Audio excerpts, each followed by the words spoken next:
Alright, there we go. How's it going, brother? Welcome. We are here with the final chapter of Ace Attorney 1. Now that the main story is complete, we have one more bonus episode, which takes some gameplay mechanics from a later entry in the series, and characters too, for that matter. So we're getting a little sneak preview of, well, something that's still quite a ways off, actually, because we still have, like, 3 more games to go before we get there. But we should be able to go through this one tonight. I don't remember this one being very long, unless I'm confusing it with a different case from another game. There's a good chance that I'm, like, misremembering a lot of this stuff.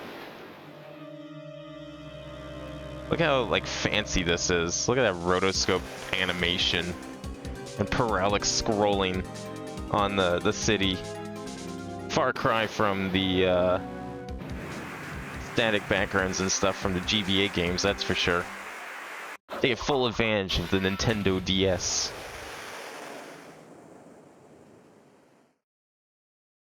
Oh well, I started playing Rhythm Doctor and having a lot of fun. Nice! How far are you in that? That game's great. Honestly, probably one of the best rhythm games on Steam. How's Twitch doing? Is it being stupid? Oh no, we're fine. Okay. Just a couple weird spikes, but we should be okay. It's been 2 months since Maya left the office. 2 months without a single trial. I've had offers, but none I took. That is, until the day that girl showed up. You only beat the first section of day levels and 2-1. Oh, okay, so yeah, you still have a decent amount of content to go. Unfortunately, if that game, as good as it is, the official content is very, very sparse. I mean, the chapter I just finished playing came out in November, and the last big update that game had was the last time I streamed back in 2021. Or 22, something like that. So that game is, it's coming. It's just very slow. I don't know how many chapters they said there was going to be in the game. But, yeah, I would, I mean, at least there's lots of custom content in the meantime if you enjoy the gameplay and just want more. But, yeah, that's probably my one complaint, is that the game is understandably not finished and, unfortunately, very slow to update. They reached Chapter 5. Yeah, it was Chapter 5. Sorry, not 4.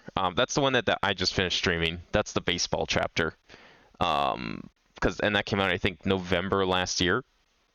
So it was like 2 years since Chapter 4 got put out, which was the last time I streamed it way back when, however many years ago that was now. Yeah, it's like if you look at the they also made Dance of Fire and Ice. If you look at like the update schedule for that game versus like the update schedule for Rhythm Doctor, it's like night and day. Fire and Ice got like several content updates, and then Rhythm Doctor just got the one. Actually, I think it got like a minor one shortly after Chapter 4 came out, but it was like one song, so not really anything. I don't know what's happening. I mean, obviously Rhythm Doctor is probably a lot more complicated to make content for than Dance of Fire and Ice, but still, it's unfortunate. But I mean, they are working on it. It's just gonna be a bit. Why do I come here to the office every day? It's not like I want to work. There you are, finally. Where have you been? My sister's trial is tomorrow. Who are you? Doesn't matter who I am. It only matters who you are. Famous defense attorney Mia Fey. I don't even know where to begin with that statement. Oh, you're not Mia Fey, are you? I'm sorry, but Miss Mia Fey is no longer works here. So, you are the coffee boy? I'm Phoenix Wright, a defense attorney. I think Phoenix's name is on the front door? I don't know if she saw that coming in. Right. Wait! You're the Phoenix Wright? The Phoenix Wright from the Edgeworth murder case? Yes, that's correct. It wasn't Edgeworth who was murdered, though. That's a relief, then. You're better than nobody. I'm sorry. I'm afraid I'm not taking cases right now. But you are Phoenix Wright, right? The undefeated defense attorney?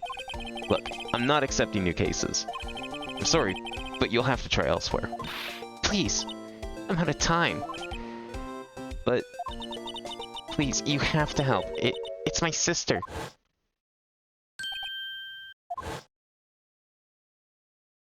Yeah, this certainly seems familiar. Maya, could it be? Okay, I'll hear you out. Really? Oh, thank you so much. My name's Emma. Emma Sky. I'm a scientific investigator. Scientific investigator? Yes, we're about to get introduced to the wonderful world of the future of forensic investigation, where such things exist like fingerprinting analysis and other such wonderful advancements in science. Emma, was it? So you're a scientific investigator? Yes, that's right. Is something wrong? No, it's just you seem kind of jumpy, or maybe just young? Young? I'll be 16 years old this year. Oh, I see. Wait, only 16? I'm set to be formally assigned to forensics in 3 more years. My work is becoming quite well known, at my age no less. So what exactly is your current position then? Well, legally speaking, I guess you could call me an 11th grader. But I'm ready to do my job, at my age no less. Great, another future professional in training. So what's this about a case? You said the trial's tomorrow. My sister didn't do it. She wouldn't stab someone with a knife. She wouldn't. Maybe she would like... But what if she would stab someone with like, I don't know, something else? You say it's not a knife, but I don't even know what's going on here. So, it's a murder case. I don't care if there's a witness who saw her do it. She didn't do it. I know she didn't do it. It's a scientific fact. I don't know if that's what I'd call a scientific fact. And there's a witness. Just talk to her. You have to talk to her. Right, I suppose I will. I promised her I'd bring Mia Fey, but... That's interesting. How would she know Mia? So you want to be a scientific investigator when you grow up, then? Excuse me? I'm not a child, I'll have you know. Still, it's good to have a goal, albeit a very unusual one. I believe investigations should be done scientifically. Oh, don't tell that to Phoenix in like 3 years. Whew. That's a fun series of cases. Don't you? Yeah. Sure can't fault her for a lack of enthusiasm. Or, you know, in a couple weeks when we play a very different type of Phoenix Wright game. One where they throw science out the window. And you think this game throws science away. Boy, just wait until you see the next one. If this case is handled scientifically, I'm sure my sister's name will be cleared. Your sister? I've been doing research, you know. I'm developing a new scientific method of case investigation. I'll show you when I'm done. I'm looking forward to it. Guess I should get down to the detention center and talk to her sister.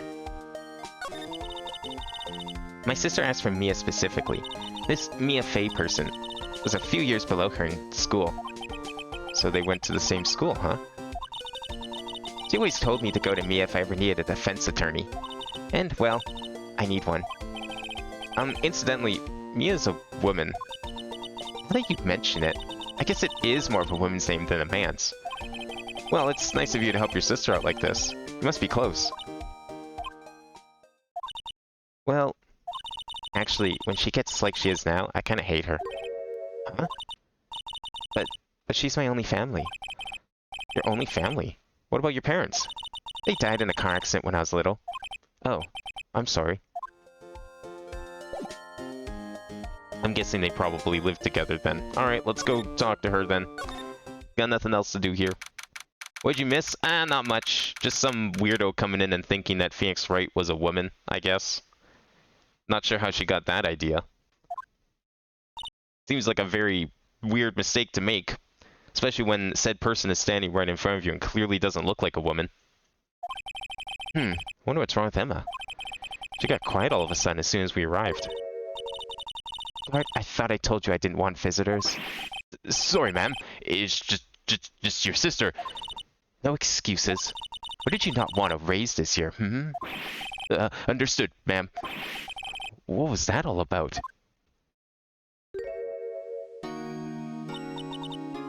Hi, Lana. Funny. I seem to remember specifically telling you not to come here. Perhaps my memory is failing. Look, I didn't want to come here either, okay? But your trial's tomorrow and you still don't have a defense attorney. I'll be the one in court tomorrow. This has nothing to do with you, Emma. Isn't that right, Mr. Wright? Hey, how do you know me? Mia mentioned you. I've heard quite a bit. I'm sorry, what exactly is it that you do? My name is Lana Sky. I'm chief prosecutor for this district. You're a prosecutor? Not just any prosecutor, she's the chief prosecutor. That's why she's wearing, like, fucking military garb and has medals, I guess. 2 sisters, one a lawyer. Could this be a coincidence? Emma, Lana, I mean, they're just alike. I mean, she even looks similar to Maya, a little bit. Is something wrong, Mr. Wright? Is it Haji or just me? Well, I mean, that makes one of us, I guess. There's something you should know from the start. Which is, the suspect in this case has confessed to the crime. Oh, okay, well, pack it in, boys. We're done here. She already confessed. Huh? Wait, but the suspect is... Me. I did it. Well, Mr. Wright? Well, why don't you begin by telling me exactly what happened? The crime took place yesterday, February 21st at 5:15 p.m. That's quite so specific. It was in the witness's deposition. A witness clearly saw me committing the crime.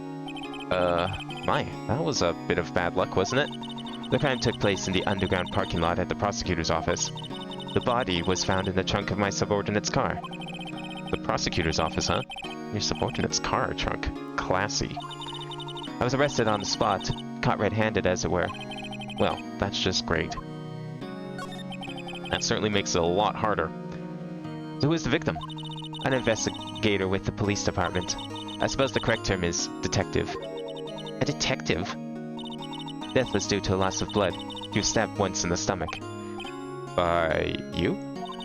Death wasn't immediate, but the wound was fatal. I see. Allow me to repeat myself, Mr. Wright. The victim was a detective. You know what that means, don't you? Uh-oh. What? Mr. Wright, what does it mean?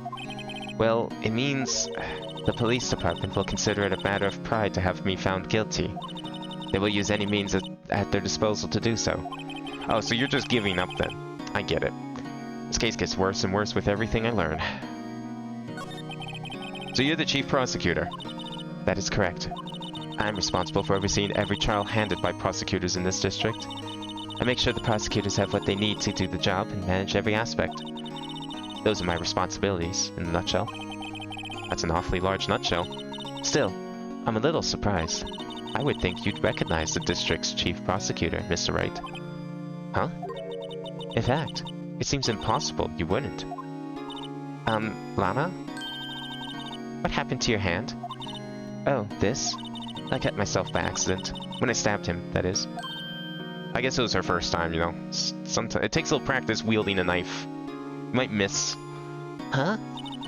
I'm not very good at being a criminal, I suppose. How am I supposed to defend this? Time to change the subject.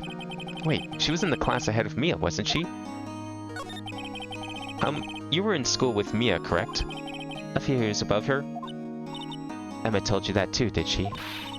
Well, why not? I did drag him all the way here from his office. Although it seems he has very little in common with Mia. Hey! It was in law school. I was in my 3rd year and she was auditing the class. She was different than the other students. Different?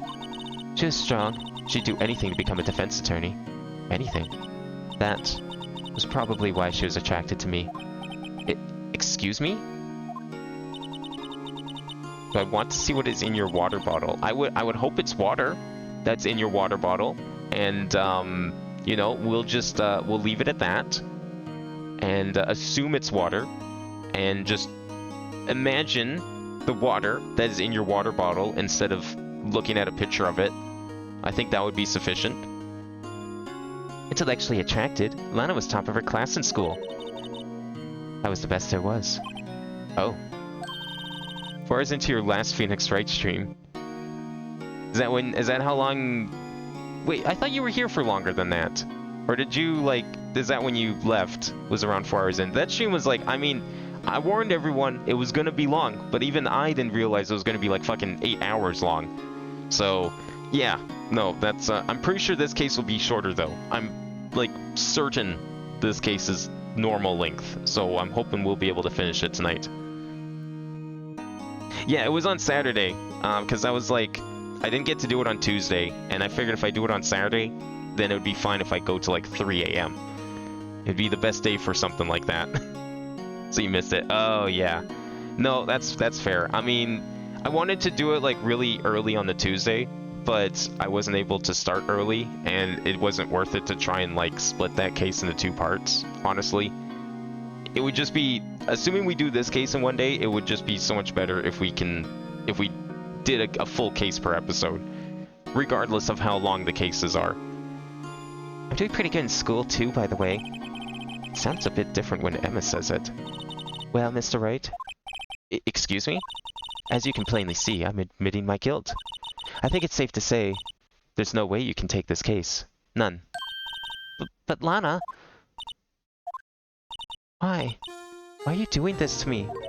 You never think of anyone but yourself. I know you didn't do it, Lana. I know. So how can you say you did? If I lose you, I'll be all alone. I hate you, Lana. Mr. Wright? Yes? I believe our discussion here has ended. The rest, I leave to you. You mean you're requesting my services as your defense? Don't lose any sleep over it. Your client has confessed, after all. The case is over. Right. I'll do what I can to get to the bottom of this. Lana's confessed to the crime, yes. But something doesn't fit. The look in Emma's eyes. There's something else going on here, and I'm going to find out what. I'm sorry, Mr. Wright. Huh? About what? My sister, she's not always like that, you know. I just never expected to be defending another prosecutor again. She's changed a lot. She used to be so gentle, always smiling. Everybody liked her. I see. Sorry, but I'm having trouble imagining that. What happened to her? I don't know for certain myself. I think maybe she... well, maybe not. Oh no, did you actually post a Discord? Oh boy. What am I about to look at? Okay. That's better than I thought it was, at least. Is that like Lego? What is that? I guess that's my fault for letting my imagination run wild. Sounds like there's something there that defies a simple scientific explanation. Let's go check out this underground parking lot at the prosecutor's office, shall we? Okay. Alright, let's go. I guess we got ourselves a new partner, since, you know, Maya kind of abandoned us. Had to go train in the mountains. The mountains that definitely exist in California. Probably lots of waterfalls there. So this is the lot where it all happened. Looks like they're still investigating. Funny that my first visit to the prosecutor's office should be like this. Hey everyone, keep up the good work. Hey, what are you thinking? Well, they are going to be my coworkers 3 years from now, after all. No harm in saying hello. Actually, there is. You know attorneys aren't supposed to examine crime scenes. I'm trying not to stand out too much here, see? Hey there. You expecting to go unnoticed here, partner? Partner? What do we have here? Looks like a bambina got loose from the ranch and is up to no good. Folks gotta learn to keep them doggies tied down, partner.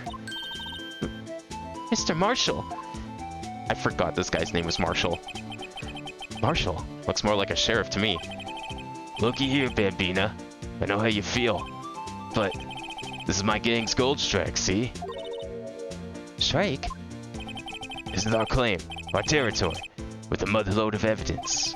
If you're fixing to mess with what's ours, you'll regret it, partner. You know what dreams the cacti out in the desert dream? You want to?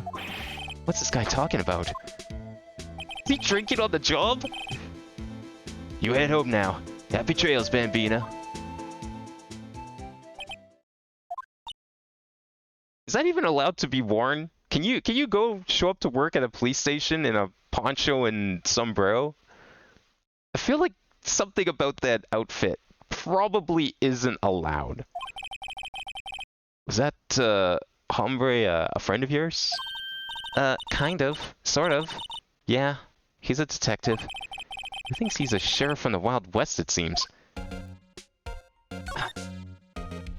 I've ever seen a funny Ace Attorney related video. I'm gonna see if I can find it. Oh boy. I love me some funny Ace Attorney related videos. I grew up watching all of them. It's the only reason I even knew the series existed until I finally played it on the 3DS. What's this? A wallet? Excuse me, officer. Wait, what are you doing, Mr. Wright? What am I doing? I just found this wallet, so I'm handing it over to the police. I don't believe it. This is a real basic. Anything at a crime scene is evidence. Let's be scientific about this, please. Just put it in your pocket. What? That's not scientific. Stealing is not scientific. How is that scientific? Sounds like theft to me. A foldable wallet found at a crime scene. There seems to be something inside. I'm called to duty at ready, and at my tender age. Here, I'll teach you the trick to examining evidence in detail, okay? By the way her eyes are sparkling, I can tell she's been waiting for this.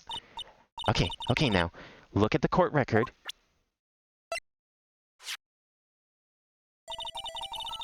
You have to be sure to examine evidence carefully on all sides. Now, let's start examining, from every angle. Oh, look, I think there might be a clue here. You should check it out with the press of enter. Can I just click on it instead, please? Okay, good. Why does he look like an Asian Inspector Gadget? This is an ID card. Sergeant Bruce Goodman, ID number 5842189. See? Well, isn't scientific investigation useful? I guess, though I don't see what science has to do with it. I mean, there's physics involved, you're rotating matter. That's science, right? Let's be sure to examine every piece of evidence we find. I guess I've got to be on my toes from now on. It's a real shame we have to wait like another 3 games before we get to see all of this again, because honestly, this just makes the adventure segments way better. Aha! A ladder! That's a step ladder. What's the difference? In scientific terms, please. Oh boy, someone would have a field day with you if she met. Scientific, huh? Look at the basic nature of things, Mr. Wright. This all seems so horribly familiar somehow. An oil drum. Looks like it's filled with water. It's heavy. I can't even budge it. The drum over here is on its side. Wait, I know. I'll hide in here and do a stakeout. I think you'll probably just get arrested. In fact, you may not even have to hide in the drum to get arrested. What? I'm not suspicious. We just went over this. You being here is a crime, okay? Look, a stylish glass-walled room. Very nice. You can see the whole parking lot from in there. It says security. Perhaps it's a cafe? Huh? Cafe security. Yeah, that must be it. Let's check it out later. I hate to break it to you, but I think that's probably just a security guard office. You know, I scored a 97 on my science test the other day. Too bad they don't have a test for common sense. Or English, for that matter. Here, a phone. Let's see if it works. Hey, don't touch stuff we don't need to be touching. I can't hear anything. My ears. No, my ears. Maybe it's due to the barometric pressure. What is she babbling about? Hey, what did you just say? See, you can hear just fine. The phone's broken. You know, can we get Maya back? I wonder where the crime scene is. Couldn't tell what's going on over here. You think this is maybe the crime scene? Well, no time to waste. Let's get hunting for clues. I wonder what this is. Well, partner, looks like you got no intention of going home quietly. Sheriff, like I said before, this here's our claim. You best be moseying along now, unless you're fixing to bite the bullet. God, scary. Could you just tell us one thing? Who owns that car? Well, little Philly's got a good nose on her. You want to know who rides that red Mustang with the body in her saddle, eh? Please. No problem, partner. About time for victuals anyway. Get yourself to the saloon up on the 12th floor of the prospector's office. Might just find you a crevessa like you like. Prospector's office? Where does this guy think he is? And when, for that matter? Note to self, look up Vittles, Saloon, Crevessa. Maybe we should check out room 1202. High Prosecutor's office. The High Prosecutor? Are we at a fucking police station or like in the Emperor's castle? In any case, stay away from the car. You can look around here all you like, just keep your paws off our claim. Right, great. Okay, he's gone now. Let's go look at the car. Great, maybe there are some clues around here, Mr. Wright. Let's check it out. Excuse me? Were you two all set? Us? Who the fuck is this? What's this? She couldn't be. You're selling lunches here? This is a crime scene. Hello? Half and half, was it? Oh, thanks.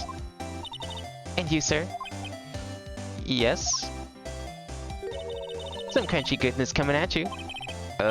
Thanks. Interesting way of doing business. This area's off limits to anyone without clearance. Especially passers-by. Or are you officers?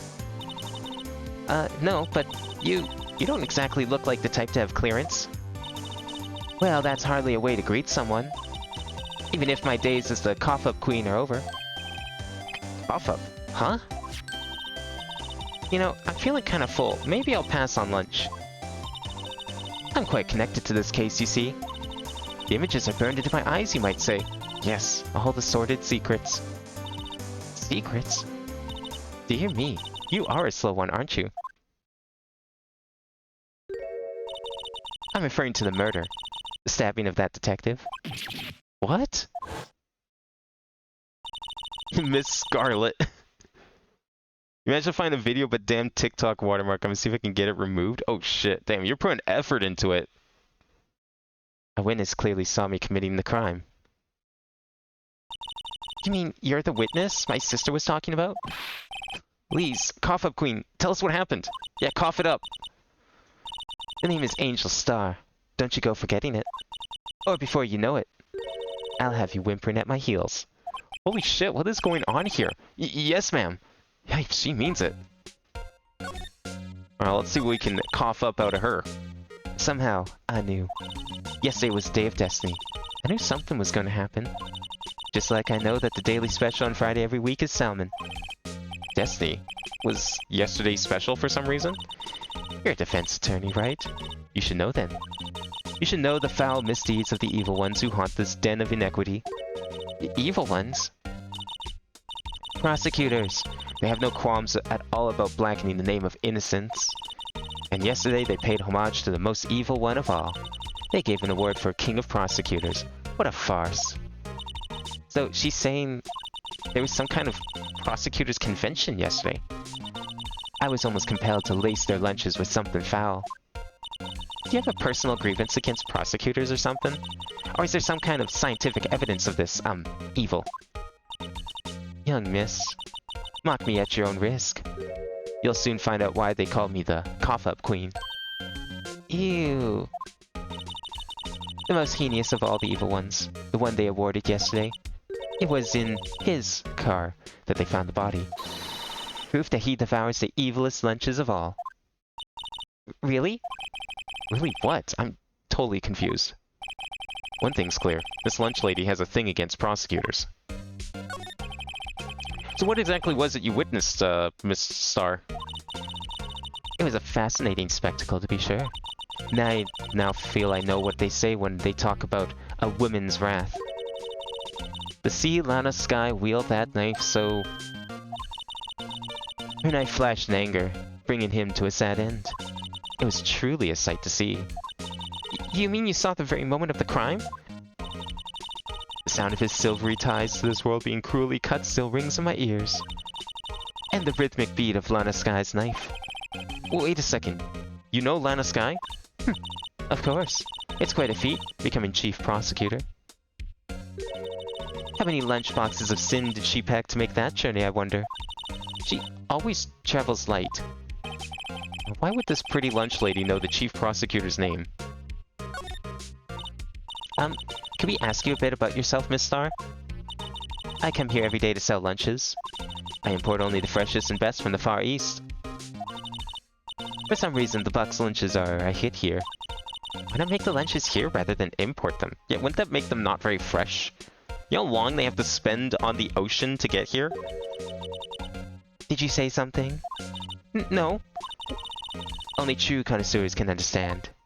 Yeah, true connoisseurs love their frozen TV dinners. The kind you can only tell someone who has tried General Tso's Trilobite lunch set. Never mind. You win. I don't even want to appreciate part of a Trilobite's flavor. Sounds like a porn name? You know what? It probably is. She looks like someone who was probably in porn. No more gigs, so she had to, like, resort to giving out lunches. Anyway, I come here every day to sell lunches.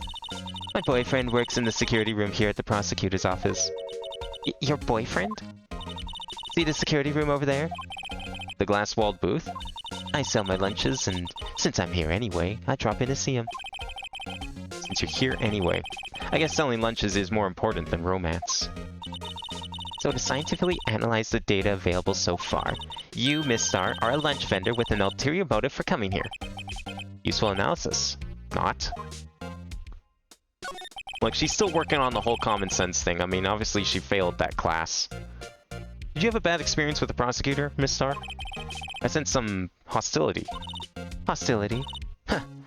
Perhaps. Prosecutors are all alike, and the bigger they get, the worse they smell. Kind of like 10-day-old clams in the chowder. Wonder if Miss Star was involved in some sort of legal trouble in the past. That'd be a sure cause of food poisoning, scientifically speaking, of course. I mean, now you're talking Cough-Up Queen. I thought she was just a lunch vendor, but now I'm not so sure. You managed to get the vid? Did you, like, what did you do? Like, actually remove the watermark somehow? Wait, I don't want to move. I want to investigate. That guy's gone, right? Can we not, like... Oh, we're not allowed to go over to the crime scene. Alright. Look, a door. This must mean something. I'm not sure that doors mean anything. No, it won't open. A mysterious lock. I failed to see what's mysterious about it. Mr. Wright, you need to learn to enjoy life more. Let's finish our investigation first, shall we?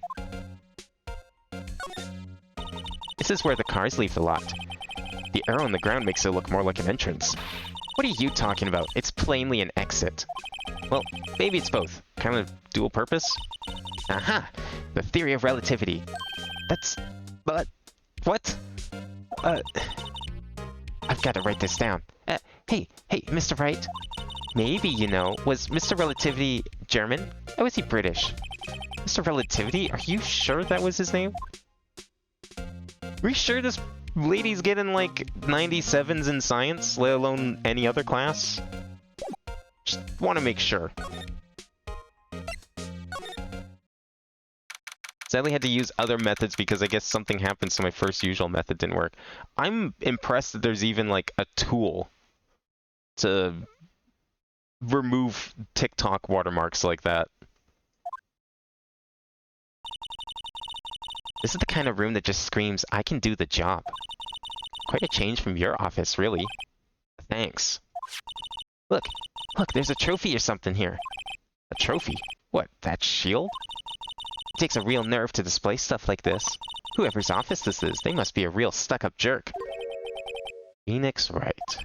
You never tire of prying into other people's business, do you? That voice.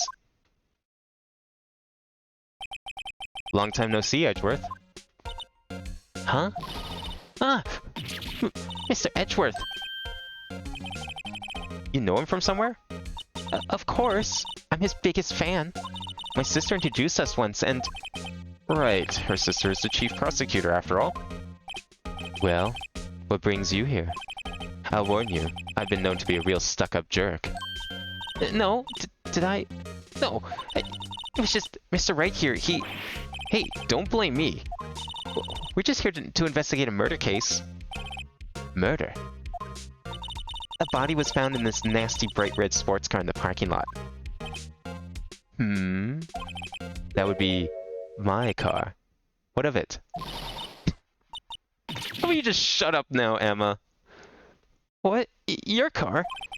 I'll say one thing. She certainly can scream. Well, at least they don't suspect him for murdering someone in his own car, right? Although, that begs the question, why was his car left unlocked? And someone else could stuff a body in the trunk. Videos and memes if you want to check it out. Okay. I don't know if I'll watch it right this second, but let me just see it anyways. Oh boy. Is this like long or is it... Oh, it's like 42 seconds. Okay, you know what? Can I put this on stream somehow? That's like not crazy hard to do. Does that work? I don't know if this will work.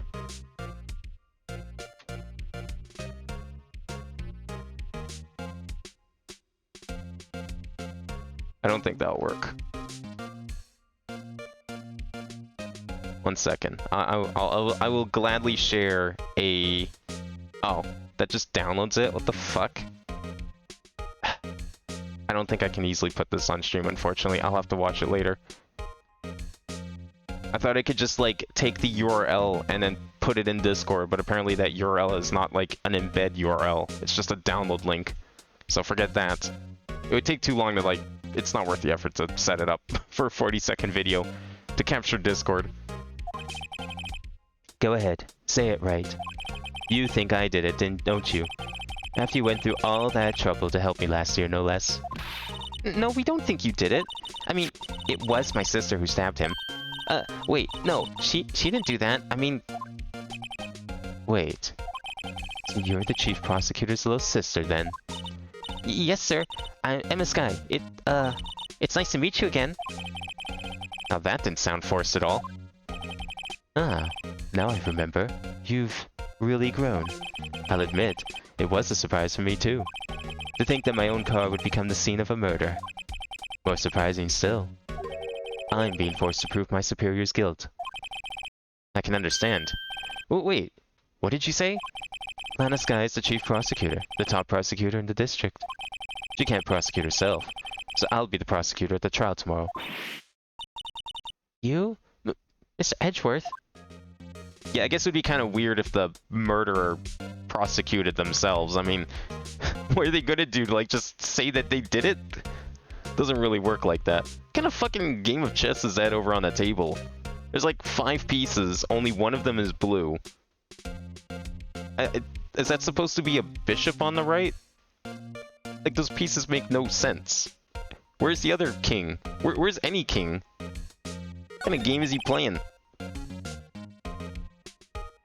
To be honest, it's a bit of a miracle I'm still here at all. What do you mean? Rumors.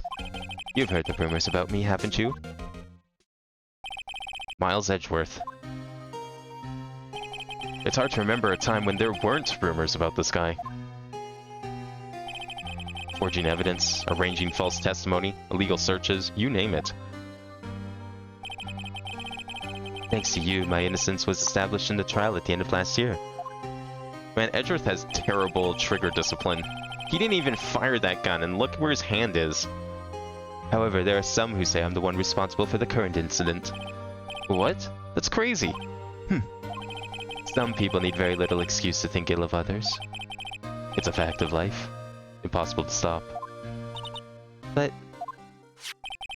some of them even go so far as to present me with toys like this. They think it's funny. Toys? That bronze shield? There's gotta be a story behind that one.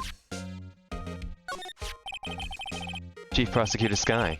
Yes, we first worked out together on a case 2 years ago. It was my first big case. That's right, I remember. 2 years ago. I wasn't even a lawyer yet. I didn't know Edgeworth was, like, new too. I mean, if he only started 2 years ago. Since then, I always felt that she was looking out for me. It appears I was mistaken. Mistaken? Why? I mean, I know she's not the warmest person, but I'm sure she felt some responsibility for you. Then, why? Why did she stab someone in the trunk of my car? Not only that, she stabbed him with my knife. What? Mr. Edgeworth, your knife was the murder weapon?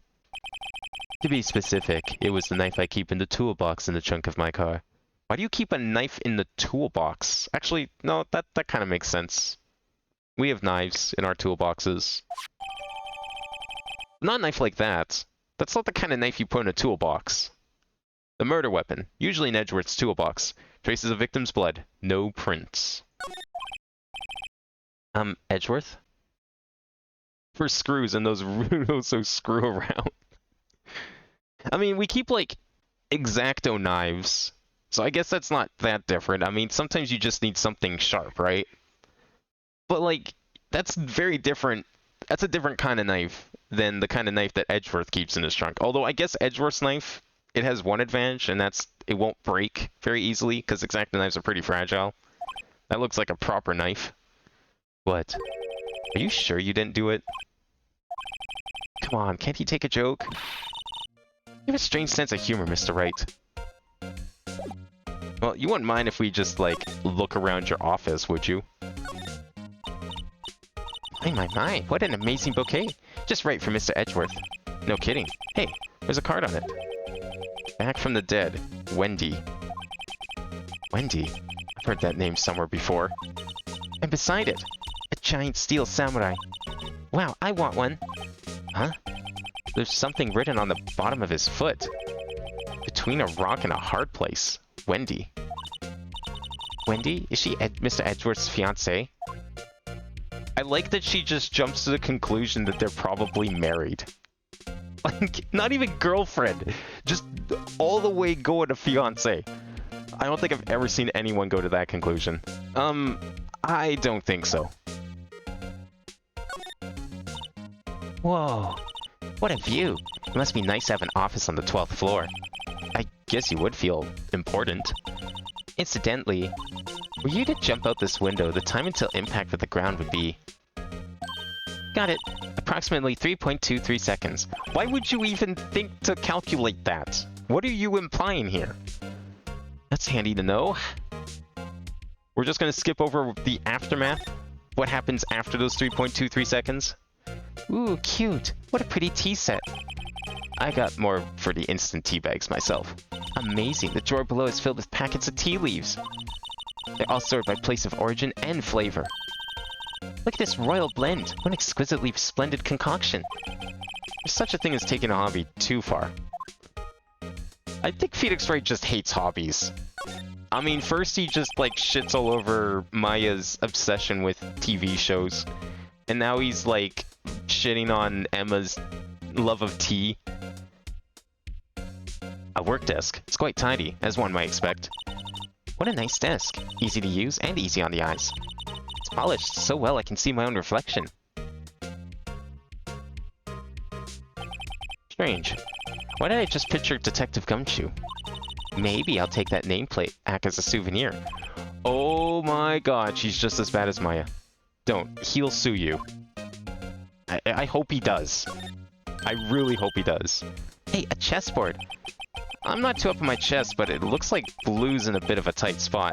I mean, Blue doesn't even have a king on the board. I don't even know how this game is still going. It's just a pawn. The red knights have surrounded the blue pawn. Huh? Those horses are mounted knights.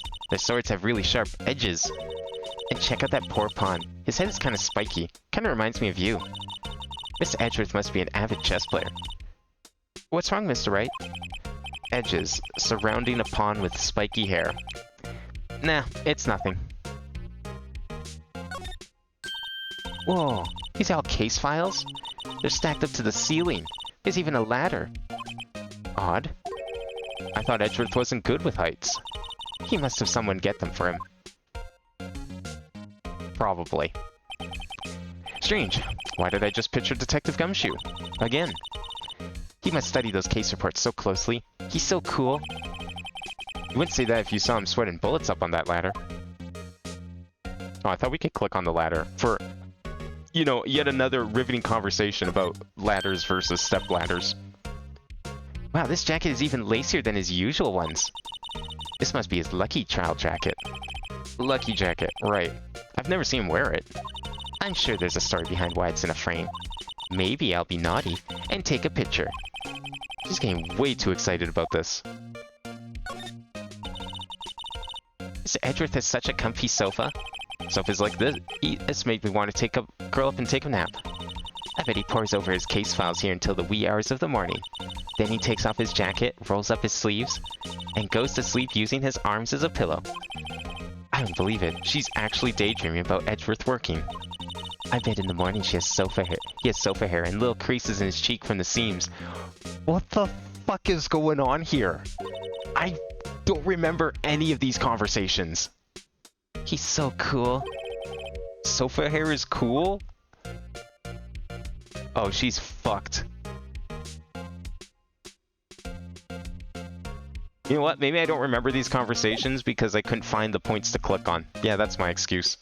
Alright, we're done talking, right? Let's get out of here before she, I don't know, just falls on the floor, convulges or something. Supposed to go back here? Nope. Back here? Nope. Oh, were we supposed to, like, talk to Edgeworth about something? The fuck does she have a thing before she lunges at Edgeworth or some shit? I'm surprised she hasn't yet. Like, she loves him so much. Why is she not, like, just pounce on him? Oh, maybe I can show him this ID. Say, Edgeworth, I was wondering about this.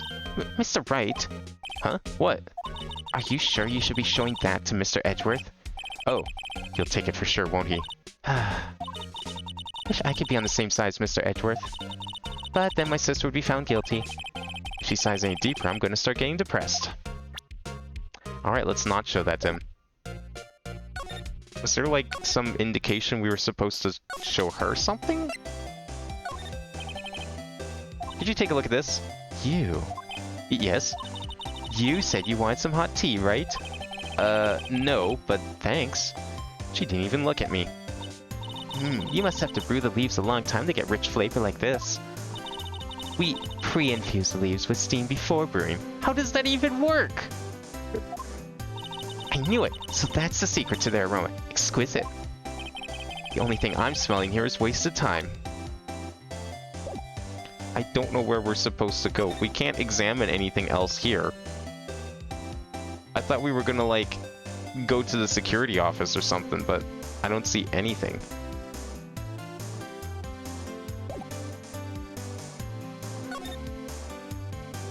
Okay, well, I guess we can ask her. I'm sure she'll provide hints. No, she doesn't provide hints. That's cool. She isn't Mai, after all. I don't know what I was expecting. Okay, there must be something in the office that we're supposed to do. Nothing new here, right? No, okay. Let's present him something. Did we try the knife? Oh, okay. He's not going to discuss any evidence with me, especially me. No, he absolutely hates my guts. Alright, I don't know where we're going. Was there something I didn't examine? I thought we scoured this place. We got the tea, we got the view, we got the flowers. Oh, did we not click on the trophy? I thought I did. I've been wondering, what the heck is this? It has a big K on it. Of prosecutors. Huh? What's that? It's the King of Prosecutors trophy. King of Prosecutors? It's a great honor. They send that shield to the best prosecutor each year. What? So that K, that's... K stands for King? Yeah, you got a problem with that? I didn't design the thing. King of Prosecutors. Kind of like Employee of the Month, only better. Give it to Edgeworth, King of Prosecutors at the PD on the day of the murder. Yeah, brother's been here for quite some time now. I don't know, what does it say your follow age is on here? 2020. April 21st, 2020. So almost 4 years to the day. So that's the King of Prosecutors shield, huh? Well done, Edgeworth. You must be proud to be King of Prosecutors. Congratulations, King of Prosecutors. Please, stop saying that. Still doesn't explain one thing. Why is the tip of the shield broken off? Can we ask him about that? No. What if I present it to him? So basically, this says you were the best of the best last year, huh? You can take that foolish grin elsewhere, right? I lost a day of work to receive that travesty. But you get paid for that day of work, right? Huh? Why's that? I had to go to the police department to receive that broken shield. Oh, never mind, you probably didn't get paid. The police department? Yes, right next to the police station downtown. You've been there, haven't you? Where Detective Gumshoe works? Yeah. I was wondering something about your shield. Why is it broken? What does it matter? I've got more important things to think about. Oh, right. He doesn't seem too concerned about his award, for better or for worse. Yesterday was a very busy day for the prosecutor's office. Maybe we should ask him more about yesterday? Oh, that's a good idea. Thank you, Emma. Do I have Mario Maker? I do. I have both games, although I can't even boot the first one because my Wii U is broken, unfortunately. I did many Mario Maker 2 streams back when it first came out. I think I went through and numbered all the parts recently, and I think I ended on like 70-something, so technically speaking, it's my longest running series on the channel. But they're all up on YouTube if you want to check them out. They're very old by this point. I think they're like, most of them are... Well, whenever the game came out, that was like, what, 2019, I think? So I think it was like 3 years span between like 2019 and early mid 2021 was when I streamed the game. Could you tell me more about yesterday, the day of the murder? Yesterday was the annual cleaning day at the prosecutor's office. Cleaning day? Working with the police department, we sort and file all the evidence for solved cases. We call it evidence transferal. Wiping your hands of old cases, in other words. Oh, and another thing, a ceremony was held at the police department. There's an annual review and awards for outstanding police officers and prosecutors. And that's when you got the shield. I was at the police department yesterday afternoon. I got back here at 5:12. That's very precise. People like myself and Mr. Edgeworth pride ourselves on our precision, Mr. Wright. No, I place little faith in my memory. The only thing I trust is solid evidence. Well, nothing more solid than a parking stub, I guess. Record of parking in the prosecutor's office lot. Entered the lot at 5:12 p.m. Make our stages got like 0 inspiration. Yeah, like I wanted to... If I could still boot the game, I would love to still like finish porting all of my Mario Maker 1 stages. I think I got like most of the good ones, so it's kind of just the somewhat less good ones that I would need to port. But I don't even know if I can boot the game because I don't know if my Wii U can boot at this time. And what I'm scared of is like, I don't even know if I can get the saves if I put it on a new Wii U because it's just that broken, unfortunately. So all the more reason to preserve everything if I can get into the game. Which, I don't know, maybe I can. It's on a disc, so at least there's that. But I think the save file is not on the external drive. I think it's on the internal drive. So there's a very good possibility that the save data may be corrupt. And I don't know how to retrieve it because I can't even hack the Wii U. It's just that broken, sadly. This is the parking stub from the underground lot. But fortunately, they were all uploaded, so if there's a chance in the future that someone creates a fake Mario Maker server and all the levels are accessible on it, I could still find and download them. But that's like dependent if someone ever makes said fake Mario Maker server. So if that exists, then I won't feel so bad. But otherwise, it would be a shame if I ended up losing everything. Murder took place around 5:15. So the murder happened right after you got back. What, right? I'd appreciate it if you directed that suspicious glare elsewhere. Oh boy, who the hell is this chucklefuck? Did he go to fucking Disneyland? Look at that tag. Excuse me, but, is this Mr. Edgeworth, anywhere on the premises? I'm Edgeworth. What is it? I'm here, sir, at the request of the chief, sir. I've got your report, sir. Report? What? Did you find new evidence in the case against Chief Prosecutor Sky? I don't like the way this conversation is going at all. Sky, sir? No, sir. No name of that kind, sir. Not in this report, sir. I think I just heard Edgeworth's lid blow. Mr. Edwards' lid isn't on very tight, is it? I made a clear request to the police department, did I not? I need to focus on the trial tomorrow, so don't bring me anything unrelated. Sir, but sir, I'm just following orders, sir. They told me to bring this to you. I wasn't aware of the particulars of your arrangement. Give me your name. Yes, sir. Meekins, sir. Officer Meekins. Right, Officer Meekins. Take your report and leave. And good luck with that raise next month. But, sir, I didn't know. Poor guy. Looks like he was absent on the day they gave out brains and good luck. Right. Yes, sir? God, he caught me off guard. As you can see, I'm busy. You may leave now. Let's do what he says, Mr. Wright. The victim was a detective from the same department as that patrolman just now. Go down to the police department. You can ask more there. Thanks. He seems to have finally calmed down at least.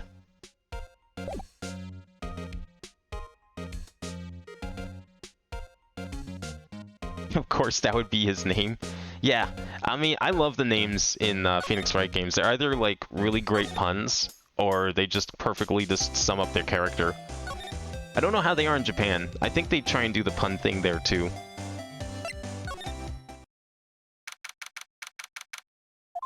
Oh, we've never been outside the police department. We're finally here. Why would they put the police department so far away from the prosecutor's office? Beats me. That took almost 30 minutes by taxi, and traffic wasn't even that bad. The police department, huh? I've only ever been to criminal affairs next door. Hmm? Hold on, what's that? Holy shit, it's animation. That's what it is.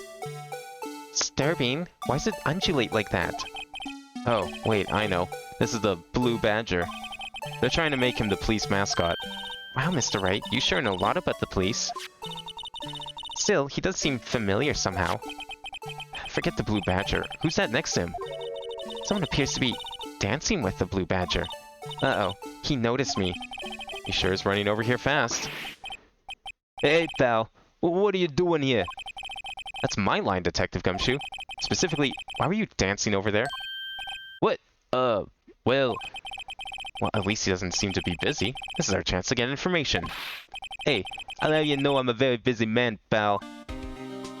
Well, good, then you have all the time in the world to talk to us. He's the one who did it. The Blue Badger was a murderer. Arrest him now. You know what? You say that, but if I remember correctly, that Blue Badger is actually very important to the case. I remember it being a piece of evidence. That's about all I remember of it. But I remember it being something you had to present in court. Yeah, it was actually like, I don't know if I'd say pivotal, but it was pretty close. I'll give you one word of advice, pal. You better not agree to defend the suspect in this case. Well, why not? Huh? Well, it's just that Chief Prosecutor has confessed to the crime. She says she summoned the detective to the prosecutor's office and she killed him. But what if she's not telling the truth? Yeah, well, no. Come on, pal. There's plenty of evidence against her. But what if the evidence was faked? Hey, pal. Can I speak to you for a second? Huh? Me? Why is this little girl so peeved at me? She's a relative of the suspect. She's Lana Sky's sister. Whoa, the chief prosecutor's little sister. Just please investigate this case carefully, okay? Scientifically. Yes, sir. Oh, by the way, you might want to keep your voices down. You don't want to be overheard using words like faked. Huh? It's a sensitive issue with us these days. So, what are you doing here, Detective Gumshoe? Don't ask me how a building murdered a person, but it did. The police station did it. Well, okay, if the building falls, then the building is at fault, right? But I don't know how you can arrest a pile of rubble, so I guess you kind of just, you know, let it go. Me? Oh, well, nothing really.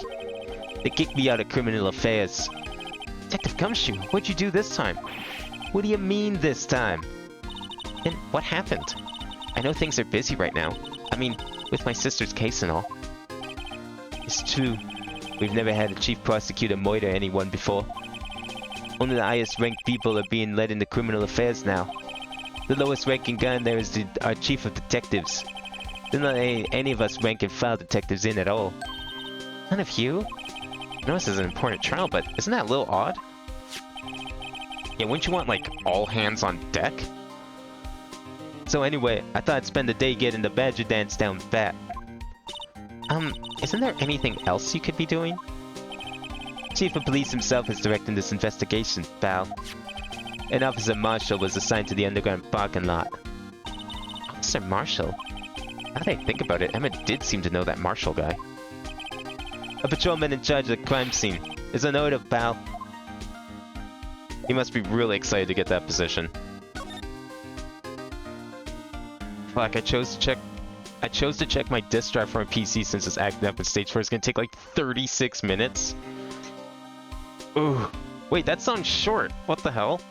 Last time I did a check disk, it took like 10 hours.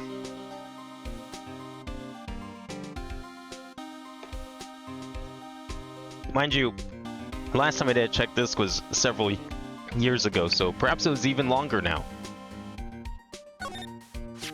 I was wondering about that. What? The Dancing Blue Badger. It's my masterpiece. You made this, Detective Gumshoe? The chief threw together some designs and I just did my thing, pal. Nice work. It's battery powered, so it can go anywhere. There's no switch, so it just dances until the batteries die. Poor Blue Badger. Fated to dance until he drops. A work of art, designed by the Chief of Detectives and created by Detective Gumshoe. Look, that patrolman is saluting the other guy. He must be a detective. And then I said, "Hey, you do that, your soup will get cold, buddy." That's hilarious, sir. I laughed so hard I could cry. What a suck-up. I guess he wasn't saluting. He was wiping tears from his eyes. They make a good pair. Mr. Wright, do you know why patrol cars are painted black and white? No idea. Why? Well, I think they're designed after a panda. A panda? Not that I have scientific proof. It's just a theory. Do you mind me asking how you came up with that theory? It was when I was on a school trip. I saw a patrol car and it came to me. We'd just been at the zoo, see? What about zebras? Or did they not have those at your zoo? Checkmate. You thought it said dick? Where did you think it said dick? I need to know, so that I can see it too. The banner here is announcing the crime-fighting campaign. Nice slogan. I wonder if they'll be selling fingerprint scene sets. I don't think it's that kind of campaign. You expect them to have fingerprinting sets? Look, take it from someone who's already did 4 cases. None of them have fingerprinting sets, okay? That's just not a thing they consider. What family wouldn't want a set at home? It's good for finding out who snuck into the cookie jar. I think most families can figure that out without the extra help. I always get excited when I come to a police station. Why's that? It just feels like I've jumped into a movie. Huh? You know, with all the police and criminals. Well, I don't know if this is all that exciting. Sure it is. Look at those 2 officers over there. They're probably talking about the latest bust. Funny, I thought they were talking about the weather. The usual wanted posters are hanging up on the bulletin board here. Do you know this face? If you do, dial 911. You know, Mr. Wright, I've always thought it was kind of funny. I've never seen anyone who looked like the people in these posters. They hardly ever even look human. He has a point. Maybe they need a new sketch artist. Detectives in there look pretty busy. Just imagine, right now, behind those doors, a police drama in action. Somehow the thought fails to excite me. Damn, can't believe he's not a fan of CSI. There's nothing else here. Alright, we're done. Let's move. Oh, we can't go anywhere else. We talked to you already, right? Yeah, okay. Can we show him information?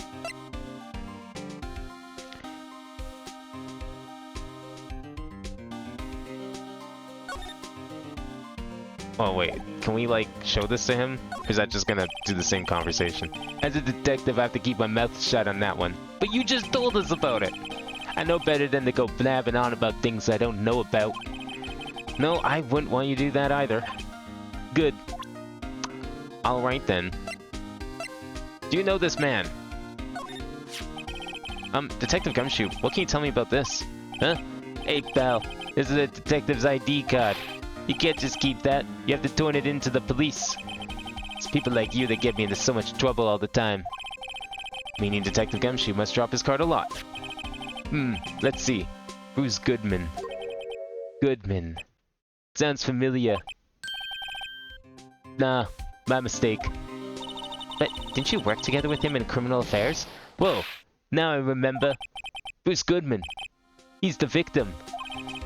That's what I thought. Can you tell us more, Detective Gumshoe? Yes, please tell us about this victim.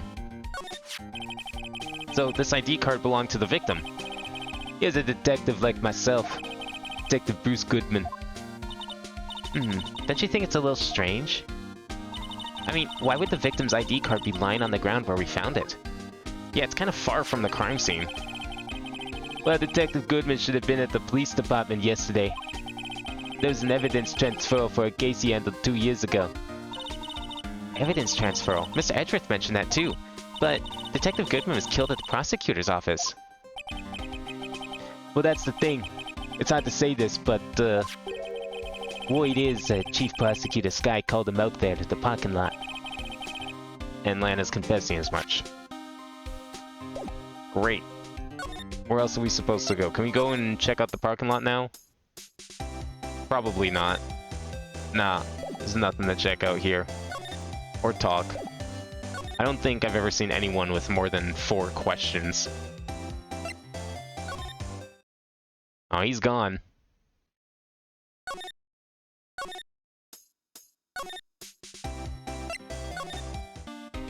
There's probably something else we can ask him about. How about the knife? The murder weapon. I want to play Mario Kart with my brother. I feel like I might destroy them in the game. See, that's me whenever I play Mario Kart with my friends. Part of me just like it's fun. Everyone has a good time. No one really cares at the end. But I'll admit, do feel bad whenever I beat them. But they beat me too sometimes. I mean, it's Mario Kart. Stupidly random as that game is.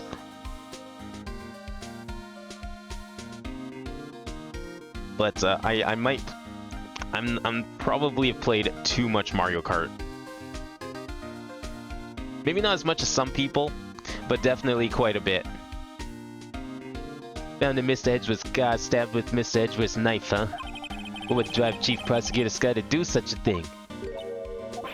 But wait, I mean, sure, of course someone else really did it. Someone who must have a grudge against Mr. Edgeworth. Car and the knife do seem a little too well organized to be a coincidence. Or Mr. Edgeworth. What could have happened? We'll have to find out a little more about what's going on with Edgeworth. You think we can talk to him again? Oh no, he was gone, right? Can we talk to you? No. Oh wait, we can examine this? Oh, holy shit. There's stuff here. Hey, check it out. There's a metal plate here. Those look like the names of all the previous recipients are engraved on it. Wow, one guy's listed a bunch of times. Von Karma. I guess he must be a foreigner? Yeah, that's probably it. Well, wherever he's from, he must have been an amazing prosecutor. I'd like to meet this Mr. Von Karma sometime. And she says it, his name does kind of have a ring to it. Yeah, I'm sure they'll let you into the jail where he's being held. Nothing else on here?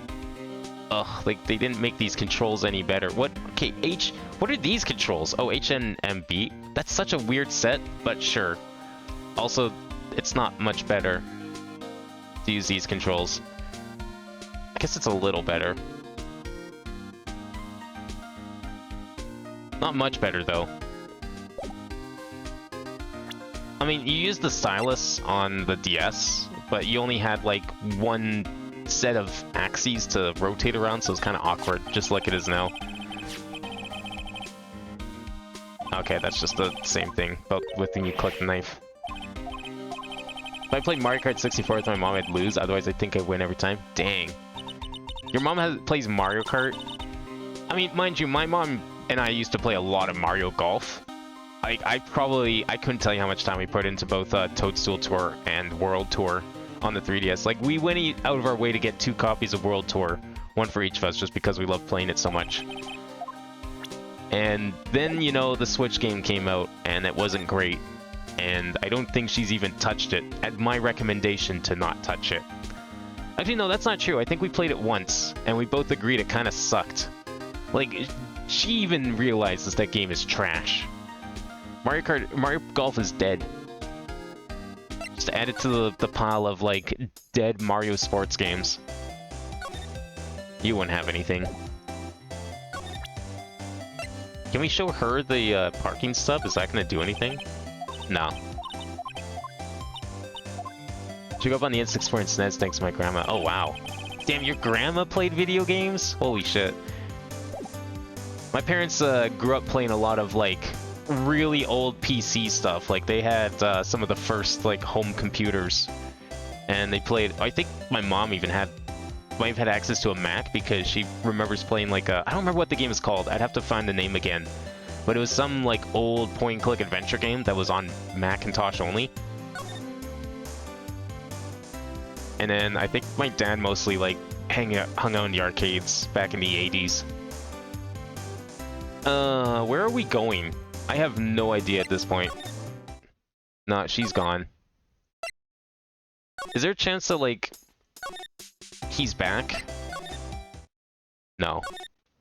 I am completely lost as to what we're supposed to do. Because it's not like we can go into it. And we already talked to him about that. Is there anything else we can present? How about this?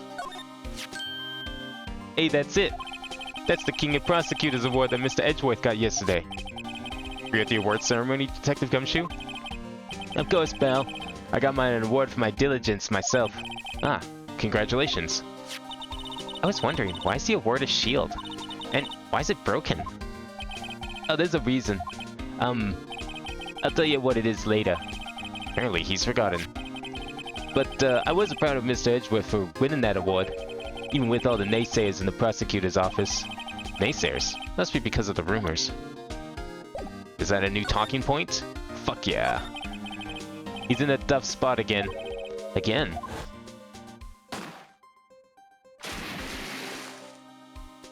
I don't think she played games, but every relative uses the console she has. Oh, so she knew they were popular.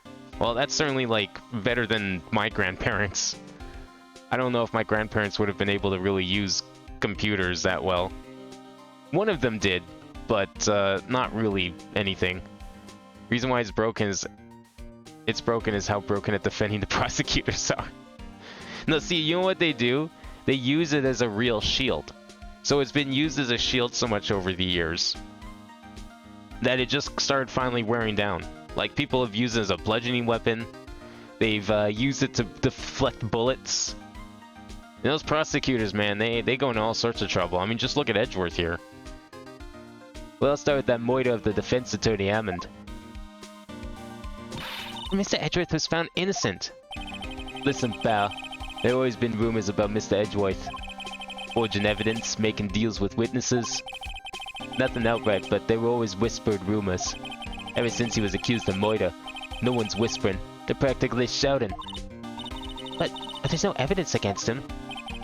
Well, Mr. Edgeworth has always had unusually strong ties to that department higher-ups. It's only natural that people would be suspicious.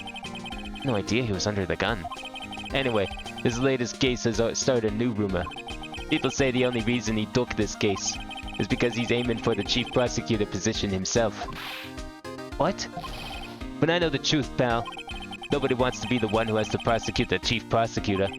Mr. Edgeworth is biting the bullet on this one. He's doing this for all of us. And that's all I know about that. I'm not officially on the case, you know. Thank you. Why aren't you handling the case, Detective Gumshoe? You met the guy who is. What was his name? The guy in the parking lot? That'd be Officer Marshall. He is appointed directly by the Chief of Police. Officer Marshall. Is he some kind of Wild West sheriff or something? Nah, Jake Marshall's just a regular officer. From West LA. For a moment there, I wasn't sure. Look, pal.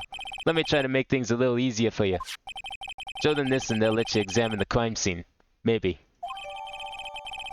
Why is the name crossed out? Received from Detective Gumshoe. Allows Bear to investigate the crime scene. I'll be surprised if this gets us anywhere. Just act like you're supposed to be there and nobody will look at you twice, pal. Sounds good. Can we, like, take a look at this item? We totally can. What is this? How do I... There we go. Hey, look here. Looks like something's been crossed out. Maybe there's a letter or something to Detective Gumshoe. Let's see. Annual bonus, $20. I think a couple zeros are missing. No, that sounds about right. At least in that detective's case. Maybe I should rethink my career as an investigator. Yeah, it's probably a good idea. Imagine needing an envelope for a single $20 bill. Alright, let's go talk to, let's present our papers and hopefully we can investigate the crime scene. Looks like the investigation is still going. We came back to the shop. Sorry.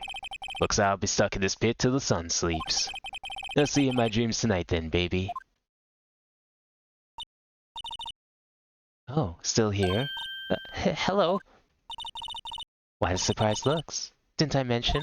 I've got a boyfriend in criminal affairs too. What happened to the security guard? Yeah, she's definitely in porn. Hey, what's wrong, Bambina? You're looking like a doggy with that lost its herd. Jake Marshall. Strange guy to be put in charge of a crime scene. There's something I want to ask you. Scene of crime. A cold grave for men who lost their dreams. And me, I watch over them as they sleep, dreaming of the desert's harsh judgment. He's asleep. Well, should we show this hopeless case something that catches interest? There's something I want to ask you. The scene of the crime. A cold grave for men who lost their dreams. Okay, he's just gonna go to sleep again and again. Alright, we'll show him the damn papers. Here's your papers. Read them and weep. Would you mind reading this for me? What's this? I warn you, fan letters to me go right into the spittoon. It's a letter of introduction from Detective Gumshoe. May we investigate? Gumshoe? By that old owl dog. You holding a birthday party or something? Huh? Look, where it should say a letter of introduction, it says invitation. Ah, I think he just miswrote it. Wait, why am I getting all defensive here? I mean, you are the defense attorney. No worries. This proves it's from Detective Gumshoe. Better than a blood test. Guess I'd better let you in then. Thank you, Officer Marshall. Oh, that's right. He's a patrolman, not a detective. Which reminds me... Hey, wait a sec. Isn't the crime scene supposed to be handled by a detective or higher? Well, folks, clues are calling. Welcome to our gold strike. Be like the settler, strike out for lands unknown. Manifest destiny. Let's have a hootenanny. Note to self, police investigations are like settling land. Well, Mr. Wright, what do you say? I say we won't be needing this anymore. Take the Gumshoe's letter of introduction, crumpled and discarded. Let's go take a look. No, that's the wrong kind of move. They need the envelope because he was paid in pennies. You know what? They probably did that just to get his hopes up. Make him think that he was getting paid a lot. Alright, what do we get on this side of the lot? This looks like a cell phone. Scientific analysis would suggest this belonged to the victim. I can't think of anyone else it could belong to. What's so scientific about that? Should we check it out?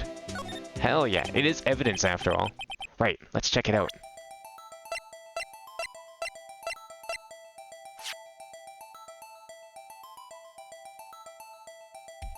Ah yes, a phone from 2015. Remember this game takes place in the year 2015, the future. His phone's still on the redial screen. Redial? Mr. Wright? Most phones keep a record of all the calls you've made and received. Wow, what kind of phone is that? My phone never did that when I had a phone like this. You just press the blue button to display the last number you called. Convenient, isn't it? I'm surprised you didn't know about it.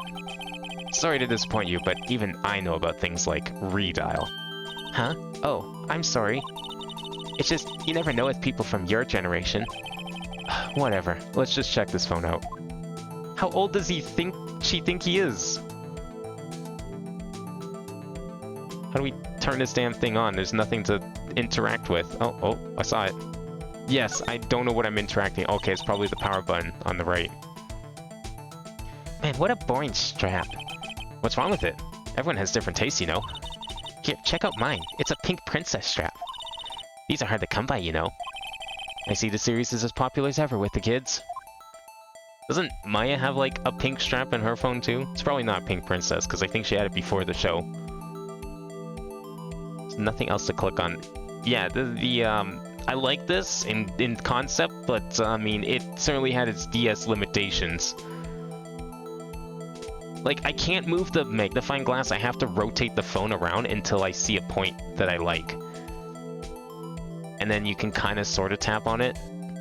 But, like, it doesn't turn yellow unless it's on a valid spot. No, we already did that. I'm trying to press the blue button. There we go. Okay. I guess we can just tap it. Now to see who the owner of this phone called last. Note to self, a defense attorney doesn't think first, he just pushes the button. It's just a button on a cell phone. I'm sure it's fine. I doubt it's bombed. Hey, that song, I know that. Hey, what's going on over there? Sorry. I see you, partner. You pressed redial on that there phone, didn't you? Well, yeah. Whose phone is this anyway? It was on the ground over there. Whose is it? That belongs to Chief Prospector Sky. What? It's my sister's? She apparently dropped it when she was taken into custody, right after the crime. Look, the last call was made right when the murder occurred. Looks like she was fixing to call someone. Except she only spoke for a few seconds according to this. Who did she call? No idea. Sorry, partner. Yeah, I mean, you have to understand, back in 2015, nobody had caller ID, so unfortunately, we're kind of at a loss here. Finally got through stage 4, now you're on stage 5. How many stages didn't check this usually? Like 5? So you're probably almost done. Just when you think it's over, it keeps going. Someone went down to 13 minutes. Yeah, I think the last stage in the check disc, from what I recall, is very short, because it's just like finishing up. Because 4 is like, 3 and 4 are like the longest ones. 5 is like pretty short. I got a question for you, partner. I heard a phone ring just now. One of those newfangled ringtones. Oh, that? Oh, I'm sorry. That was my phone. What? Your phone? Yeah, it's kind of strange, but someone called me right as we picked up the other phone. Wrong number. That wasn't because of the redial? No, apparently Phoenix Wright also failed common sense class here. I hope you're not lying. They shoot you for that in Texas, partner.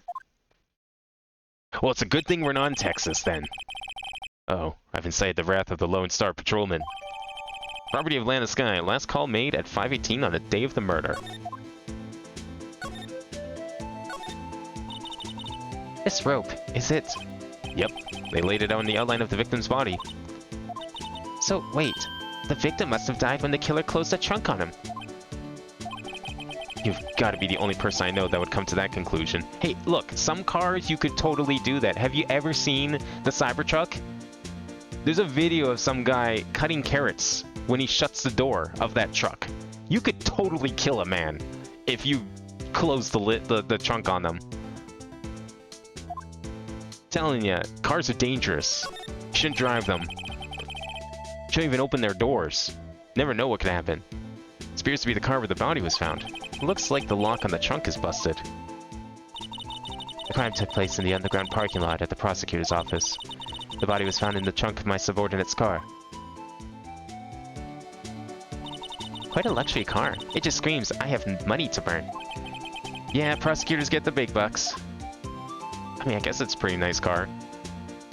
I wouldn't be doing any, like, drifting down mountains in it or anything, but, you know, it's not too bad.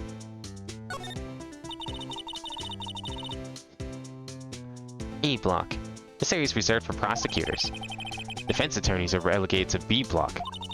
I dream of the day when I'll be able to park my car in here. I'll go over to B block to buy my hamburgers from you, Mr. Wright. Why was he selling hamburgers? I'm not planning on giving up my job that soon.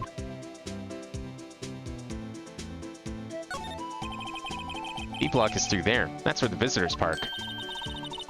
I can see the Lunchland car from over there, far in the distance. Hey, you're right. I like the cute design of the door. I can see a cartoon cow munching down on a juicy-looking steak. That's certainly a choice. Isn't that just cannibalism? Doesn't that strike you as a little creepy? Just don't think too deeply about it and you'll be fine. Yeah, I don't know what I think of that design. Sure, that's really gonna drum up business. Can we talk to him now? Yeah, it was, I mean, you know, a cow eating steak? I mean, what else would it be? Unless you can, like, you're gonna convince me it's not a beef steak. Officer Marshall, could you tell us more about the victim? Good man always die young. Remember that, partner. Could you be a little more specific? Bruce Goodman, he was a detective, right? Well, well. Aren't you a feisty doggy there now? Detective Goodman was stabbed here at 5:15. Smiling Madonna told me the tale. I think he means the witness, Miss Angel Starr. One stab to the chest, fine piece of work. This here's the autopsy report. Death due to loss of blood, one knife wound, died within an hour and a half of 4 p.m. Wait, what? I thought they were killed at 5:15. Was my sister involved with the victim in any way? Funny you should mention that, Bambina. Chief Prosecutor Sky and Detective Goodman had nothing in common at all. Nothing in common? So she has zero motive for this. They apparently worked together on a case a few years back. So there's no motive. Goodman wasn't a particularly gifted detective. That's one reason why he didn't do much work for the chief prosecutor. My sister called the victim here on the day of the murder, right? So are you allowed to be carrying that knife? Better question, how many times did you accidentally cut your face with that knife? Is that why your beard is non-existent? No, he's just constantly shaving it. Like, he's just so obsessed with keeping it very short and stubby. Like, why do you think he's, like, mid-conversation picking up the knife and taking it to his face? Guy just hates beards. And you know what? I respect that, because I, too, also shave pretty frequently. I have also grown sick of beards. Anyone who's been watching my channel for a while may recall I used to have a pretty big one. But I've given up on that notion quite a while now. Probably, I want to say almost 4 years ago, maybe, was the last time I had it any decent length. Here to this parking lot? So it seems, like calling an unarmed man to a shootout at high noon. I don't mean any offense, but Officer Marshall, you're a patrolman, right? Not a detective. You calling me out? They shoot you for that in Texas. Seems like they shoot people for a lot of things in Texas. Huh? I was one of them fancy shoe detectives till 2 years ago, to tell you the truth. Oh, really? Now he tells me. But you're a patrolman now, so how can you be in charge of a crime scene? Nothing gets by you, does it, Bambina? So why are you in charge? No reason. We're just short on hands right now. I'm keeping an eye out in the meantime. That's odd, though. Detective Gumshoe was saying he had nothing to do. Nothing important, at least. He's nothing but a sad old cowdog. I can't find his tail. Maybe it's because he runs with that Edgeworth, eh? Edgeworth? That cowdog's been kicked out of this cattle run by order of the chief of police. Just, he didn't realize it yet. Detective Gumshoe kicked out of the investigation? Does he grow it that fast? He's just very meticulous about it, you know. He savors the shave. That's why he only does a little bit at a time. Gives him something to do all day. So there's no connection between Detective Goodman and my sister. That's correct, but there's a gold mine of evidence against her. And the prospector tomorrow is none other than Edgeworth himself. I'm afraid your sister's fate is decided, Bambina. Many condolences. Officer Marshall. Yeah, Bambina? How can you say that? You and my sister, you were... There's something between this cop and her sister that I don't know about? I apologize, Bambina. Something must have gone to me. Maybe it's that dry wind that's blowing through the prospector's office. Dry wind or ill will, someone's been up to something here. But who? We're gonna literally talk about the weather. Suspicions about Mr. Edgeworth have been flying around for nearly 2 years now. Forged evidence and arranging testimonies, you mean? He was unbeatable because he did whatever it took to win. Unbeatable, that is, until he met you. But rumors are just rumors, aren't they? These are prosecutors we're talking about. Evidence is everything to them. If you follow the rumors about Edgeworth to their source, you find one person. But they were off limits. Untouchable, you might say. One person? Who? Hate to say this, but, it's your sister, Bambina. Chief Prosecutor Lana Sky. What? My sister? Edgeworth couldn't rustle all those cattle by himself. Some people load their guns with bullets. Some people load them with deals. What, you're saying Edgeworth was making deals to win trials? Where there's gunshots, there's bound to be bullets. That's what the old-timers say. There's a big old secret hidden around here somewhere. Everyone knows it. Is that why Detective Gumshoe was taken off the case? They target him because he was closest to Edgeworth? That seems like a likely theory. Maybe we should go talk to him again? Oh, no we can't. How about Edgeworth? Can we go to his office again? No, he's gone.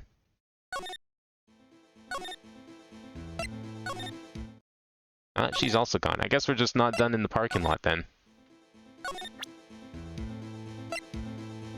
What would we present? I don't think I found this yet, did we? What's that? Some sort of police passport? This is Detective Goodman's ID card. Strangely enough, we found it a good distance away from the crime scene. Good distance in this rat hole? If you want distance, get yourself to Texas. Texas. This is a tiny little crime scene in a tiny little town with tiny little evidence. I'm pretty sure Los Angeles is bigger than any city in Texas, but I'm just guessing there. What difference does a few yards make, compadre? Note to self, if you encounter suspicious evidence, think of Texas. There's no better way to study than to hang out with the pros. Can we try calling that again? Is it gonna do anything? Can we open it at all? We can zoom in and out, but I don't think we can open it again. That seems to be off limits. Oh, maybe not. I had it. There we go. Call that number again. Did we get anything new? Oh, okay, there's no need to push again. What's wrong? You look like I do during finals. Never mind. It's nothing. So why was the chief prosecutor calling Phoenix just before she killed someone? Like, was she just gonna, like, call her up? It's like, yo, I need a lawyer. I'm about to murder a man. Seems like an interesting, series of events. Maybe we missed something? I don't see how, though, because, like, everything was... Oh, apparently this wasn't clicked. Ah, there we go. What's this? Looks like a note of some sort. Look, something's written on it. 6-7S-12-2. You're right, let's see. 6-7S-12-2. There's a name printed on the paper above that. Goodman. Maybe it fell out of his pocket when he was killed? Well, so, what does it mean, Mr. Wright? How am I supposed to know? Note to self, for detective reasoning, go to Edgeworth, not Wright. I'm sure Edgeworth wouldn't know what this means either. Victim's memo found in the car trunk. So, well, how are we doing, Mr. Wright? I guess we've got some clues. We have an autopsy report, note from the victim, and a cell phone. So, you think we'll be okay? Well, the only thing still bothering me is that Lana is confessing to the crime. She says she did it. No problem. I can guarantee that she's not the criminal. Oh, by the way, Emma? Yes? I know that song your phone plays when it rings. What?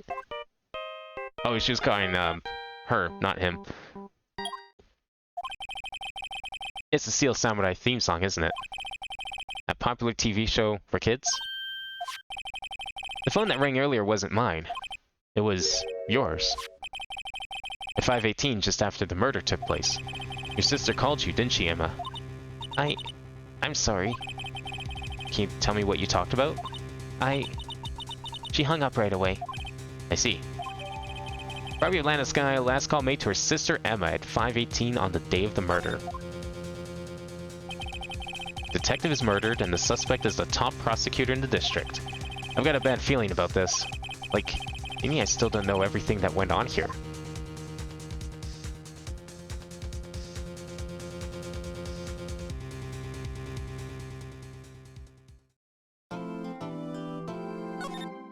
I think this is a 3-day trial, but it's not like a long 3-day trial like the previous case. How did the investigation go yesterday, Mr. Wright?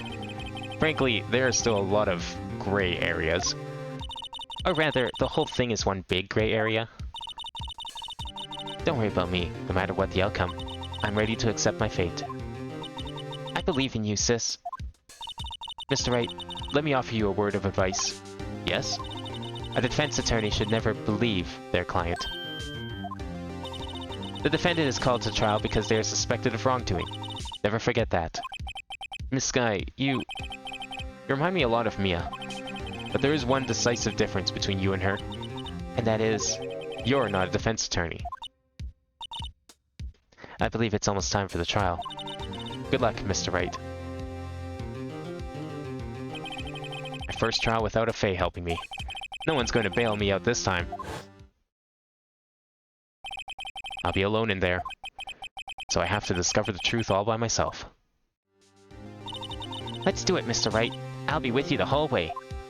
Yo, after he just finished saying how he's gonna be alone. She's literally worthless. Doesn't even exist. Even though she's probably technically more qualified to be here and help out than, like, someone who performs necromancy. Court is now in session for the trial of Miss Lana Sky. The defense is ready, Your Honor. The prosecution has been ready for a while, Your Honor. Edgeworth. Why does he have his finger on the trigger if he didn't pull it? It's been 2 months, but I haven't been in a courtroom since his trial. I hope that personal feelings won't be a part of the proceedings today, Mr. Wright. I will choose the path I think is right, regardless of what those around me might say. The judgment to be made here is in our hands, not those of anyone else. Very well, Mr. Wright. Mr. Edgeworth, your opening statement, please. Chief Prosecutor Lana Skies committed an unpardonable crime. Not only this, but she was rash enough to commit it in the prosecutor's office lot. Wow, he's much more forceful in person. I suddenly feel like confessing to everything. However, she will now pay for her rashness with her life. There was a witness to her crime. A professional witness. Well then, call your first witness, Mr. Edgeworth.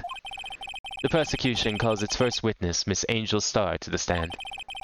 The cough-up queen? Haven't I seen you somewhere? You ordered the caviar lunch, right? Oh, caviar! I've never eaten caviar before. The judge is really rolfing it down. Are you sure that's not the only place that you've seen her, Judge? Maybe somewhere else? Somewhere you don't want to talk about, perhaps? Ah, and for you, I have a Fiesta Bowl. Thanks. Will the witness state her name and profession? Ah, and you, sir? Did you order the fingerprint lunchbox? Is that just like a box of rice with like 10 sesame seeds on it or something? I can count every one of those seeds. It is too early for lunch. Your name and profession, please. Well, Your Honor, How does it taste? So this is why everyone waves about caviar. It's so tasty it hurts. I always thought caviar would taste like pickled tapioca. What the heck does pickled tapioca taste like? Name. Profession. Now.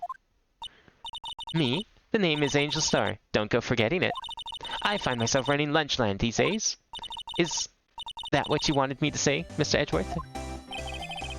Very well, witness. Please describe the incident to us. Prosecution will wait. I'm not finished eating. Hurry up. Very well, Mr. Edgeworth. As you know, we usually call on the police to provide a description of the crime. Your Honor, as Mr. Edgeworth has said to the court, I am a professional. Huh? What exactly does that mean? Until 2 years ago, Miss Angel Star was a special investigator with the police. She was a first-rate homicide detective. What? Miss Star was a detective? Ah! I know who you are. Cough up. Cough up, Queen Angel Star, Your Honor. Long time no see. Very well. You may continue with the description, Mr. Star. Just who is this lady? If I might have the court's attention over here. The parking lot at the prosecutor's office is divided into 2 blocks. A block is for the prosecutor's office personnel. B block is for visitors and clients. A chain divider separates the 2 blocks. I suppose that's to keep visitors from taking up prosecutor's spaces, yes? The crime took place by a car in the back of A block, in the car's trunk. The killer stabbed the victim with this knife and went to drive the body out. Unfortunately for her, there was a witness, and an arrest was made on the spot. And who was this valiant witness? Why, it was me, Your Honor. Witness, did you see the very moments of the crime? Of course, Your Honor. Immediately after that, I apprehended the chief prosecutor. It seems rather cut and dry, doesn't it? Well, Mr. Wright? I can't agree on principle, Your Honor. It seems that some poor losers are unwilling to accept the truth, Your Honor. Shall I proceed to crush what little hope they have remaining? If you can, then give them your worst, Miss Star. Wait, are they talking about me?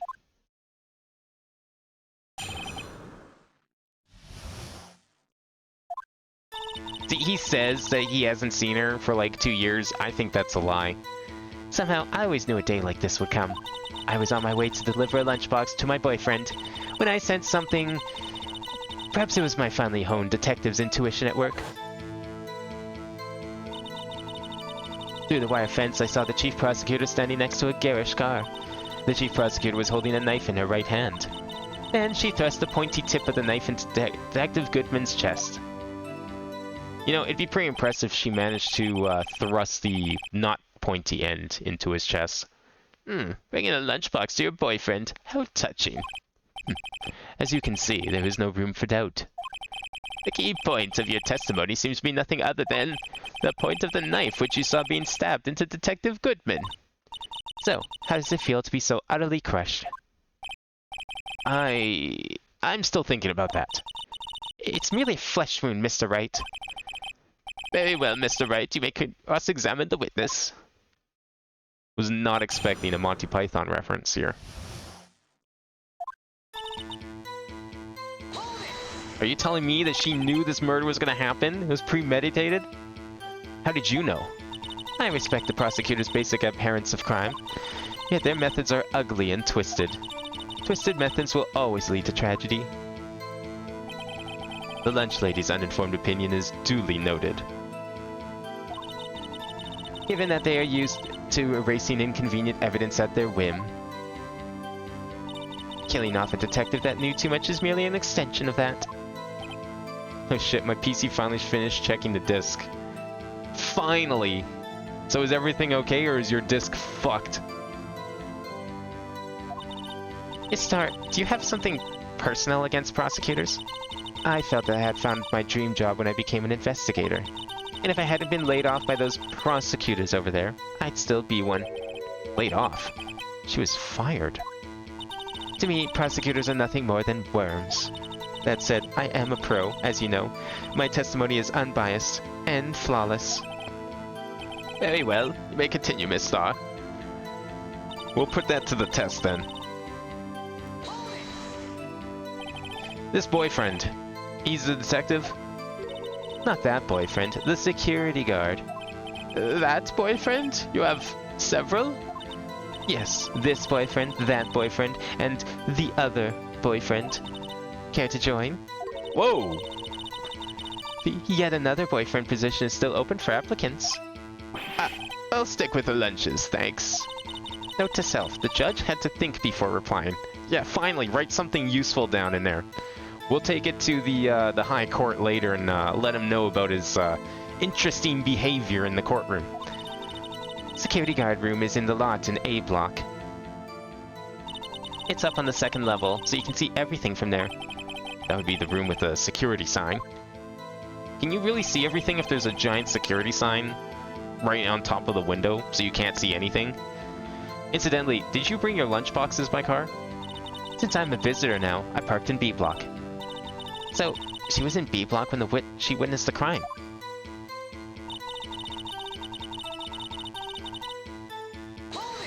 She just sensed murder. She just has, like, a murder sense.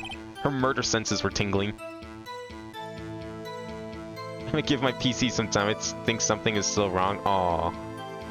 You sensed something. So you're saying you had a premonition of the murder? That's not very scientific, ma'am. It felt like... how would you say? Oh, yes. It was like that feeling you get when you view a pumpkin chock full of seeds. I have no idea what that means. Speaking of a detective's intuition, wasn't the victim Mr. Bruce Goodman also a detective? Yes, well, he was like a young cheese. A young cheese? A pale white cheese, not yet tangy with the experience on the streets. A greenhorn. That must be hard. Then I must be hard, yellowed, and sharp as a tack. I think at least one of those terms is definitely true right now, Your Honor. Yeah, with the odor of an old cheese to match. In any case, there's a lot. I feel something... there in the lot, I felt something stirring in the back of my mind. She saw through the wire fence. By garish car, you mean... Mr. Edgeworth's car, yes. Took a while for the login screen to appear, but at least it's powered on. Did you, by chance, end up, quote-unquote, bricking because of an update, perhaps? Because I know all too well about that. Mr. Edgeworth's? Incidentally, the knife with which the victim was stabbed was also Mr. Edgeworth's. Wasn't it? Indeed, it was. What an odd case this is. And the person you saw, you are sure it was the defendant? I saw her from no further than 30 feet away. I am certain it was her. She's telling the truth. We're doomed. Let's just do what we can. Even if we don't have any proof, we can always nitpick. Witness, in your testimony, you clearly stated the following. Prosecutors are nothing more than worms. Ergo, you are a biased witness. That's certainly some nitpicking you got there, right? You might want to keep those silly opinions to yourself in the future, rookie. Huh? Rookie? Unless you're willing to risk the consequences of doubting me. Now you mentioned I did update Windows 10 2 nights ago, and that was when the issue started. Sounds about right. I didn't have the problem quite as much with 10. And I've been very fortunate, and I've never had the problem with 11 yet. But 7, for sure. Every single update for 7, and it's part of the reason I swore off of updates. Every single update with 7 would temporarily brick my PC. And I would have to go in, do a check disk, do a system restore, the whole works. And then it would finally work again. But every single update, like, I just knew it would come. And I don't know why. And 10 was also the same thing. 11 I've been lucky. 11's been fine. But yeah, it's probably one of the dumbest parts of trying to update a Windows install. I'll fry you like a fritter, crispy on the outside, chewy on the inside. That was inspiring. I believe I heard that tagline elsewhere. You could cry plagiarism? I may be relegated to the lowly post of lunch lady, but my instincts are honed. A photograph! You took this? The moment I witnessed the crime, my reflexes took over and, snap, I took a picture. In fact, one of my lunchboxes is rigged with a camera. What? I suppose that's more exciting than just hanging it around your neck. Witness, why am I only seeing this photograph just now? You think I'd show it to you, a prosecutor? Think again. I mean, does it really matter if she only showed you the photograph now? It's clearly damning evidence. My boyfriend works in the photography division of criminal affairs. Well, this is certainly the defendant. Moment of the crime as photographed by Angel Star. Uh-oh, this is unmistakably Lana Sky. So, what was the defendant doing at the time? So, was this before or after she killed? That's the real question. It was the same night I both downloaded and refunded Fallout 4. Dang. Imagine Fallout 4 breaking your PC before you even turn the game on. Just the mere act of downloading the game and installing it just fucks up your PC. Classic Bethesda. Actually, didn't some people complain about a recent release that was like bricking their PCs or something? Well, not breaking them, but it made like it completely inoperable. Just like the act of installing it or something. Like totally fucked up people's PCs. I don't remember what game it was, but it was something I read recently in like the last few weeks. It was a pretty big release. Tell us more about this knife that the suspect was carrying. Well, I'd say the blade was about 4 inches long. Is that right, Mr. Edgeworth? It is your knife, after all. Yes, that's about right. Prosecutors are by nature well versed in the location of a man's vital organs. What does that mean? I'm sure it was easier than boiling an egg for my egg salad surprise set. You can't testify as to her ability to kill an egg. I mean, a person. Perhaps a chicken salad set would have been a better metaphor? So, the defendant was holding a knife. What then? And then she thrust the pointy tip of the knife. You know, stabbing. Tell the court why you didn't try to stop this crime. You did see her raise the knife to a strike, no? The defendant has a point. Unfortunately, by the time I realized what was going on, it was already too late. Too late? Yes, the next moment, the chief prosecutor brought down the murder weapon. I see. It's only a flesh wound, Mr. Wright. We can make it. You said that before. Anything else? Scientifically speaking, Miss Starr's testimony is flawless. Sounds pretty fatal to me. What do we do? Is this it? Is my sister guilty? Let's just keep our heads cool and press the witness a bit, shall we? It's Bethesda. I had to restart the game twice and even then couldn't get out of the house? Oh man. That's weird. Like, I mean, you know, Bethesda games are known for their bugs, but I don't think I've ever recalled seeing that sort of issue with Fallout 4, even at launch. First reset was because keyboard wasn't working. Second, because after talking with the representative, I couldn't move. Huh. Just gave up at that point, refunded the game, got my money back quite quickly. I have never heard of this issue. That's definitely a new one. Not surprised, but it's also shocking that like something that major has never come up until now. For some reason, having her panicking next to me makes me calmer. Don't smile like that. Alright, what are we presenting on here? She was on her way to deliver a lunchbox to her boyfriend. She sensed something. Her detective senses were tingling. Through the wire fence, she saw the chief prosecutor standing next to a garish car. Chief prosecutor was holding a knife in her right hand. Okay, let's, can we take a look at the evidence here at all? Oh, not that one. I wanted to check on the other one. This picture again. So she was holding his jacket, I guess, in the car. Why would she wear it? She was holding a knife in her right hand. I don't think we have anything that would refute that claim. No prints. Okay, but I mean, she could just wear gloves, right? Nothing special there. We can check the blood on it. This must be the victim's blood, right? Either that or Edgeworth cut himself peeling an apple. That is a very sharp knife to be peeling an apple with. What's Edgeworth doing with a knife like this anyway? Hey, maybe he spends his weekends roughing it in the wild. Edgeworth? In the wild? I think my fruit peeling theory is more likely. Are you kidding? I always pictured him as an outdoorsman. Ah, there's a scary thought. I feel like Edgeworth just going to the park onto a boat is probably the most adventure he's ever had. Okay, what kind of, like, stuff do we have in here? She thrusts the pointy end of the knife into Detective Goodman's chest. Alright, yeah, I mean, that makes sense. What does this say? Death due to a loss of blood. Hour and a half. Let's see.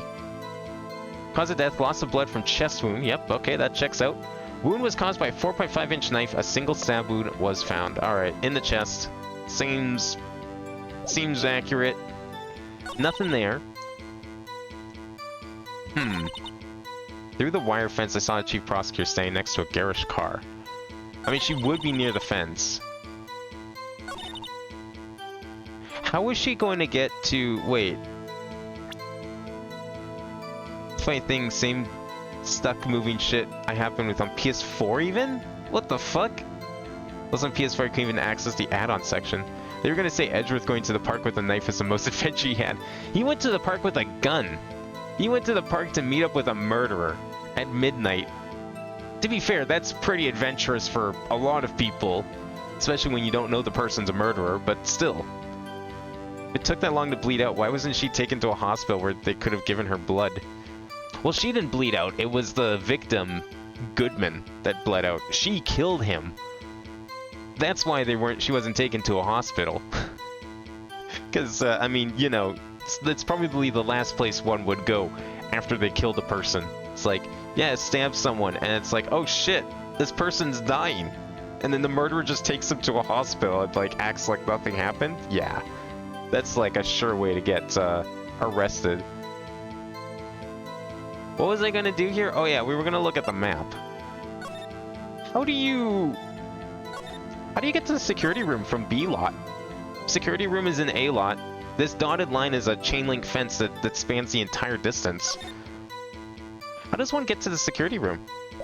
You think we should call her on that? Nitpick it like we said? Alright, I was on my way to deliver a lunchbox to my boyfriend. I'm gonna try it. Oh, okay. No, never mind. I guess we're just gonna overlook that fact. Maybe that's nitpicking a little too much. Yes, why didn't he take the victim to the hospital? Yeah, why didn't the murderer take the victim to the hospital? I don't know. I mean, it seemed like she was trying to get caught, to be fair. Like, she seems pretty adamant on getting accused of murder here and, like, getting found guilty. She wants the guilty verdict. She's letting Phoenix out to dry here. Sense something. Perhaps when I finally honed detective's intuition. Like, this seems... I don't know about that. Through the wire fence, I saw the chief prosecutor standing next to a garish car. Now, is this also nitpicky to say that... Oh no, there's a wire fence in the way. Okay, never mind. I thought there wasn't a wire fence there. I was like, gonna say, how is there no wire fence if you're looking through it? She's holding a knife in her right hand. No, wait, okay, wait, hold on. This picture was taken at the moment of the crime. Where's her knife? Wait a second. Hang on here. I don't see any knives.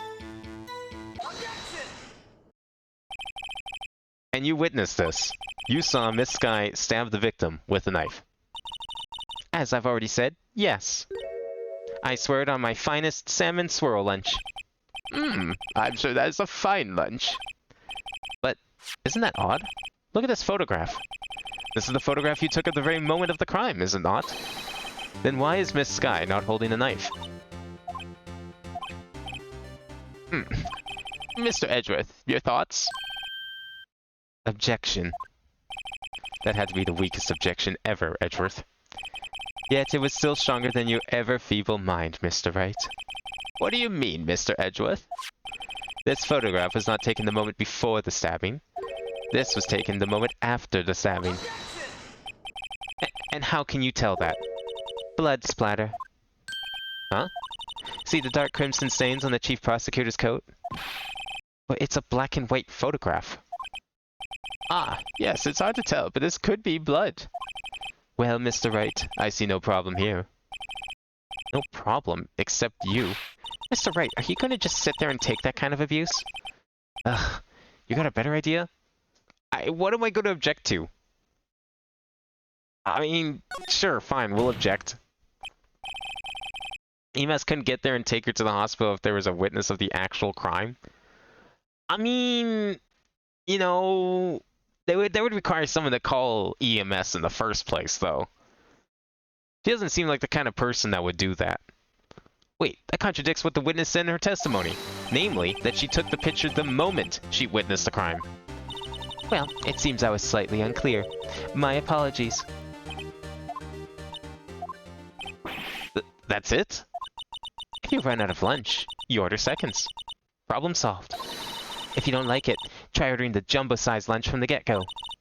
Good advice. I'm not sure I understood it, but good advice. I didn't have time to stop her. Prosecutor Sky was cold, calculating, like a robot. She killed without pain or remorse. It was a premeditated murder. She has no motive. But premeditated? How do you know? Look at the chief prosecutor's hands in that photograph. Well, are those gloves? Surgical gloves made of thin rubber, most likely. Why would she have those on? If it was not premeditated, she would not be wearing those gloves. I mean, maybe she's just a germaphobe. You know, all that shit going around these days. Those gloves do seem to tell a tale of premeditation. Premeditated murder. A serious offense. Would the EMS even get there in time? Yeah, I mean, like, it sounded like he died pretty quick. Or by pretty quick, I mean an hour and a half of 4 p.m., which is a big question of its own there. Because I thought the murder took place at 5:15. Witness, add this to your testimony. The murder was planned. The rubber gloves prove it. Was it planned? I guess we'll press first, but... What if she was just in the habit of wearing gloves? Like, driving gloves? Yeah, someone's gonna wear surgical gloves while driving. The gloves were admitted as evidence when the defendant was arrested. They were rubber gloves of the kind used for autopsies. In other words, when the chief prosecutor came to the crime scene, she came to do murder. It's the only possible conclusion one can make. Everything was planned. It was a premeditated crime. Ah.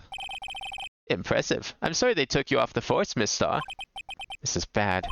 She's got them thinking this was all planned. If she can prove this claim, the trial's already over. I've got to think of a way to show that this wasn't premeditated. Alright. How do we show it's not premeditated? Let's see here. I mean, obviously we need to present on the new one.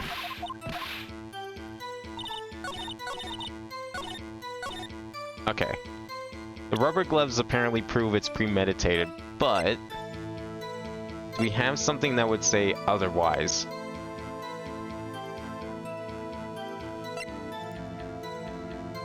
Would it be this, and the fact that the murder actually could have taken place at 4 p.m.? No, apparently not. Completely irrelevant to the case. Fair enough. The rubber gloves apparently prove that the murder was premeditated. What would prove that it's not?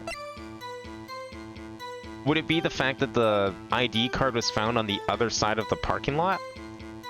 I mean, I don't know how that would even get there, to be fair. Maybe he dropped it before getting killed.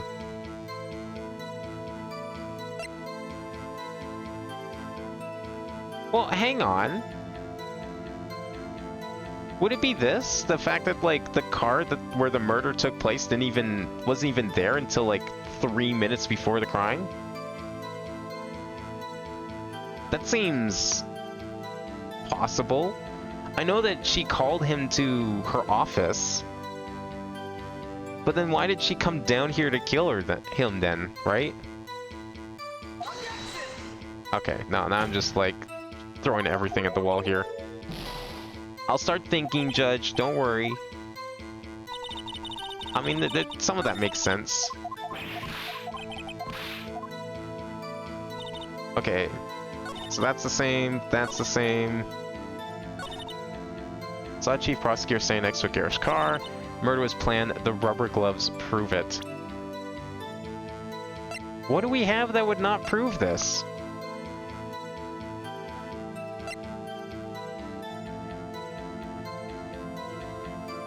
It wouldn't be like... Would she have been at this? But that doesn't make it not premeditated.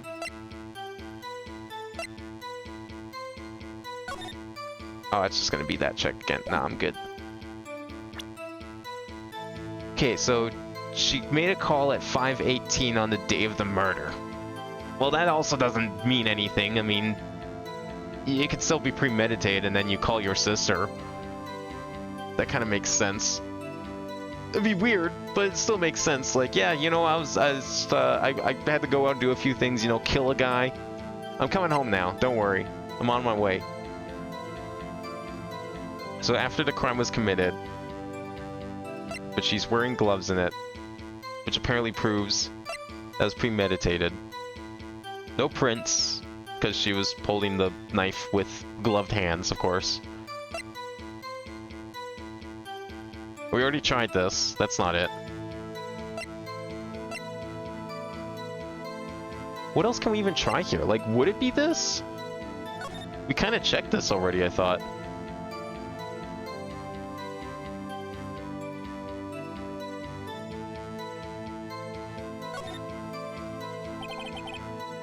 Name and ID number written here. Sergeant Bruce Goodman, blah, blah, blah.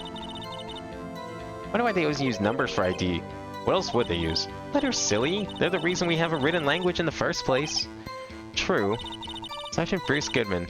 ID YAB BADAB. See? Wouldn't that be better? Yabba dab? Well, it does have a certain ring to it. Exactly my point. Doesn't take much to amuse her. I think you're missing a couple letters off of that ID there.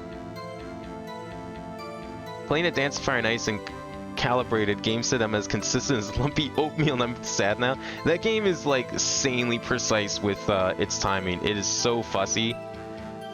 I wouldn't take too much, I wouldn't put too much stock in that, because if you play any other rhythm game, you'd probably do fine. It's just that game. That game just wants perfection in everything. I mean, okay, so the only thing that comes to mind here is this, and my theory on it. Did I try this? I might have, actually, now that I think about it. What have I tried so far? I tried this, and I tried this, and I think I tried this. So the only other thing is this, maybe. But what does that have to do with the murder? Because it's just his ID card. It was found at the scene of the crime, like, on the other side of the office. But he could have just dropped it before getting killed. What the fuck?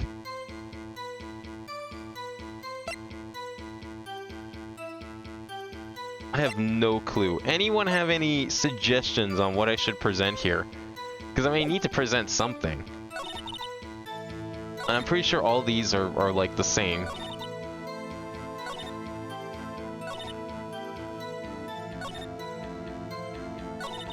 Like, she just saw her standing next to the car. And she's like, yeah, the murder was totally premeditated. I'm thinking we have to present something on here because, I mean, it's the new part of the testimony after all, right? Oh, you know what? I should probably save here just in case I fuck up again. There we go. But maybe that's what they want you to think.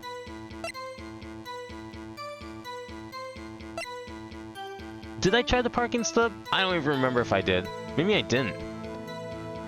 But, like, how would that prove that it's premeditated? Okay, let's check it again.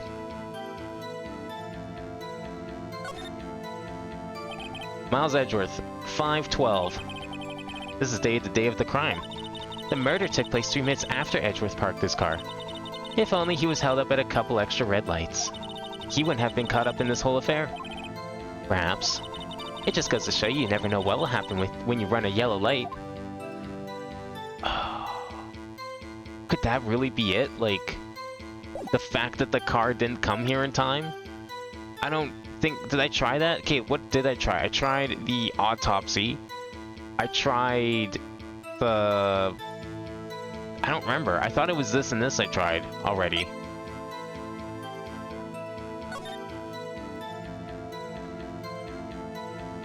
Like, would it be the... No, it wouldn't be the...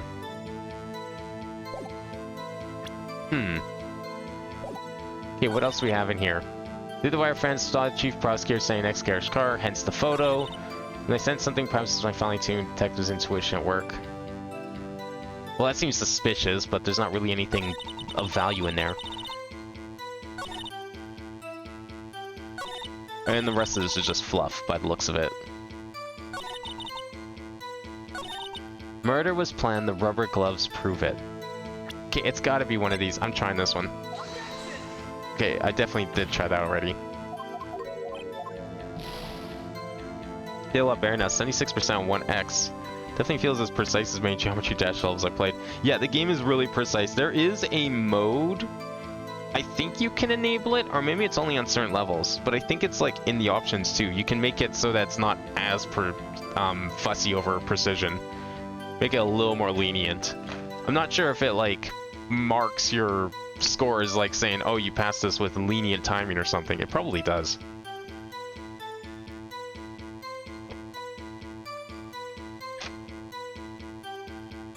That game definitely takes some practice. Okay, so we've tried the most obvious ones for sure then. We've tried this, saying that, oh, she was at the ceremony. So how would she have premeditated? Well, I mean, she could still premeditate. She, like, probably put in her day planner. Go to police awards ceremony. Kill a guy. You know, just write it in there for 5:15. This ID card is something I have not tried yet. But I don't see how this would prove that it wasn't premeditated. I have no way of disproving the rubber gloves. And I feel like that's what I need to do.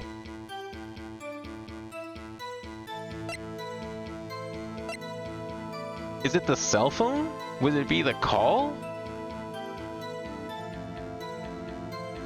But like, again, how would that do anything?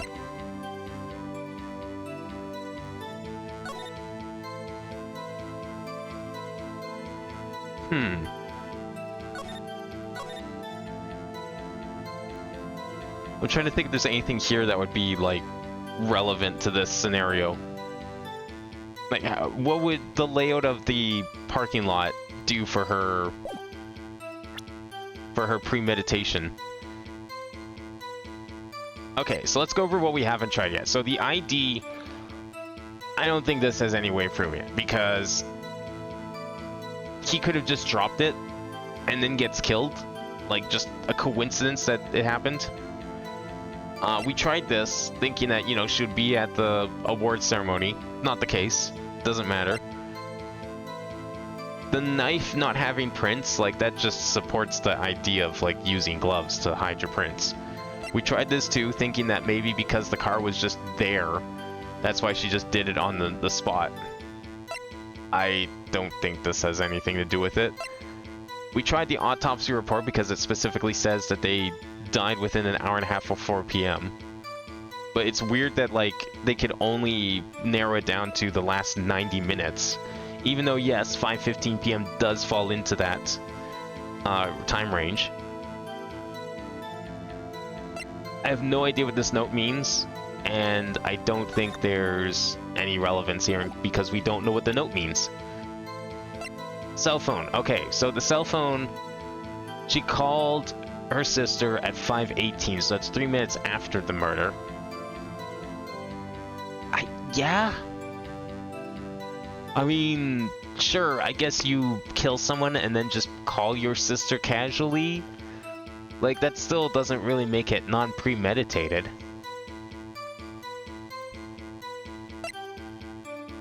I don't think the layout of the parking lot would do anything either. And then this picture, which just proves that it was premeditated, apparently, because she's wearing gloves. There's the option for limit judgments, but that's for more precise gameplay. The only options are perfect, only impure perfect. Oh, okay. So I guess it was just that one level I played then that has that option. Ironically, the hardest level in the game. That had the option to disable that sort of timing.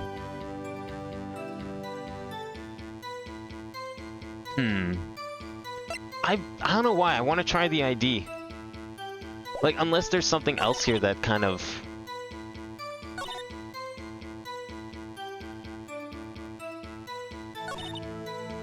She was standing next to the car. She was on her way to deliver lunch to her boyfriend. Through the wire fence, I saw the chief prosecutor standing next to the car. I mean, that sounds about right. Do we know that the murder took place next to the car at all? No. Day and time of death, February 21st, between 4 and 5:30. Cause of death, loss of blood from chest wound. Yep. Wound was caused by a 4.5-inch knife. A single stab wound was found. Well, that all lines up, so I don't think it's going to be anything that. I mean, fuck it. I guess we try the card. I really don't know what else this would be. Like, she called her sister at 5:18 and then just immediately hung up, right? So the call itself doesn't prove anything. Like, what would the fact that she called prove? Oh, I better make sure I'm on the right thing before we click any buttons. The murder was planned, the rubber gloves prove it. This was found on the ground, though. Maybe she called in, like, panic? Would she have really dropped her phone, like, hung up instantly and dropped her phone if it was premeditated, though? You know what? Okay, it wasn't the phone.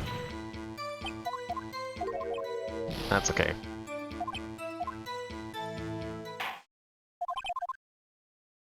So it's not the phone, it's not the parking stub, it's not the autopsy report. I'm pretty sure I tried the shield. That really only leaves, like, the ID. You managed to fail at 0% by overloading? Yeah, that's the other thing with that game. It's probably the only rhythm game I've played where it actually, like, harshly penalizes you. By which I mean completely kills you. By pressing buttons too many times. I mean, in most rhythm games, it's like mashing doesn't benefit you because notes become so dense that, like, it's really in your best interest to not mash. But I've never seen a game that just straight up, like, ends the level because you're mashing. And mashing can just happen anyways because, like, if you are playing, like, a really fast, complex song, you're probably bound to overload regardless, just trying to hit things on time. Is it the ID then?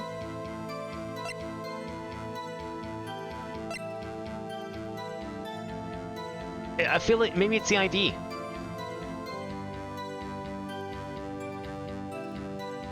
It's like, okay, what else have we not tried? We haven't tried a knife, but I think it's a knife. Oh, wait, usually in Edgeworth's toolbox. This actually would be it. Because if it was premeditated, wouldn't she bring her own weapon? I'm dumb. I forgot it was from his toolbox. The knife actually destroys that testimony. Witness, do you know what this is? Are you trying to test me? I sell boxed lunches for a living, you know. That's a knife. The knife. The knife that was in Mr. Edgeworth's trunk. Indeed, it is my knife. What's with this case? Bloody murder weapon, a red car, all belonging to the prosecutor there? Uh-oh.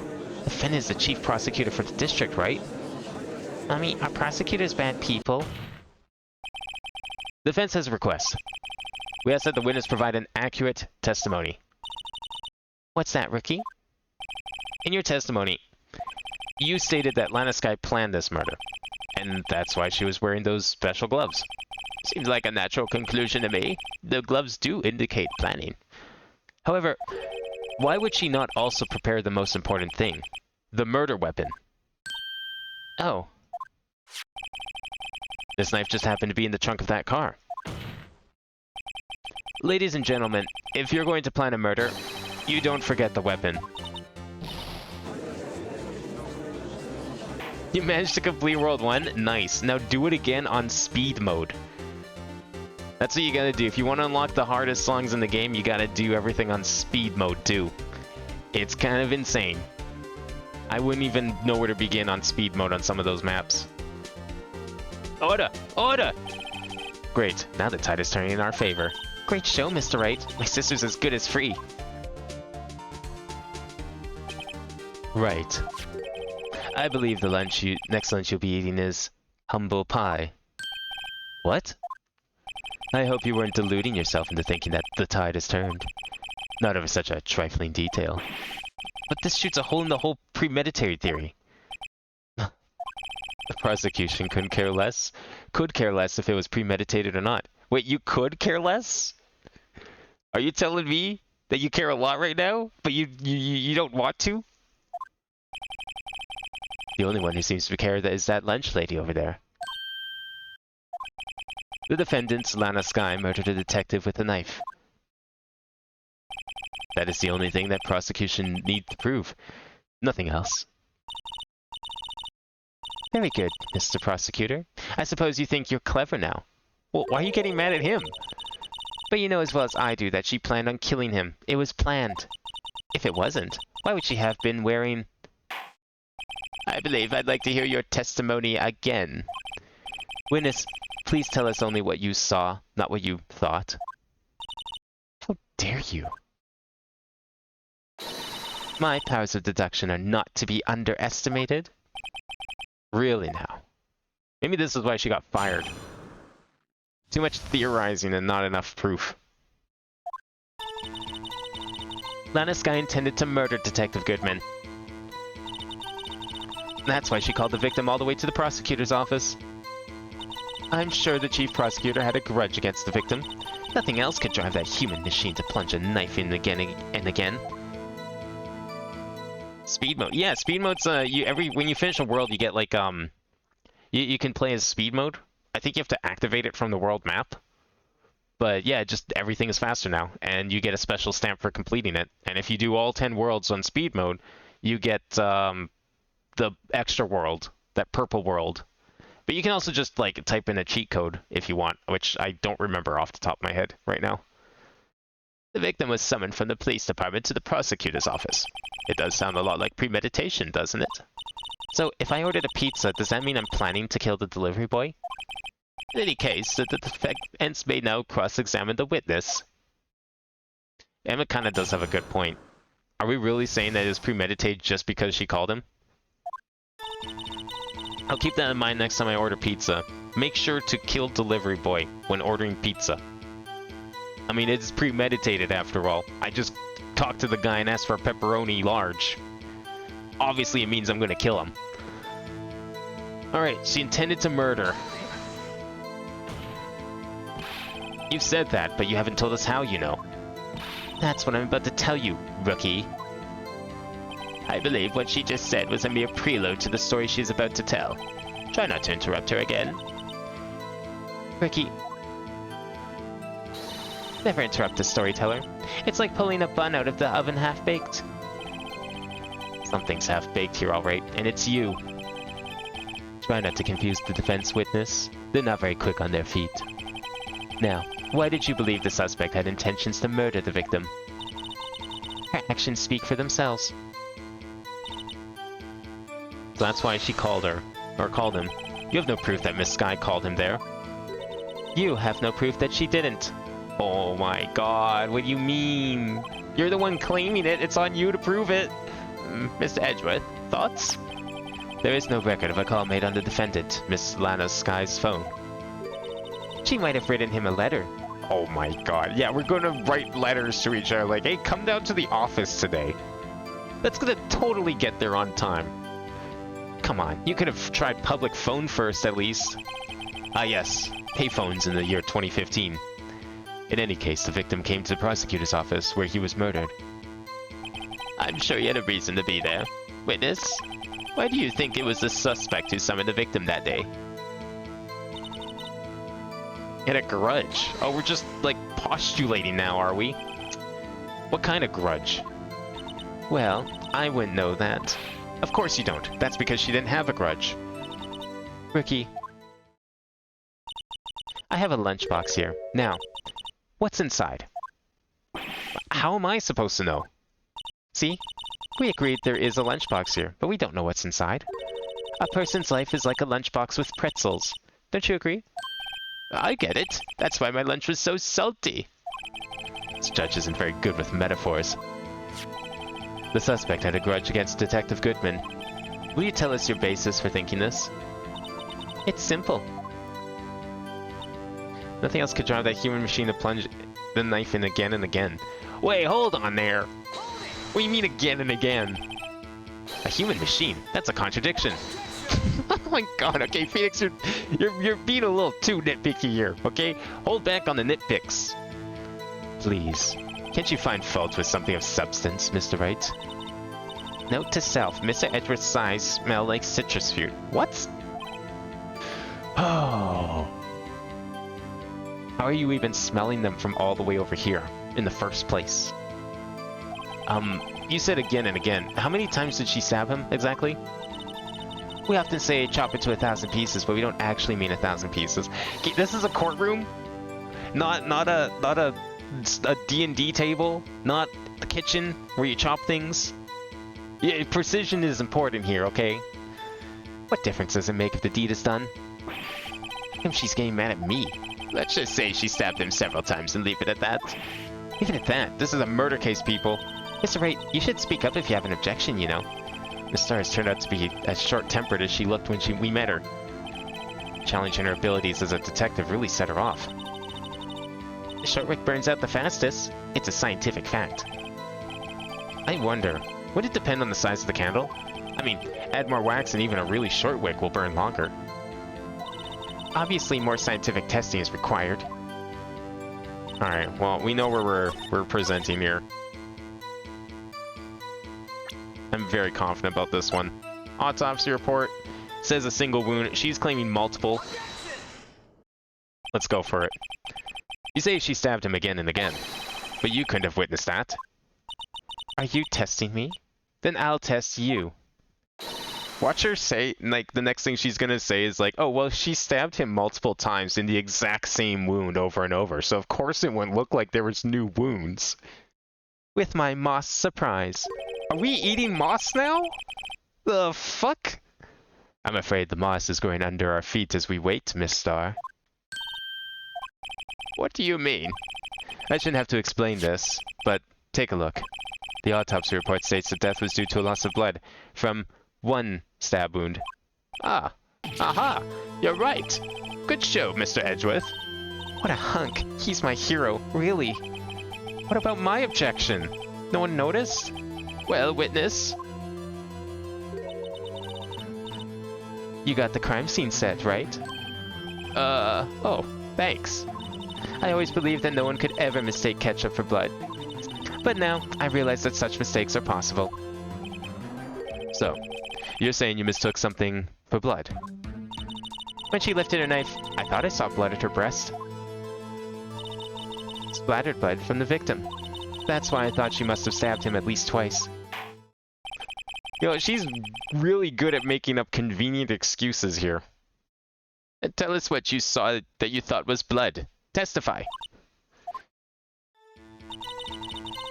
Her red muffler looked like blood to me. That's how ghastly the whole scene was. Is that really the best you could come up with? Oh. Her red muffler. Yes, like a scarf. The chief prosecutor always wears one around her neck. So she can be easily hanged at a moment's notice, I suppose. Jeez. She's right. Miss Skye was wearing a red scarf, wasn't she? But wait. Isn't it odd that you mistook that for splattered blood? Well, people often mistake my beard for a bib. A judge with a bib. That's why this place feels so much like kindergarten sometimes. Actually, I do think I saw some traces of blood on her chest. Okay, sure, whatever, yeah. However, the autopsy report is clear on this matter. There was only one knife wound. Apparently, Miss Starr isn't entirely sure of her own testimony. Mr. Wright, this is our chance. Chance for what, I wonder? Miss Starr has turned out to be as short-tempered as she looked when we met her. Alright. We need to, like, obviously press something on here. Or present. Red muffler looked like blood. That's how ghastly the whole scene was. What are we presenting here? Is it the picture again? Is she, like, just not wearing it that day? Wait a second. Huh. Wow, what do you know? She wasn't. How unfortunate. The witness is clearly not suited for detective work. I like that Edgeworth is just taking over now. He's like, you know what? Fuck this farce. I'm going with Phoenix on this one. You're a piece of shit. What? The suspect was not wearing a scarf or muffler of any kind when she stabbed the victim. And you've proven it yourself. With this photograph. Huh? But that can't be. Only a professional lunch lady could be so utterly clueless. Congratulations. Perhaps you finally found your true life calling. Harsh words, but good. In the end, Mr. Edgeworth prevails. What was my objection? Chopped liver? But it was there, a scarf. No, not that, but something red, really. Well now, where were we? The witness has given us an entertaining interlude, but back to business. What? Very well, witness. Continue your testimony. You saw the crime and apprehended the suspect. Tell us about that. Very well. I do remember some things accurately, at least. You've said that 3 times now. Ultimately, we couldn't shake the most important part of her testimony. The most important part? The part where your sister stabs the victim. This next testimony might just be the moment of truth. Maybe even literally.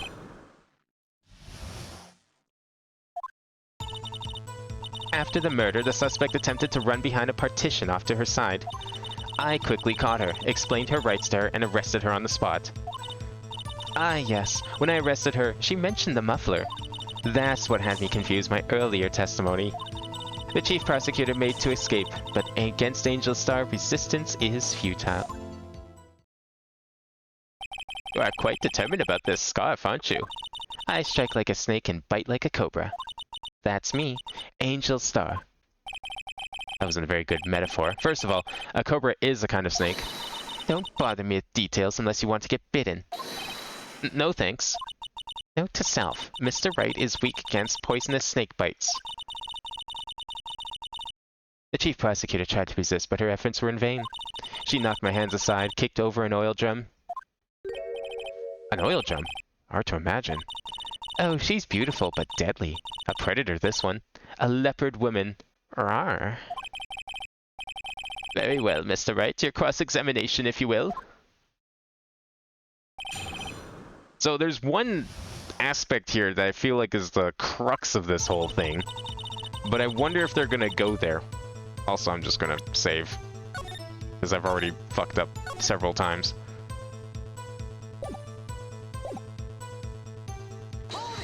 Starting to think this is gonna be a long case. I'll be fine. I remember the next 2 days I think are shorter. We'll be okay. So where's this partition on the floor plans? I'm sure she means this wall next to the car. That's right. There was a wall there, about 6 feet high. She was obviously trying to hide herself. Quite a natural thing for a criminal to do. And what did you do then? Quickly caught her, explained her rights, and arrested her on the spot. You say quickly. Were you close to the suspect? As I just said. I was only 30 feet away from her the whole time. Now, there's a little problem with that fact, being only 30 feet away. Maybe I should press her for more details? I'd like to see this on the floor plans, just to be safe. The Lunchland car was She was a visitor, thus she was parked in B block. So you witnessed the murder from here? That would make it about 30 feet from the car, yes. Is that correct, Miss Starr? Yes, that's right. But there was a chain link fence in front of you. I went over it, of course. Amazing! The cough-up queen lunch lady athlete indeed. It would have taken her a little time to climb over the fence, so she couldn't have gone to my sister that fast. I play one level Rhythm Dog and I think I'll be rhythmed out. I feel like 2-2 may be a pain. Yeah, those two rhythm games in particular, yeah, you picked some good ones, but you also picked, like, definitely IMO, probably some of the harder rhythm games out there. Yeah, that fence is about 9 feet high, too. That would be one hell of a fence to vault over. Like, look at that thing. She climb all that? Isn't she wearing, like, fucking skirt and heels? How did Miss Sky not get away?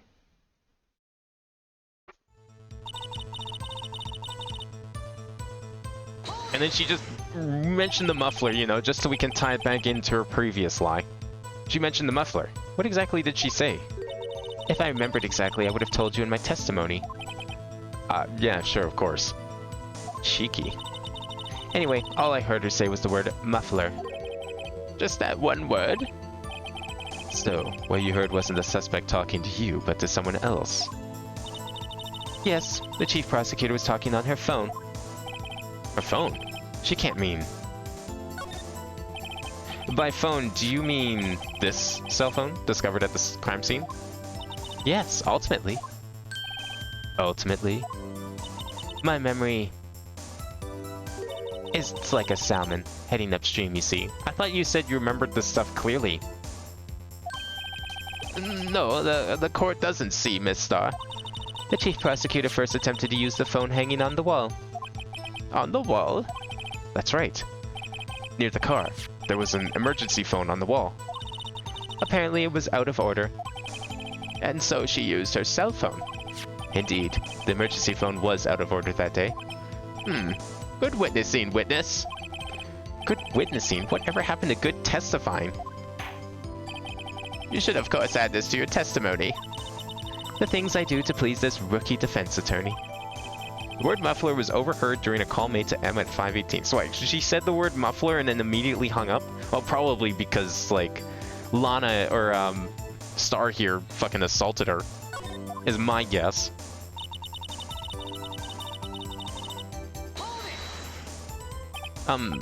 Do you think you could restate your testimony for the court? Ah, I was going to ask the same thing. I'll only say this one time, so listen close, rookies.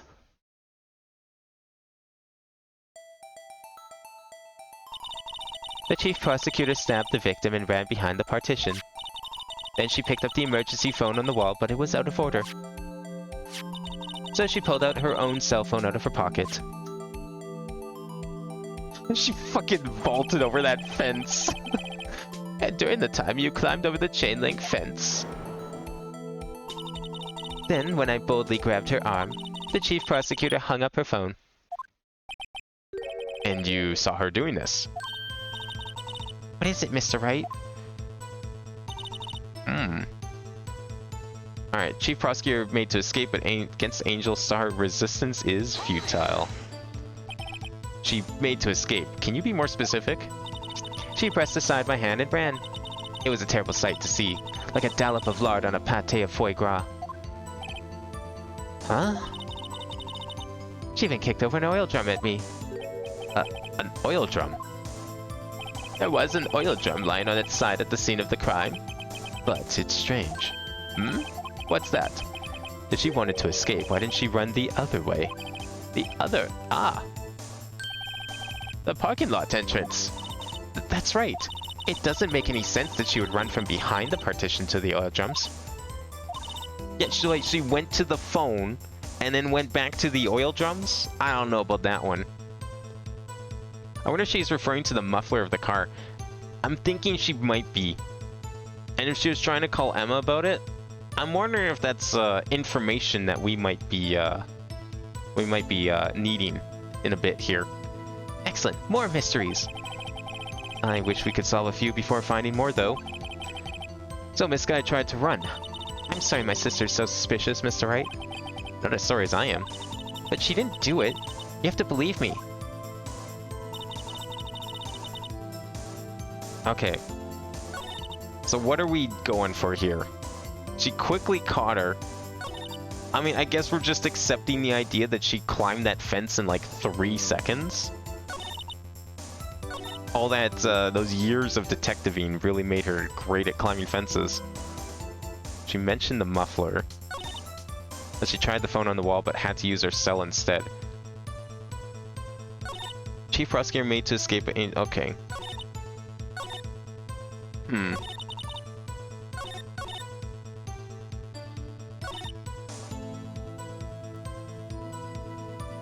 He got a B+ on 2-2.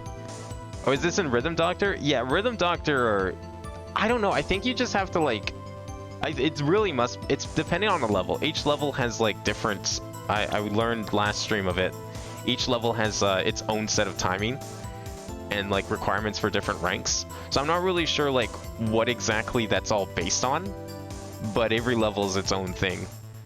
So you kind of just have to figure it out. I'm guessing it's probably has something to do with like how many you miss. But each level has its own like threshold for ranks. Okay, so she tried to run. Do we have anything here?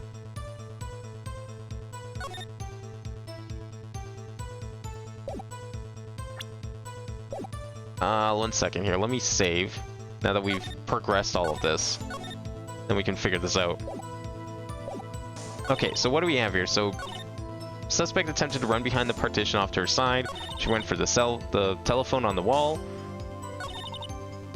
She mentioned muffler, saw it all. She tried the phone on the wall, but had to use her cell instead. That was at 5:18. So she climbed the fence in about 3 minutes. Chief Prosecutor made to escape. Which one was this that, like, Phoenix hinted at something? Was it this one? Okay, so killer goes to phone. Tries phone. Pulls out cell phone instead, because phone is dead. Star climbs over the fence. Catches her. And then she hung up her phone. You saw her doing this.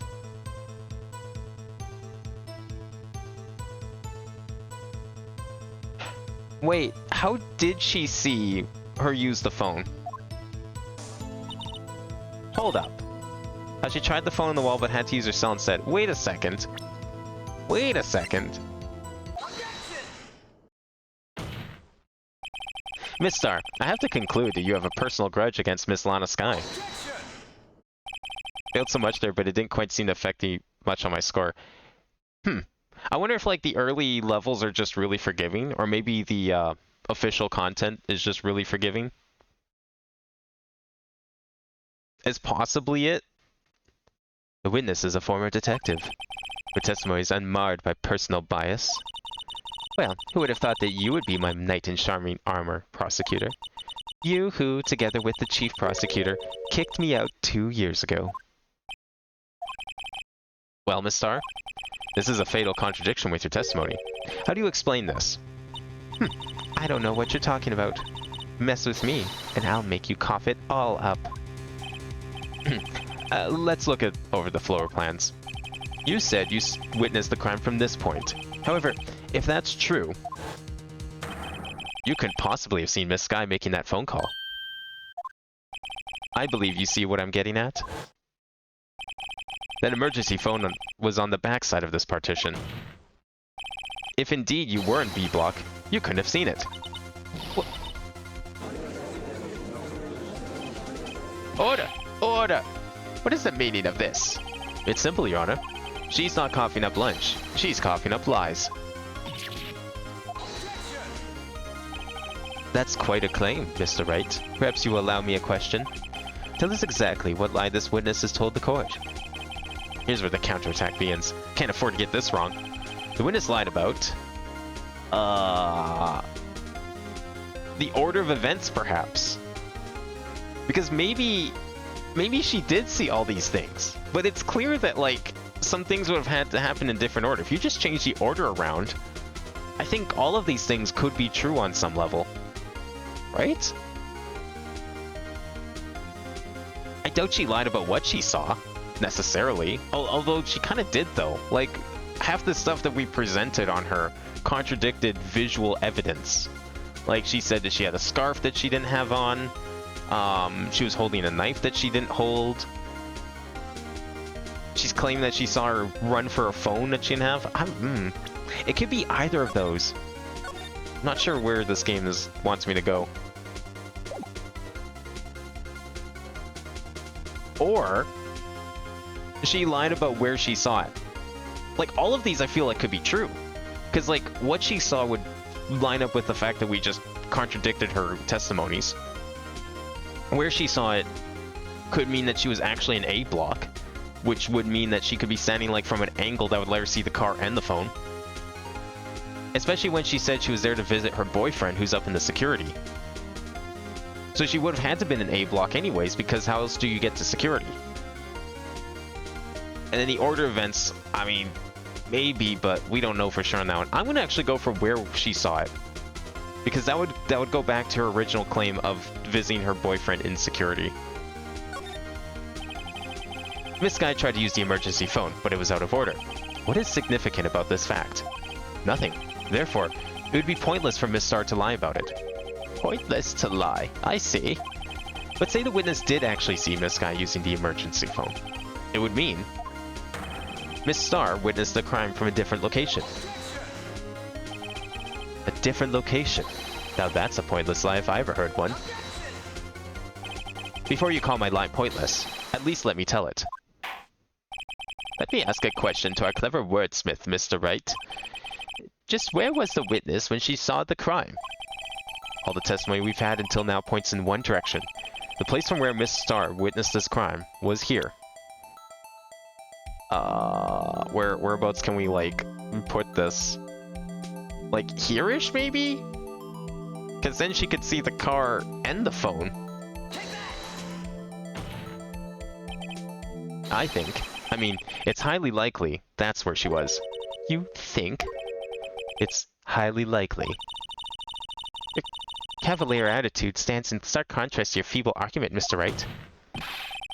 Her being there wouldn't change a thing. What do you mean it wouldn't change a thing? She'd be able to see everything! What do you mean?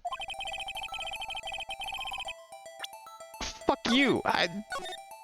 What's this, like, pixel hunt and shit? How is that not accurate enough for you?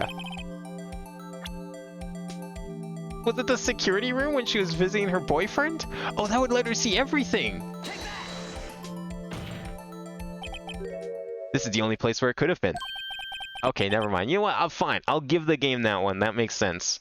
Because she did allude to it earlier. The security guard room? Indeed, the security room in the underground parking lot is well positioned. It's built on the second floor so you can see the entire lot. She would have been able to see the emergency phone from there. But why there? There are many other places where she could have seen the phone. Not in this case, Your Honor. The witness, not being part of the prosecutor's office, couldn't park in A block. The only place where she could have seen the crime in the back of the partition is here. I remember in your testimony you said you brought a lunch to your boyfriend in the security guard room, yes? Well, Miss Starr? How many years have I been getting the better of men? To think that the tables could be turned. Today a man has gotten the better of Angel Starr. She's given up. Order! What have you done? Used to be a detective. You should know better. I'm not turning back. The guilty will be punished. And I'll do what I must to make sure justice prevails. The guilty? Is she talking about Miss Sky? Mr. Wright, doesn't this strike you as odd? I thought boyfriend was in quotation marks. Well, she did say earlier that she had several boyfriends. The other boyfriend position was still open for application, if anyone's interested. Why did Miss Starr lie? It doesn't make sense. Huh? She could have just said she saw the crime from the security guard station. It wouldn't change anything. Exactly. This photograph tells all. It was the defendant who stabbed the victim. Now, okay, but wait.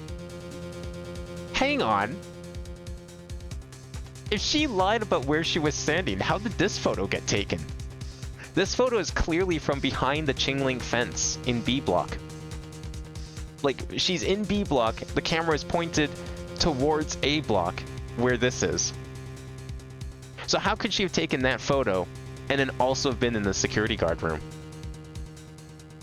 She was up there, then how'd she run down and arrest her so fast? I mean, you know what? That's a good point. I'll give you that.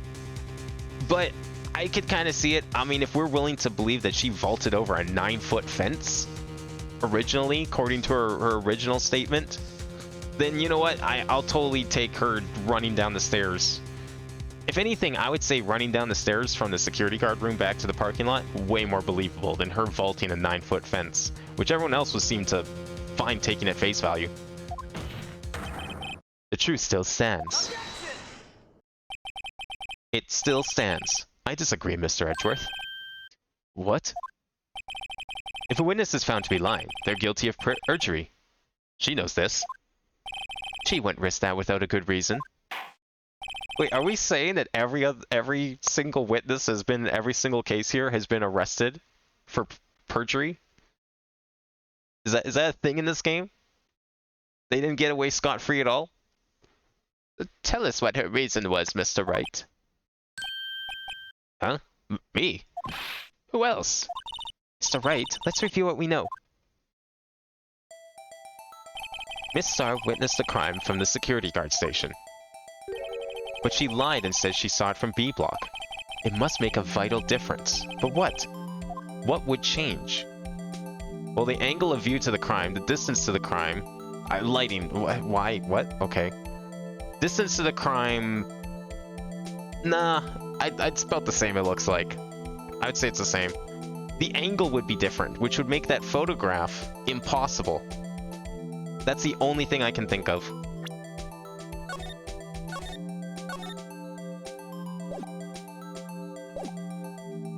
Nah, she ran straight through the chain link fence, no clip that shit. Well, careful there. It's lucky she didn't fall into the back rooms, you know, no clipping through the fence like that. That's scary. I'm gonna go with the angle here because I'm wondering about that picture that she took.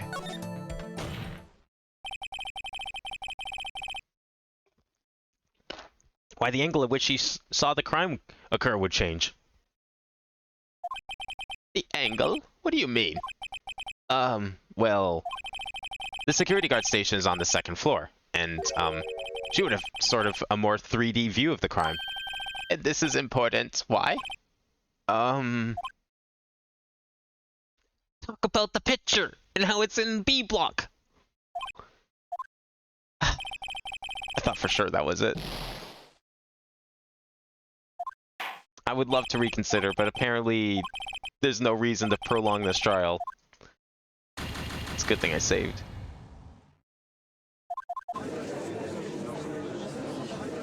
Why does it look like she's holding something in her hand? You see that in that view? She's got like a paper or something in her hand.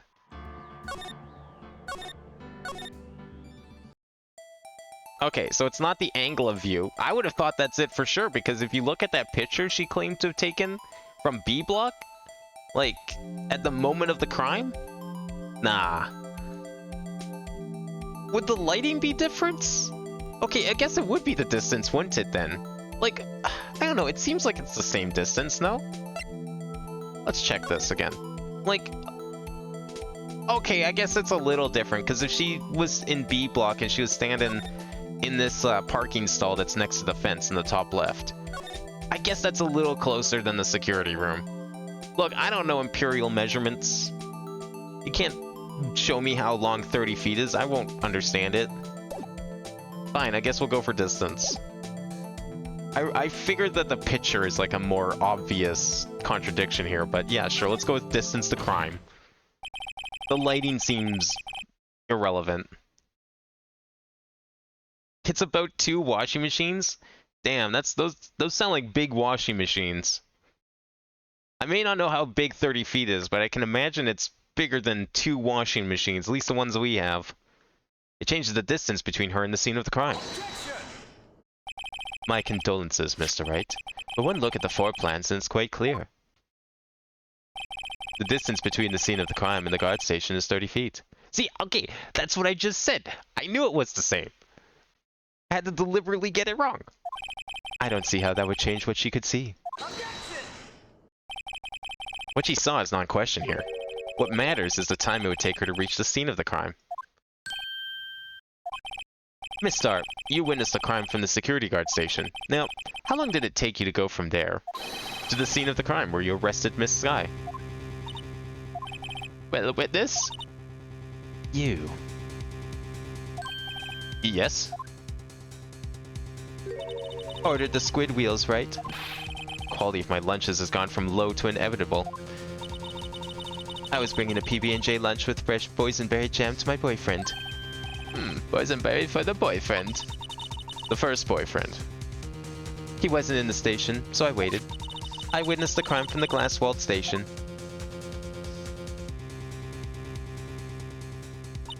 And before I knew what I was doing, I found myself running towards the scene.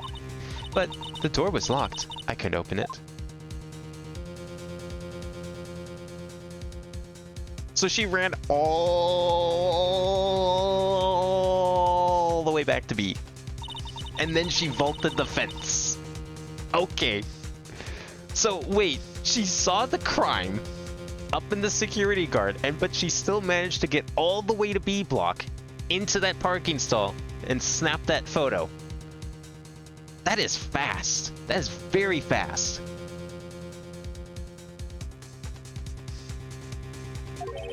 It's quite a detour. It probably took me at least 5 minutes to get to the scene of the crime. So if it took her 5 minutes, crime happens at 5:15, phone call is at 5:18. There is no information for what happens at 5:20.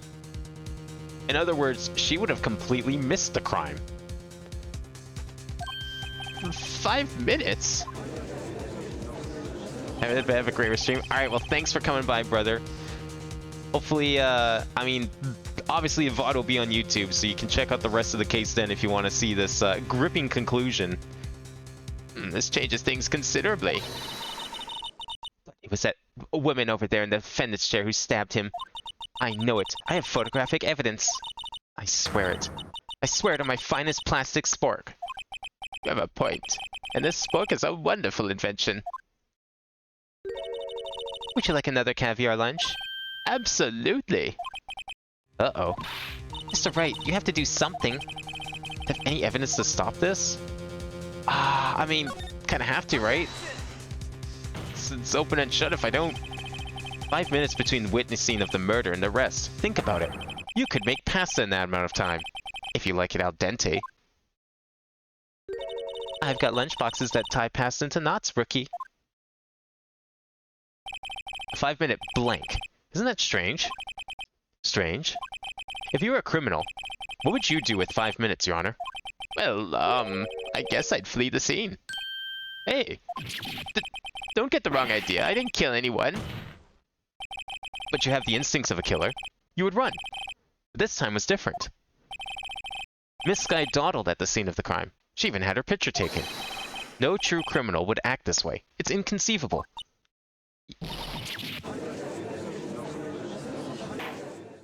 Well then, it seems we've come to the end of this testimony. The witness has a grudge against the defendant and a blank in her testimony. Mr. Edgeworth, is the next witness ready to go? Unfortunately, I appear to have overestimated this witness on account of her professional history. We did it! We screwed that can shut, Mr. Wright. That was too close.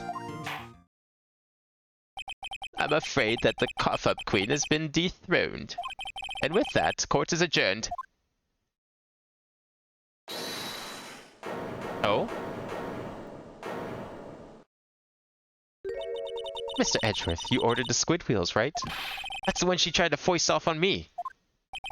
I prefer not to take the defense team's leftovers. Anything else to say? I might be able to save you.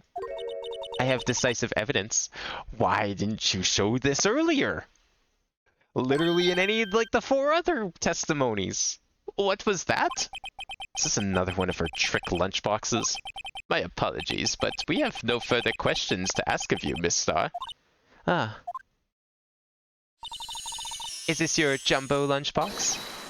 Ooh, a triple-decker. At a deference to the witness's determination, I'll allow one more testimony. Did he really just get bribed? That's a crime. Let's hear about this decisive evidence. Like the Lunchland motto says, you won't be disappointed. What's she gonna pull out of her lunchbox this time? Decisive evidence.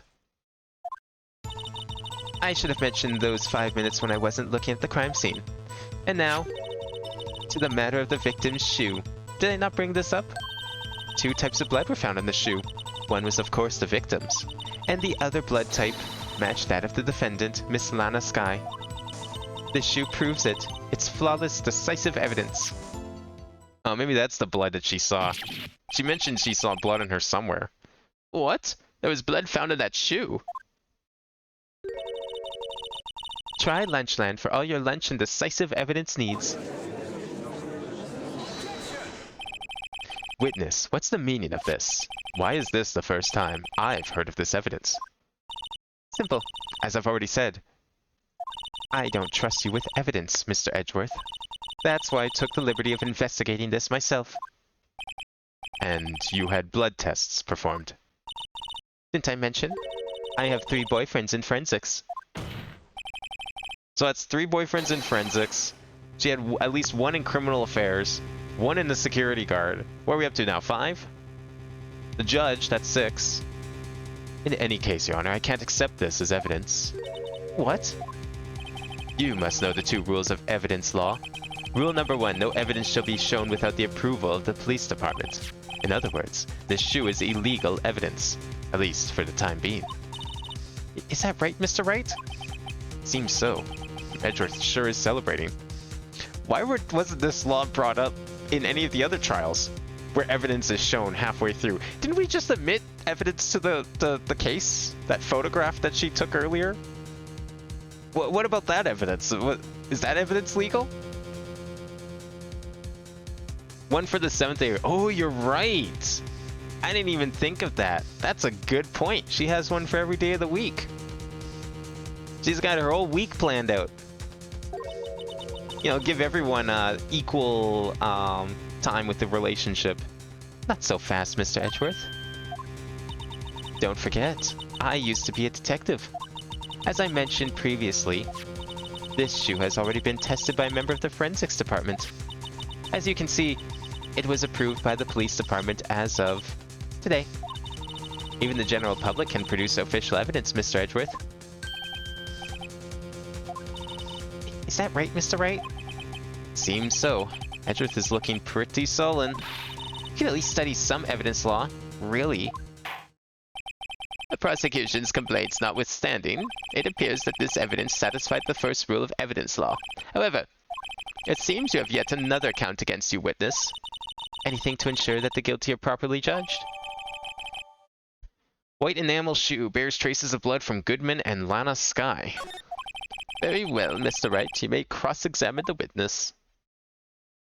Sounds exhausting. I mean, maybe it is. I wouldn't know. I've never been in a relationship before. Alright, let's just press her on everything here. Why'd you lie about this 5 minutes? I guess you could say I just wanted people to look at the results. The results? She's probably the kind of person who didn't show her work in math class. How many times do I have to say this? I saw the chief prosecutor stab the victim before my very own eyes. Compared to that, a 5-minute blank means nothing. Then why didn't you just tell the truth? Don't make me laugh. We're dealing with the most untrustworthy of the vile lot known as prosecutors. Falsified evidence, arranged testimonies, erasing and manipulating evidence. When you fight monsters, you need to use every trick in the book. This when the suspect is admitting she did it? But false testimony is the most despicable crime of all, Miss Starr. Let's just get this over with. I've not been in one for nearly a decade? Dang. Yeah, I just never had interest. It didn't sound like any fun, that's for sure. And you found this shoe at the scene of the crime. I detained the chief prosecutor and notified the police department. I wanted to make myself useful while I was waiting for the police to arrive. So, like an ill-trained pooch who snuck off with a shoe. I was afraid someone would erase the chief prosecutor's crime. This shoe is my secret weapon, if that should happen. See this fashionable basket I have here? It carries more than lunchboxes, gentlemen. I'm happy for you and your lunchbox bag, really. In any case, you removed valuable evidence from the scene of the crime. Now, tell us what you did next. Yeah, the judge isn't pleased with her anymore. He was all fanboying out, and it's like, she lies in court, he's like, what, how dare you? So you brought it to the forensics department. If you're going to submit something as evidence in court, you need it approved. To do that, evidence must be analyzed by a forensics expert. And she got away with her little coup because she used to be a detective. The shoe does appear to have bloodstains on it. Well, the man was stabbed after all. And that blood belonged to the victim, Detective Goodman. As I said, there are 2 types of blood found in the shoe. So how did she bleed out? Where did her blood come from? You can't say for sure the blood belonged to the defendant without blood tests. You claim to know something about blood tests, rookie? Huh.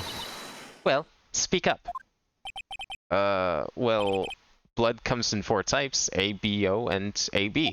However, you can't tell a blood test whether a murder was committed in cold blood. That's just a figure of speech, Mr. Wright. Actually, we can differentiate between millions of types with all of the blood tests out there, which means that we can more or less narrow any sample of blood down to just one person. Or, so I hear. That's pretty specific. If I had a little more time, I would have gotten DNA test results. But they said there's a very little doubt it could be anyone but Miss Lana Skies. So the suspect's blood was found in the victim's shoe. So how did they get her blood, though, to test against? Like, did they just ask her for a blood sample? And I mean, I guess they must have, if she was already a suspect. That ties her directly to the death of Detective Goodman. I was afraid he was going to say that. Flawless, decisive evidence. Okay, this is probably the one we need to present on. She's very confident about it. Can't let this evidence go through without a fight. You ordered the peppered fish guts, right? See, now when you word it like that, that sounds disgusting, but it just looks like slices of salmon or something, so it looks kind of delicious. Some like it hot, Mr. Wright. Some, like your client, she's in enough hot water to make a whole vat of soup. Mr. Wright, do you or don't you have a problem with the shoe? A problem? This is critical. Is there a problem with the victim's shoe? Yeah, there's gotta be a problem with the shoe. If I'm not imagining things. I'd say there is one critical problem with this evidence. A clear contradiction. A gleam in your eye. You're still young, rookie. I'd give you a peppered fish gut now. But you couldn't handle the heat, could you? Let's hear what Mr. Wright has to say. What is contradictory about the victim's shoe? Show us the problem with this evidence.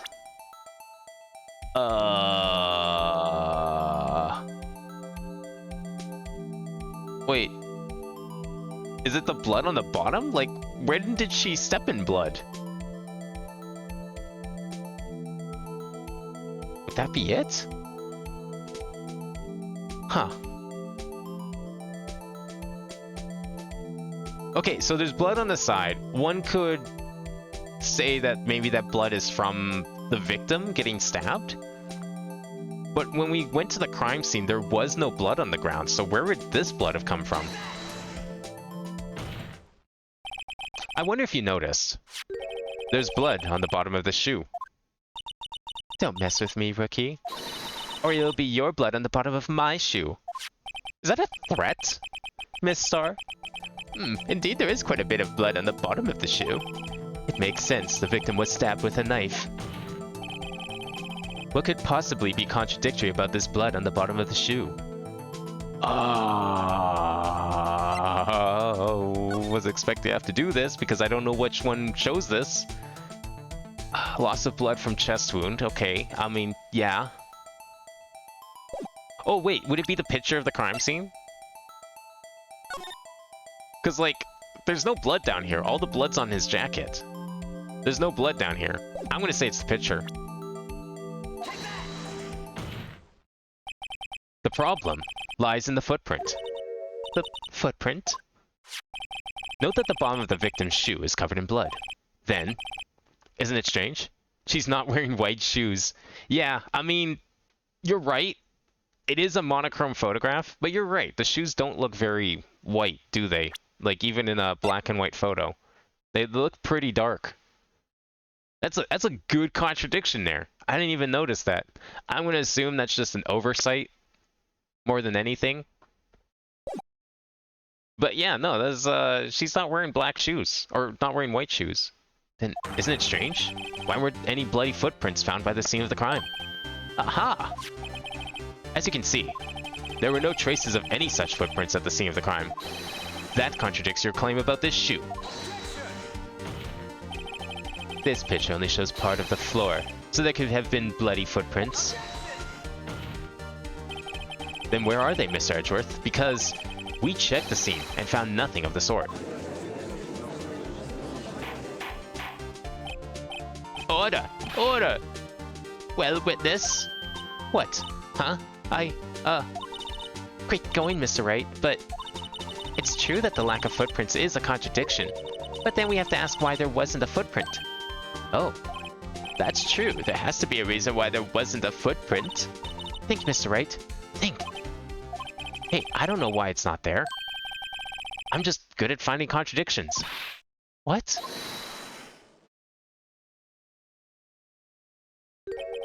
I see. Now I get it. Get what? Our witness is more devious than I gave her credit for. We were hoodwinked to the very end. But she slipped. There is one vital hint to the truth in her testimony. What are you talking about? Think back to when she told us about apprehending the suspect. The chief prosecutor tried to resist, but her efforts were in vain. She knocked my hands aside, kicked over an oil drum. Oh, she's beautiful, but deadly. A predator, this one. A leopard woman. Rawr. I thought that was a strange thing for the normally cool-headed chief to do. No kidding. Now, witness, allow me to ask a very simple question. This oil drum, was it empty? Oh, that's... I'm not sure I like your attitude, Mr. Edgeworth.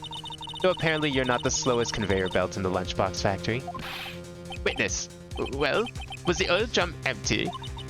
The oil drum, kicked over by the chief prosecutor, was brimming with water. Water? What does that mean? All the footprints got washed away. But wouldn't that also wash the shoe that had the blood on it? At least somewhat? Still don't get it, Mr. Wright. Do you want to know the reason she knocked it over? The real reason? Ah! You don't mean... Yes, the suspect knocked over that oil drum for one reason and one reason alone. To erase the bloodstains that would become evidence against her. So now we're just making postulations about why she kicked over an oil barrel full of water. That ties things up quite nicely. The bloodstains left on the victim's shoes tie her quite clearly to this murder. Then, after the deed was done, she knocked over the oil drum to erase the telltale signs. But then why didn't she ditch the shoe? I guess she did, that's why she has it, but... Why, that's a prosecutor's specialty. Prosecutor's specialty, erasing evidence. That reminds me, Miss Skye's right hand was hurt. Didn't she say she cut herself when she stabbed him? So that's when my sister's blood got on the shoe? Oh yeah, that would make sense actually. A lot of sense. Well, I see no reason to prolong this trial. Mr. Wright, do something, please. What? What can I do? Your sister's confessed to the crime, and she tried to conceal it. But... If it was a 50-gallon drum, it'd be a 400-pound barrel? That's very heavy. How did she kick that over? I mean, they said it was brimming with water, but I can't help but wonder if maybe it wasn't quite brimming and maybe just, like, a little filled? Enough. There is no need for further debate. The verdict, Your Honor. Very well. But Angel Star's on the prosecution's side. She could have been lying about the water. This court finds the defendant, Miss Lana Skye. Now what? Little girl, what did she just say? Huh? Me? Oh, is she also going to get thrown out of court like Maya did? Did you say that I, Angel Star, was on the prosecution side? Well, yeah, you are. You're saying my sister hid evidence by erasing the bloody footprints. Well. I thought you'd had your fill, but here you are, demanding a second helping. Another lunchbox. A lunchbox called evidence. Wait, witness, don't tell me you have something else. The time for deliberations is past. Any further comments and you'll be held in contempt of court. Your threats don't scare the cough-up queen. Look at this. Where did you get this photo? A photograph? I had it just in case anyone had the gall to suggest that the white shoe didn't belong to the victim. Oh, they're the victim's shoes, not her shoes. Okay. Well, that explains why she was wearing black shoes then. I see no room for error in this evidence. Mr. Wright, wait. Look at the asphalt in this photo. Hey, it's clearly wet. I would love to be able to see that it's clearly wet. Unfortunately, there's a giant text box in the way. You know what? We can still take a look at this photo. Oh no, it hasn't been submitted to the record, so we can't yet. Oh, there we go. Now we can see it. That's very wet floor. Erasing the last trace of doubt from the court's mind. Immediately after the murder, the crime scene was washed with water. I'm sorry, Mr. Wright. I guess I couldn't help after all. It's not your fault. I knew I couldn't win this case from the beginning. And it seems this is what your sister wanted anyway.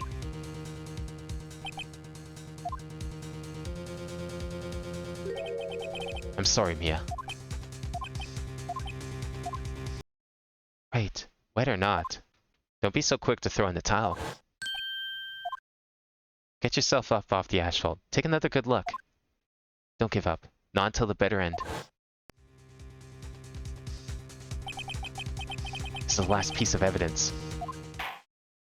Very well. This time I'd like to declare a verdict for good. Object already. There you go. Your Honor, wait. What is it with you people? Can't I hand down my verdicts in peace anymore? Whatever it is, can it wait? No, it can't. Then it'll be too late. Look at this photograph, the last one submitted. This trial isn't over until we give each piece of evidence proper consideration. So, Wright, are you saying there's a problem with this latest piece of evidence? Yeah, I'll think later. Yeah, there's a problem. I'm gonna, just in case.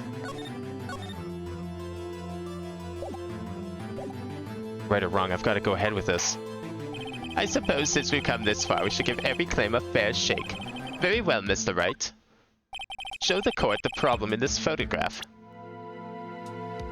What do you mean the problem in this photograph? Okay, wait a second. Can I not check my evidence? Which shoe was this that was... I mean, I guess that's probably irrelevant. Okay, there's the blood. We've got the car here. Wasn't the car on asphalt? Why is the car on the metal grate? Is that the contradiction?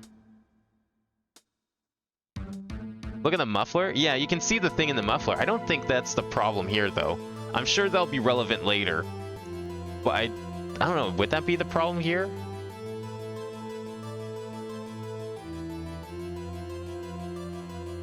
The contradiction. Well, I mean, there's the shoe. You can clearly see the blood stain on the side. No way to tell if the blood stain's on the bottom or not. I mean, the only thing that really comes to mind, and maybe I'm being too nitpicky, is the fact that the car is like on this metallic grate and not on asphalt like it was at the crime scene. I'm gonna try it. No, it's not it. Okay.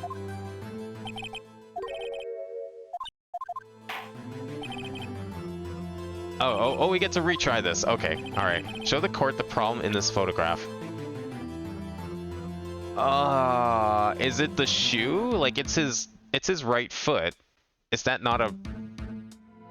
That's a left shoe. Like, I think it is anyways. Like, look how the curvature of the shoe. Like, there's the tall part where your big toe goes, and then it goes down to the smaller part. I'm pretty sure that's a left foot, but this... Oh, no, that's his... No, sorry, right foot shoe, but that's his left foot. Would that be the contradiction? This shoe doesn't match this foot. Wait. Am I looking at it wrong? Wait, is this his left foot? Hang on. No, that's his right foot. Okay, never mind. I'm stupid. It's late, and didn't think that through straight. Okay. So he's got the knife. It's still there in his chest. He bled to death. Yeah, makes sense. I mean, is it the muffler, you think? Oh, we can try the muffler. We'll try the muffler. No, okay. Oh, it is. Shit. What's this? There's something poking out of the car's muffler. Wait just a moment, Mr. Edgeworth. Your Honor, you just said muffler. However, I see no trace of a muffler or scarf of any kind in this photograph. A muffler is also part on a car or motorcycle, Your Honor. Just think of it as part of the exhaust system, a pipe. I see, and I see. What's that suspicious-looking cloth sticking out of the car's muffler? So what if there's something sticking out of the muffler? What does that have to do with this case? Nothing. Absolutely nothing. I'm actually also wondering how that is a contradiction. I mean, okay, something's in the muffler. What does that prove here? Because I'm not getting that. Sorry, Miss Star, but it's not going to be that easy. In fact, you've already told us why this is important to the case. You said as much in your testimony. What? Let's hear what Mr. Wright has on his mind. Tell us why you think this piece of cloth in the muffler is related to the case. What piece am I supposed to provide for this? Is it the phone call? Oh, yeah, it's the phone call. Yeah, right. That was part of the description now. Miss Star, recall your testimony for the court. Ah, yes. When I arrested her, she mentioned the muffler. That's what she had me confuse my earlier testimony. Muffler. Ah. Could it be that the muffler you heard mentioned was actually this exhaust pipe? If so, that means this piece of cloth is vital evidence.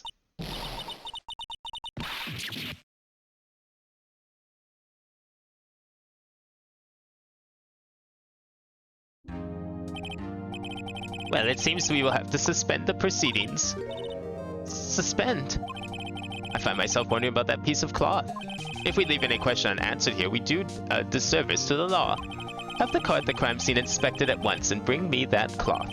The verdict will wait until after we've seen all the evidence. Agreed? I suppose so. Phew. That was close. But we made it. At least for now. This court will adjourn for a 30-minute recess. It's lunchtime after all. He's still hungry? How much did he eat this whole time? Wait, 30 minutes? Are we supposed to run down to the car and get the muffler? What if we want lunch?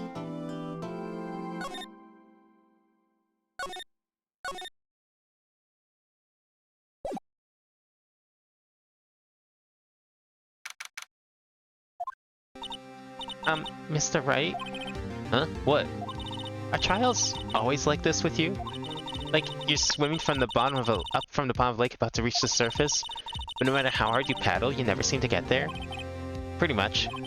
Except today we're swimming in quicksand. So, what happened to your sister anyway? Apparently she got called off to the judge's chambers. Probably something to do with that piece of cloth. So, this is where we turned this trial around, right? Our only weapon, a tiny, insignificant piece of cloth. I'm the one who's starting to feel tiny and insignificant, to tell the truth. Hola, partner.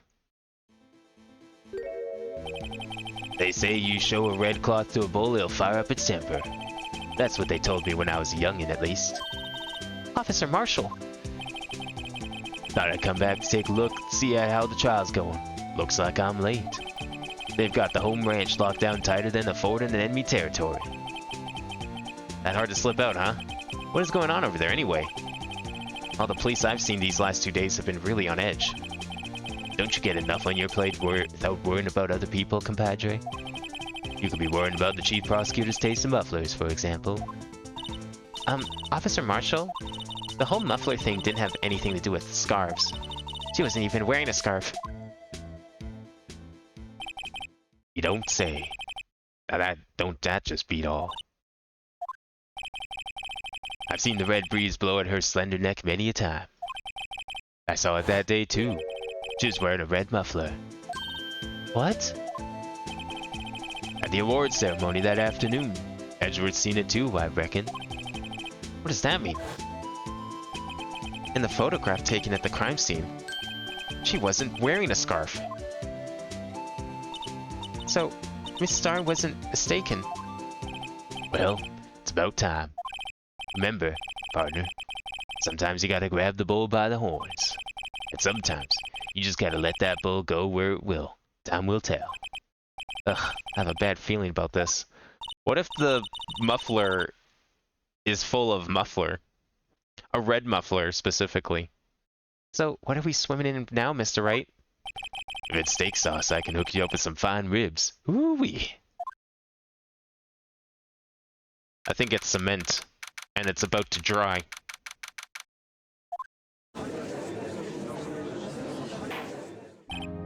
I'd like to resume. What's up? The judge keeps looking over at the prosecution. Oh, hi. Is something wrong, Mr. Edgeworth? Your face is blue, your lips are purple, you're sweating bullets. That furrowed brow, those grinding teeth, those watery eyes. What's more, your eyes are unfocused. You're doubled over, your back is bent. Can't be. This can't happen. I wonder what happened to Mr. Edgeworth. Well then, I believe it is time we continued on with this trial. During our recess, I had requested that the prosecution conduct an investigation. This is unacceptable. Seems our prosecutor is quite beside himself. Excuse me. Knock knock. Who's there? Ah. You. What's with this guy? Strange stuffy aura seems to be filling the courtroom. Hey, the temperature rose 5.7 degrees when that man came in. I think that might just be you. Who on earth is he? Ah, it's you. Is he just gonna look at me?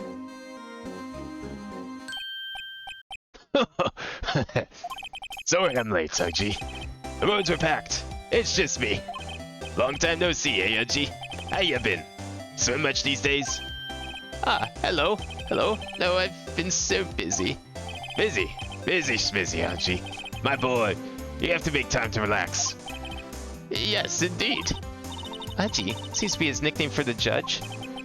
I'm afraid you're right. Very afraid. Sorry, but who are you? So you're Righto, the attorney. I've heard good things about you, son. Thanks? So sorry about our little worthy giving you all that trouble, eh? You know, we should all go swimming together sometime. Jolly! Little worthy? Mr. Wright. You don't know the district chief of police? Chief of police? He's the top-ranking police officer in the entire district.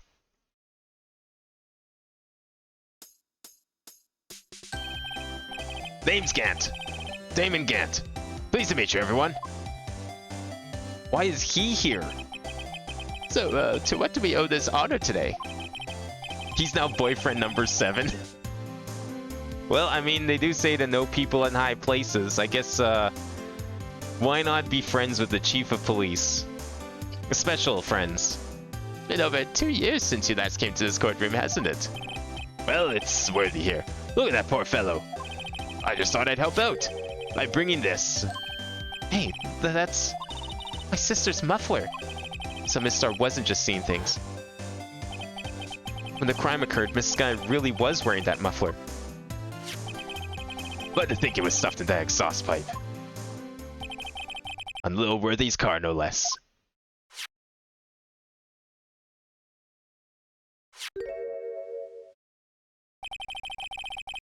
It's really quite embarrassing, even for us. What's this? It's what you call a switchblade knife. Quite perplexing, this.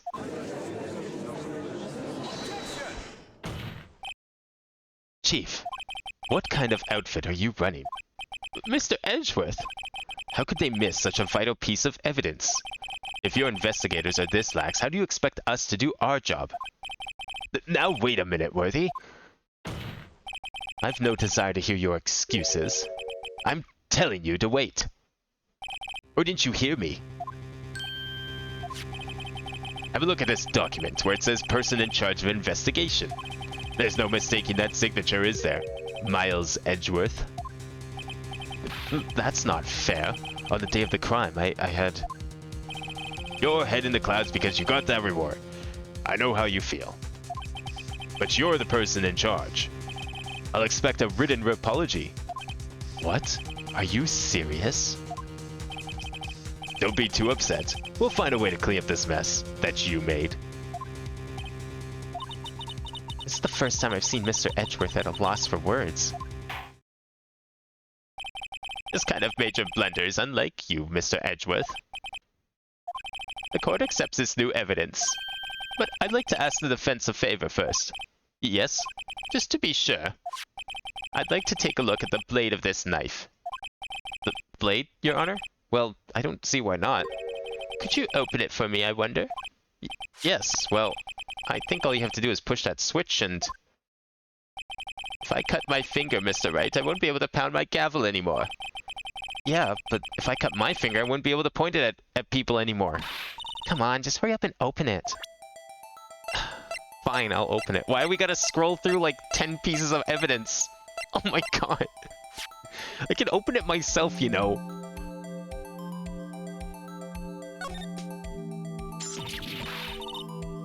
Don't scare me like that. I'm the one who's scared. Look at this knife blade. The tip is broken off. And this dark red stain. Blood? Found at the crime scene, wrapped in the defendant's muffler. Small tag attached. This does not excuse the actions of the police department. I would like to hear an explanation from the chief of police himself.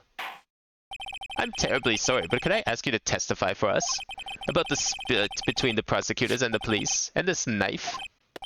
Sure thing. Not a problem. Not even a little one. Really.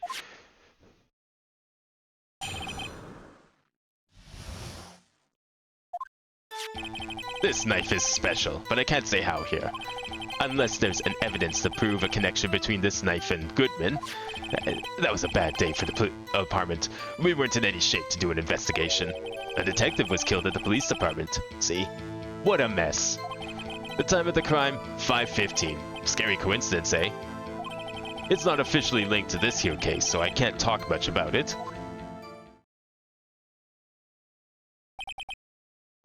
There was a murder at the police department. A detective? That's hush-hush information, Edgy. We haven't exactly announced it yet. Wait a second. You said 5:15. That's the exact time that Detective Goodman was killed at the prosecutor's office. Order! Order! Anyway, we were at the department where all afluster, as you might well assume. We're in the middle of a top secret investigation. Don't tell anyone, okay? I think we understand the police department's situation. Well, Mr. Wright? 2 detectives killed at the same time in 2 different places. Chances of that are really slim. Scientifically speaking, of course. I'd like to exercise my right to cross-examine the witness. Very well. However, keep your questions focused on the case at hand.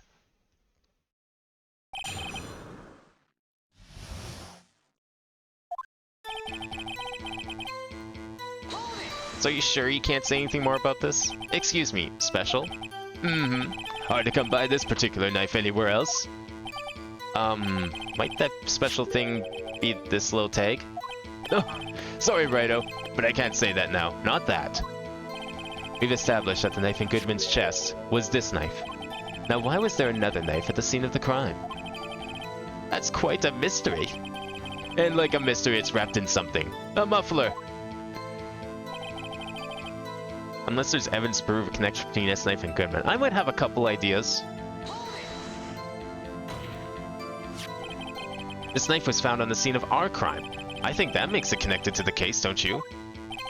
See, there's a lot of things that go on at the department I can't explain. It's delicate, okay? Sorry, Righto. Maybe there's something about the knife that'll give us a clue. Let's examine that knife while we can, Righto. Evidence that links this knife to Detective Goodman. I think perhaps the pieces are falling into place. I should try presenting the piece of evidence that's had me stumped all this time. So, how were things down at the department? Alright, maybe we should try that then? We'll just save here though, because why not? I should have been doing this way more often, even though I was like actually not losing. Let's first examine this knife a little more, see if we can get any other information out of it. Does this tag count as a thing to click on? There's a small tag on the knife. It says SL92. What's that supposed to mean? I'm not sure, but it reminds me of a similar code. DL6. Maybe it's a case number? That's weird. What? I don't remember where, but I think I've seen something like this before. Something similar to what's written on this tag. It wasn't that long ago either. Maybe I should check the court record again. Yeah, I think you should. I know exactly what we're doing here. Well, we can just cut to the chase on this one. Presenting the evidence. Now, it may not look at it, but I think this is our decisive evidence here. Wait a second. Ah, at last, an honest-to-goodness objection. This knife. This has to have something to do with Detective Goodman. What do you mean? An honest-to-goodness, what do you mean from Udgy? This is great. Look at the tag on this knife. It reads SL-92. And this is important. Why? Over here we also have a memo that was on the body of the victim. What's this? 6 minus 7s 12 2? Your Honor, it's upside down. Upside? The printed name on this memo makes it look like it's right side up. But turn it around and what do you get? Ah! Aha! Whoever wrote this note was holding the paper upside down. SL9. That's the same thing that's written on this knife's tag. Order. Well, Chief. Ah, well. I guess the cat's out of the bag. You win, Righto. I win? What game is this guy playing? This knife was evidence in the case. It was stolen from the department's evidence room. Oh, was it now? So this knife was stolen? Yes, but on the day of the murder. It was evidence, you say. Was it, in fact, a murder weapon? Nice, nice, nice. Good show, Little Worthy. It was a murder weapon, as it happens. It was evidence from a case long since solved. So this knife was stolen on the day of the murder, and it was found in the exhaust pipe of Edgeworth's car. Hard to think there isn't a connection there. That was a bad day for the department. We weren't in any shape to do an investigation. Something happened at the police department too, huh? You got a good look in your eyes there, Righto, my boy. Sharp, hungry. So, something did happen. And why wasn't I informed? Why weren't you informed? Well, why didn't you ask? No matter, I understand. You're busy, what with Lana's case and all. Well, what happened? What happened at the police department that day? So maybe now he can tell us about this other case? On the same day that a detective was killed in the prosecutor's parking lot, another detective was killed at the police department. That's a fact. Surprising, isn't it, Udgy? I'm at a loss for words. And the perpetrator? Do you have a suspect? Well, there was a suspect. Just arrested them, in fact. Just arrested? That was quick. But there's still a lot of unanswered questions. Maybe you could help, Righto? I suppose I could help, if you help me by giving me data on your case. Oh, good one. This kid's sharp. Okay, here's the deal. I'll tell you one thing and one thing only. Oh, we gotta choose. Well, we know when the victim died already, 5:15. We know where the victim was found. I don't think we know how the victim was killed. Well, how was the detective killed? Was he killed? Now that's the interesting part. It was with what we in the Force call a stabbing. With a knife. A knife? That's exactly the same way as Detective Goodman. That's the spirit. We're cooking now. But you know, that's not the only thing that was exactly the same. What do you mean? There are more similarities between the two cases than the cause of death. Seems like I'm going to have to press this a bit harder.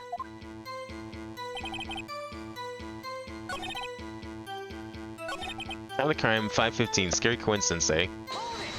Exact same time. 5:15? But that's when Detective Goodman was killed at the prosecutor's office. What? Funny, isn't it? A murder at the prosecutor's place and a murder at our place at the very same time. What are the chances? Coincidence? This is just my gut feeling, but I'd say there's a 0.001% chance of that happening. Chief Gant, please tell us more about the incident. Not officially linked to this case, so I can't talk much about it. How can you say there's no connection? How? Because I'm the chief of police. I can't just say anything I please, Righto. You understand? Try to understand, Righto. Well, if you can't prove there is a connection, more power to you. Maybe there's something that ties the two murders together? Whatever it is, I better find and get to the bottom of this. Two detectives were killed at 5:15, one at the prosecutor's office, and one at the police department. That can't be a coincidence. And that knife. What was it doing there? I better check this knife out. Yeah, we already went over that. I think we're good on that. So we need to figure out a way to connect these two cases, obviously.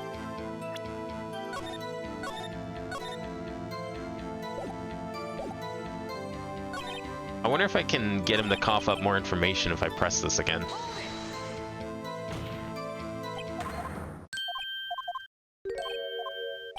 I mean, I think we know the answers to the other two questions. But we'll just try them anyways. So tell me, where was the victim found? Well, I can't speak on where the corpse was found, but I can say the crime took place in the evidence room at the police department. The evidence room? Wait a second, I have heard of that. The evidence room? Didn't he mention that in his testimony just now? This knife was evidence in the case. It was stolen from the department's evidence room. There's the connection between the two cases. You seem happy, Mr. Wright. Happy? We just got handed our ticket to go to town on this case. With the link between the two cases established, we finally have some leverage. Now I can get Gant to testify about the details. So we need to... do we present the knife then? Because it was stolen from the evidence room, right? And the other one took place there. I'm gonna try it. Oh. No, never mind. I thought that's what they would want me to do. Maybe I just press it again? That could be it. Okay, yeah, I just had to press again. That's fine. Chief, the defense's position is simply this. The connection between these two cases has already been proven. You don't say. Well, out with it, Righto. What's your connection? Yes, out with it, Mr. Wright. The connection is a place, mentioned in the testimony we just heard. The knife found in the lot was stolen from the police department's evidence room. Not to mention the victim had on him the case number on the knife's evidence tag. And we also know that the detective murdered at the police department was killed in that very same evidence room. Indeed. There do seem to be many connections for it to be a coincidence.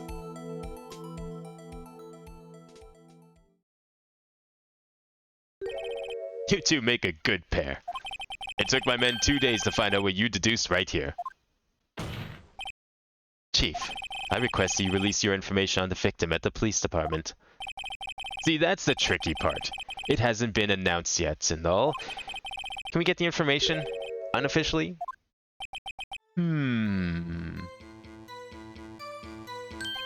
Sure, why not? It's unofficial after all. What? Really? Would have guessed. I'll cooperate, but I can't reveal the name of the victim at the department, okay? If you're gonna tell us a little, why not tell us everything? Ah, well, case information is sticky stuff. You have to do everything properly. Oh, well, I guess I might as well try and get what I can out of him. Let's go for... Sure, let's start with the division. What department they work in? Okay, well, what division was the victim stationed in? Oh, you want to know that, do you? Do you? Haha. Criminal Affairs, Division 1. Detectives responsible for homicide cases. Homicide? That would be the same division as Detective Gumshoe. Detective Goodman, who was killed in the underground parking lot, was homicide too. It's almost like a serial killer was after homicide detectives. Except this serial killing happened simultaneously, scientifically speaking. Well, I sure hope Detective Gumshoe isn't next on the list. 2 detectives were killed at 5:15. Okay. Well, I'm gonna press that for the other 2 pieces of information for sure.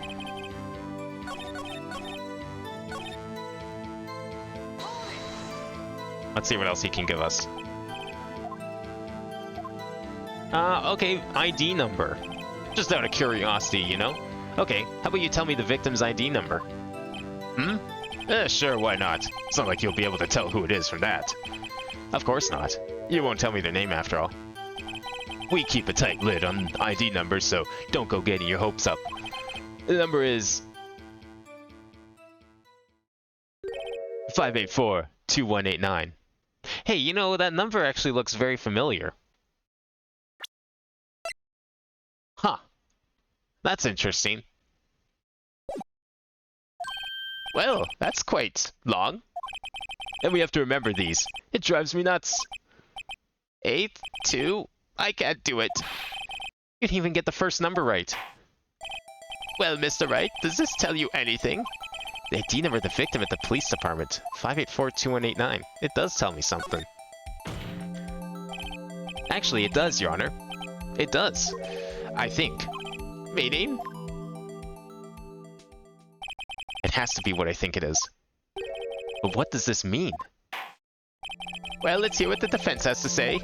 You say the ID number of the detective who was murdered at the police department tells you something. What does it tell you?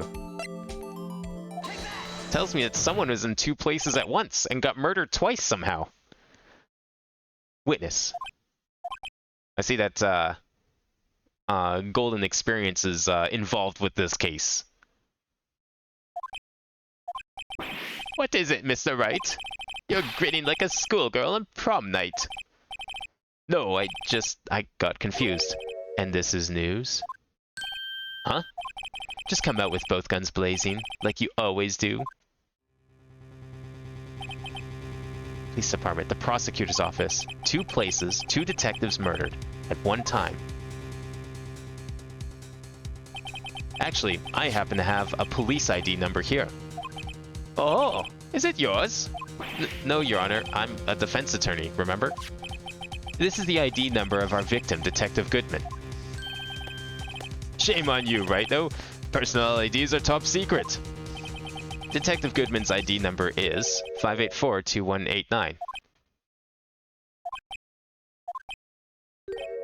And this means what exactly? Huh? Wait, that ID number we heard from the chief earlier. That started with 82. I've forgotten. Didn't even get the first number right. Again. The number the chief of police gave us was 584-2189.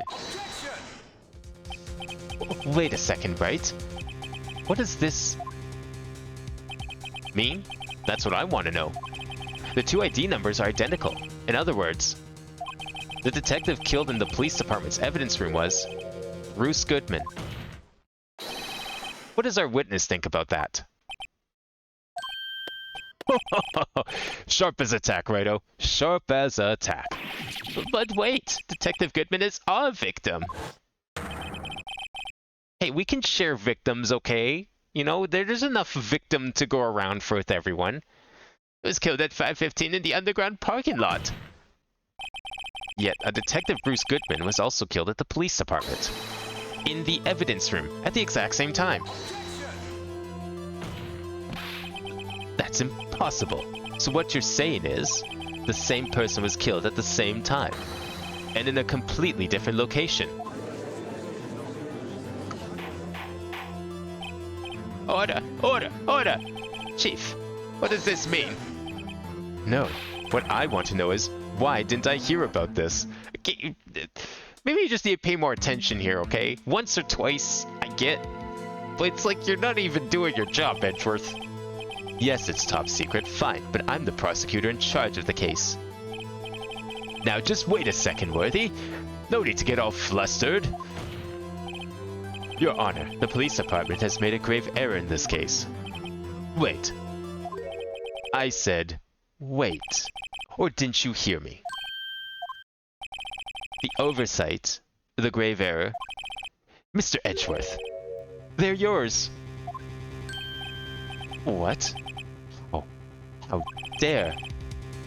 We informed you yesterday. I believe it was our Officer Meekins who brought you the news. Officer Meekins? Mr. Wright, where have we heard that name before? Aha! You mean the person that came into his office and then Edgeworth told him to, like, fuck off? And take his notes and shove them up his ass? In nicer words, of course. Excuse me, but is Mr. Edgeworth anywhere on the premises?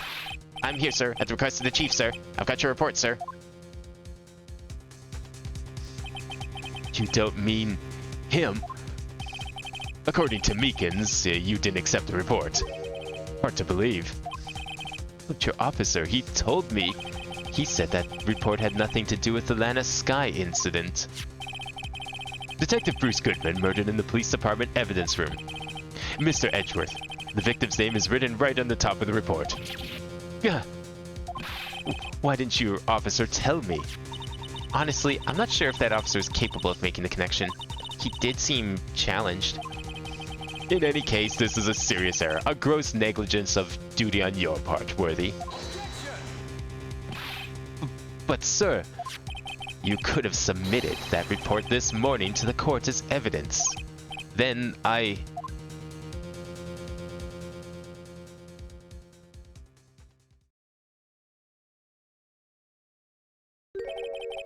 No such luck this time, Worthy.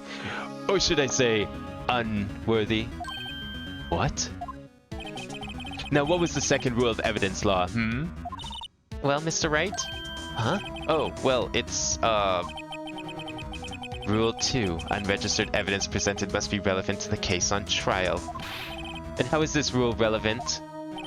Normally, you submit a list of evidence to be used in court before the trial. I like how they're just laying all these rules as if they've been things that everyone needs to follow. And yet this is the only case where anyone's followed any of these rules. And even in this very case, the said rules have not been followed. This report wasn't on that list. So, what does this mean? I couldn't submit this as evidence until a connection was proven in court. The connection was just proven by Wright over here. Good job, Wright, my boy. Huh? I was just doing my job. No.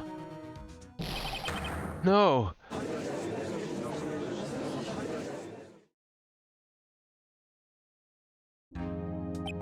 It seems we have come to the end of this trial. I know you're going through a tough time, Worthy, what with all these rumors. You weren't even in the defendant's chair just this past December. I apologize for this terrible lack of due diligence on my part. Mr. Edgeworth, please, just give me one day. I'll get to the bottom of what happened. If it's the last thing I do. I have a feeling he's gonna take you up on that. You better get results this time. Really. You have my profound apologies, sir. Poor Mr. Edgeworth. I don't think there's ever been an error this serious in the history of this court. I will grant one further day as the prosecution has requested. Will that be sufficient, Mr. Edgeworth? Yes, Your Honor. Thank you. Whatever your punishment for this is, for your sake I hope it's not decisive. Very well. The court is adjourned.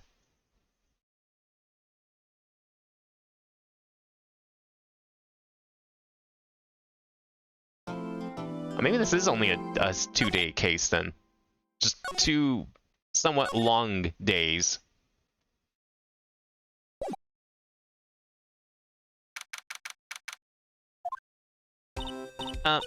Mr. Wright? So, what's going on with the case anyway? I'm a little confused. Huh? Well, let's see. What is going on?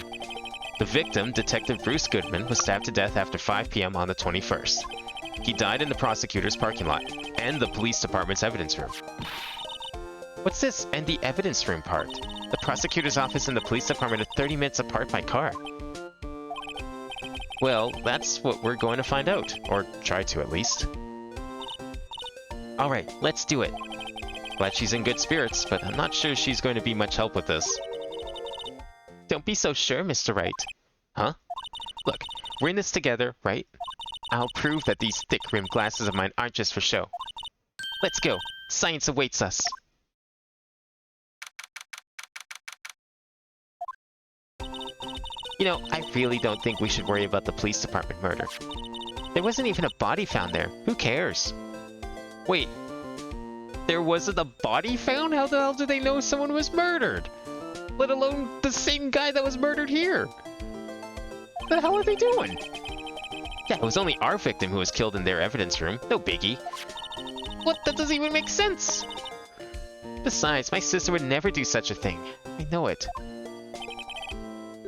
That oil drum, was it empty? The oil drum kicked over by the chief prosecutor was brimming with water. My sister erasing evidence at the crime scene? Never. Even though she says they don't get along, Emma really likes her sister. That's not it at all. It's just... we're both professionals at what we do, and I trust her. Big words for a high school student. Well, whether there was blood on the floor or not, the water in that oil drum washed it all away. Ignore the strength of my science at your own peril, Mr. Wright. Huh? What's that grin for? This situation calls for one thing, and that is... luminol testing fluid. Luminol? Blood is sticky stuff, you know. You can't just wash it away with a little water. Even if you can't see it, it's still there. But wouldn't the police have already done those tests? Never trust anyone's eyes but your own, Mr. Wright. Just give it a try. Me? Why do I have to do it? I'm a minor. I can't even drink yet. We're testing bloodstains with this stuff, not drinking it. I sure fucking hope you're not drinking it. Pretty sure there's, like, warnings on those things. Here, look. I'll lend you these glasses. Huh? You had an extra pair of those things? Oh my god. Why? How does she see you out of these? Why does she wear them? This looks terrible. Was she fucking Daredevil? To test for a blood reaction, just spray the luminol on it. Like this, see? Press enter to spray it on. Okay, let's find us some bloodstains. Can I just click instead? Okay, I can click instead. Oh, look at all those bloodstains by the car. Well, was indeed something here. You can see her eyes shining behind those glasses. So is this a bloodstain? It's so... ugh. Emma, you're shaking. It's just... this is my first time seeing real blood. Has she never scraped her knees? Scientific investigation in action. Okay, well, we definitely know this is a bloodstain. But doesn't something strike you as odd? Scientifically speaking, of course. What's odd about this, scientifically? I mean, the location kind of makes sense. Like, this is basically where the murder happened. Maybe the amount? The perpetrator and Detective Goodman fought here, right? Don't you think there'd be a little more blood? Yeah, if they were to fight. I have a feeling that's incorrect, though. I definitely think so. I mean, look at all the blood on the sole of the victim's shoe. It is pretty strange. If they fought here, there'd have to have been more blood than this. Hey, Mr. Wright? I'm gonna mark up the floor plans wherein we find a bloodstain, okay? See, I'm pretty handy to have around, right? You know, she's not wrong. Maya never did anything like this. Yeah, and this stuff's pretty handy too. I saved up my allowance to buy that. Solution used for scientific investigation. Finds blood traces. Spray to use. We can't be sure that the police will reveal all their evidence in court. Sometimes they fail to mention evidence that doesn't fit with their view of the case. And let's drag that hidden evidence out into the light of day. Yeah. Feels like we're really investigating a crime now, doesn't it? Guess I should give this a spray on anything suspicious. Oh, now who? You're back! I wonder how that fluid of yours would react to a nice deli box. Miss Star, you only trust your own eyes, Not bad, you too. This day-old deli box is on the house. Sorry, it's just that kind of lead-in doesn't really get my mouth watering. You certainly put me in a tight spot today. My apologies, Miss Star, but... No, it's okay. It was my fault. Oh, we know. I witnessed everything from that security room right there. But I was afraid that wouldn't sound convincing enough, you see. I was wrong to think that. I'm sorry. Sorry, you lied on the witness stand. That's unforgivable. Yeah, why is she not in jail? Weren't we just talking about perjury earlier? Little girl, don't forget what's important here. Even if the place I witnessed the events from was different, I still saw what I saw. I saw Chief Prosecutor Sky stab a man in cold blood, and that testimony still stands. I swear it on my honor as a detective. She stabbed Goodman. I know this photograph has something important to tell us, but what? So, you were a detective, weren't you, Miss Star? Yes, it was a long time ago. Well, 2 years ago. No matter how hardened the criminal, when they faced me, they coughed it up. Coughed it up? They confessed. They babbled like babies. You know, I may seem like a demon sometimes, but I can be an angel too. I wouldn't doubt it. Every day I drag the dirt out of the mouths of suspect after suspect. And before long they called me the cough-up queen. And here I thought someone had gotten food poisoning from your lunches. And you were let go? Fired? I felt that I found my dream job when I became an investigator. And if these prim and proper prosecutors hadn't let me go, I'd still be one today. It's all because of that case, the SL9 incident. SL9? Wait, she doesn't mean... You don't mean this case, do you? What do you think about this? The SL9 incident. It's written on that knife. And on that note. Goodman. Goodman was the head detective on that case, you know? Really? That knife was evidence from that case, the murder weapon. It was due for transferal the very day that Goodman was killed. As I suspected, SL9 isn't over. Not yet. Do you think you could tell us more about the SL9 incident? Apparently not. Should I present the note next? Oh. I don't think she's gonna talk anymore about it. Is there something else I could give her? Wait, am I supposed to give her that too? I don't have anything else that would be related after all. But we presented both and they give the same thing, so...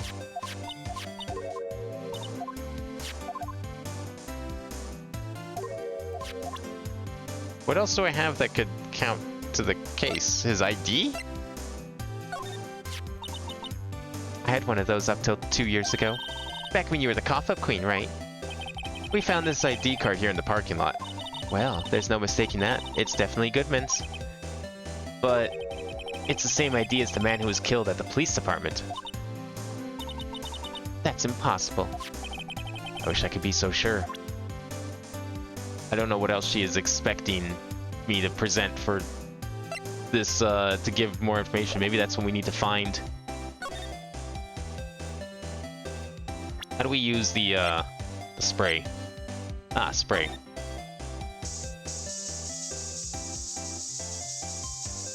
I need like a fucking turbo button. I mean, this is basically what I did. Imagine doing this on a DS screen, but just like hammering every single pixel possible. Oh, there's some blood. Okay. blood on the phone. I mean, that probably makes sense. It's probably the only place it's gonna be. Or maybe like on the floor in front of the phone, but... This blood must be from when Lana... No, my sister isn't the murderer. But she did call you, didn't she? At the time of the crime? It would make sense. I mean, if she hurt her hand, then that's probably where the blood came from. And her right hand is bandaged. Hey, just whose side are you on? This has nothing to do with taking sides. So, this means that Lana's hand had blood on it. This just keeps getting worse. Any more blood here, maybe? Probably not. Unless there's, like, a weird spot for blood.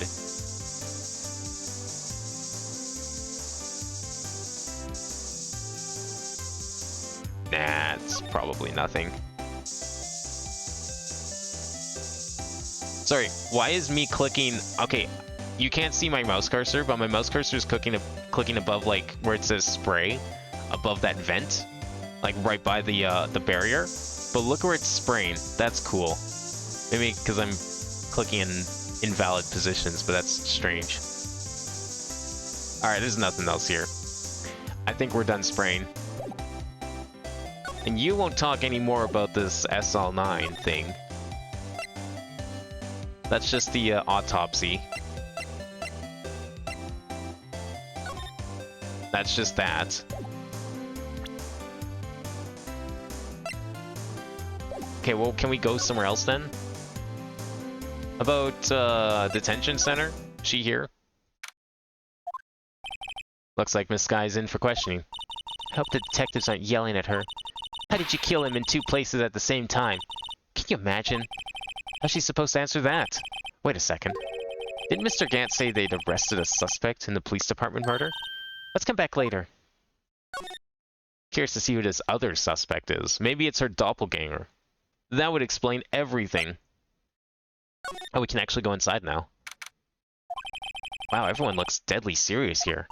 Well, there was a vicious murder of a detective down at the police department. Yes, but the same detective was also killed at the same time in the prosecutor's lot. Ugh, makes my head hurt. Well, first things first. Let's go check out the police department's crime scene. Yes, you sound dead set on investigating. But don't mess up, or we could wind up dead. I doubt anyone wants more mysteries or dead bodies around here right now. But it doesn't look like anyone's gonna help us much either.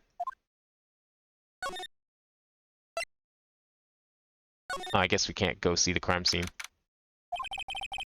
It's even busier here today than it was yesterday. The detectives are running around so fast they're blurring. I suppose it makes sense. The detective did get killed here after all. Wait, he got killed outside? I was under the impression it got killed. Yeah, didn't he say the murder took place in the evidence room? Why is everyone out here? So, the evidence room, the scene of the crime. According to the pamphlet we got at the front desk. Here it is. She's like a kid in an amusement park. Ooh, a real crime scene. Let's go take a look. I don't think we can just, like, waltz into the fucking evidence room. Huh. Interesting decor here. What's with the decor in this place? It's very eccentric. According to the pamphlet, this is the guard station for the evidence room. So beyond that door is the evidence room. The scene of the crime. Wait, weren't they here earlier? Like in a previous case? He didn't see any of this stuff? This stuff wasn't here earlier? Like 2 months ago? It sure seems that way. Oh. What's wrong? It's those cacti. They're so prickly, so imposing. It's hard to think straight. If you can't handle the cacti, stay out of the desert. What I want to know is, if this is a guard station, where's the guard? I have a feeling I know who he is already. Might as well take a look around. There's a security guard uniform hanging here. Is there? Looks more like a costume than a uniform, honestly. A leather jacket, leather pants, a leather... What was that called again?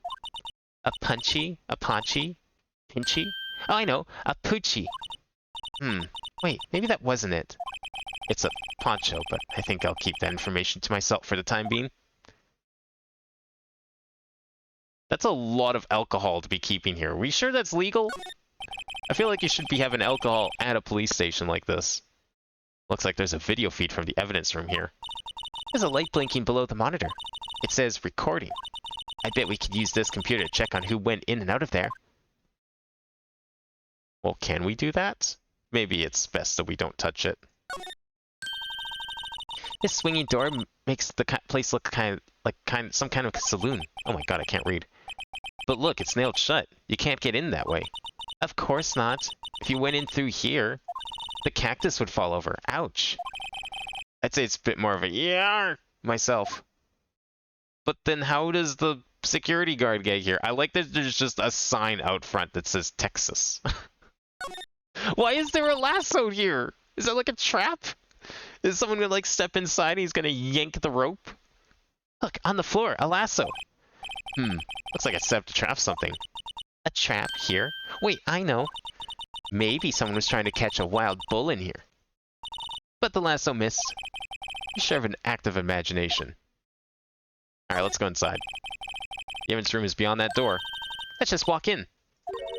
It won't open. You thought it'd be open? I think we need someone's permission to go in there first. What if we just, like, scan that ID card that we have?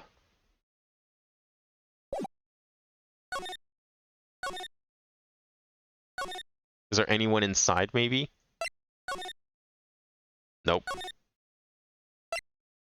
I think we have to go back to the parking lot. We have to get her to talk about the case. I don't know what we're supposed to present for that. Oh, fuck, I guess we'll just try everything at this point. The shoe, maybe? It's Goodman's shoe, after all. Wait, no, wrong button. Could you take a look at this? Hugh. Yes? You said you wanted some hot tea, right? Oh, okay, you just...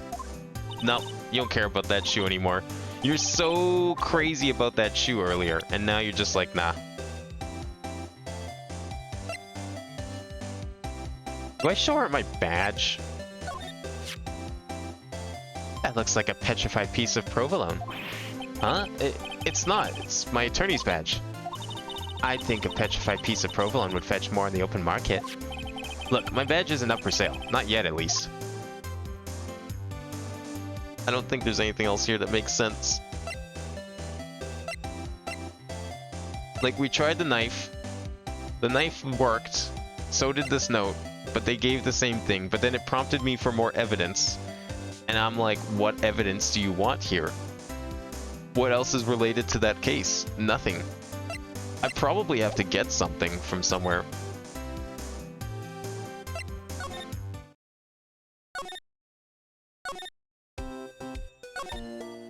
Do you have any ideas? Where should we begin? That thing, okay. The mystery of the victim, I guess. How could one man, Detective Goodman, be killed in two places simultaneously? Oh, well, you see... We should go to the police department. The evidence room, was it? I'm not being very useful here, am I? Oh no, you're being very helpful. Poor Mr. Edgeworth. I know you're going through a tough time, Worthy, what with all those rumors. You were even in the defendant's chair just this past December.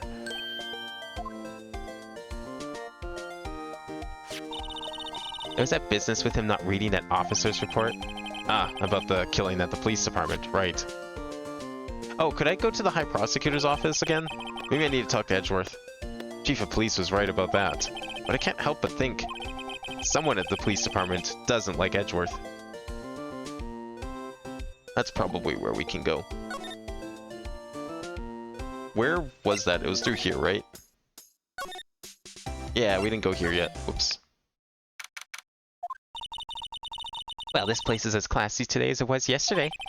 And I'm sure it'll still be just as classy tomorrow, Emma. Incidentally, Edgeworth's not here. I'm sure he's off doing important investigations. I hope that's what he's doing. I guess we'll have to come back. Dang. Well, then the only thing left to do is here. Guess we'll just click on things now. Look, a door. This must mean something. Oh. It's gonna be a lot of repeats, probably. Not expecting anything new. This rope, is it? Yeah, that's just the rope thing again.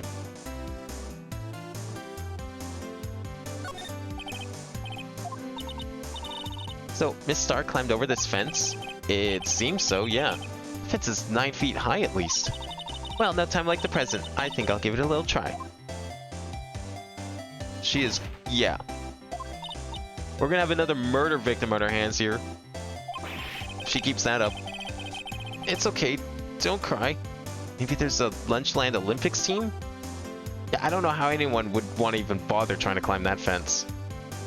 You know, not to mention the fact that it's, like, probably gonna get you in trouble.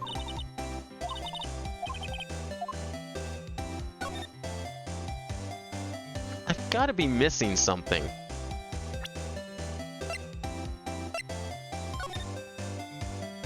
We already sprayed everything. Okay, let me try presenting literally anything again. Did we present this? Probably... oops, that's not presenting. No.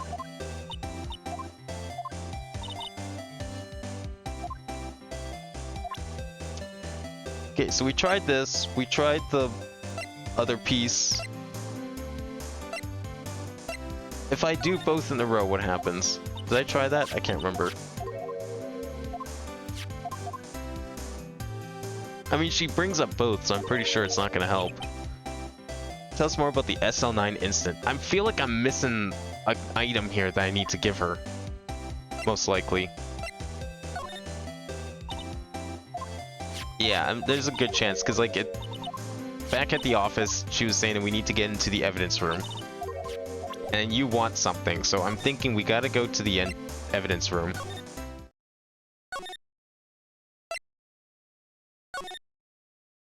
But there's no one here. And we can't move into it because it's locked.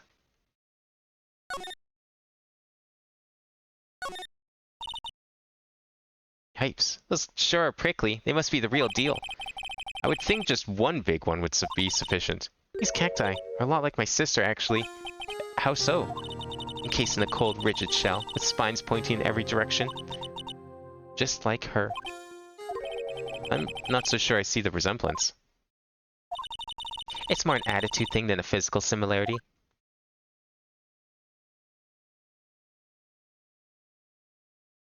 I don't see anything else here. We already clicked the door. That's apparently been clicked too.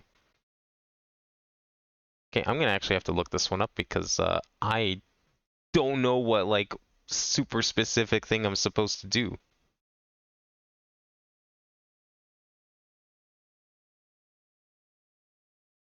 Let's see.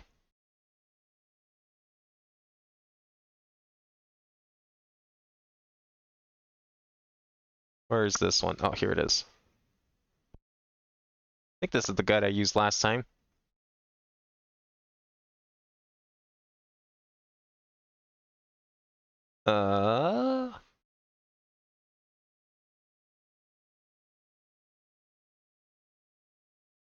Okay, where is it? We have to go through that whole trial, and then we go back to the investigation. Here we go. Now, let's see. Do the footprints. Yep. Then, yep. Okay, now ask about detectives. Let's see. Luminol spray. Angel comes back. Talk to her. Today's trial. Okay. Ask about Detective Star. And then present the victim's note. We did that.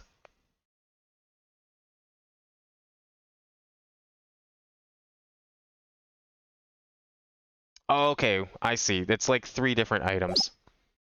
I didn't know it was 3 different items. Because I was on the right track. I think I did present the ID after using the note. Well, let's try that again. So, note.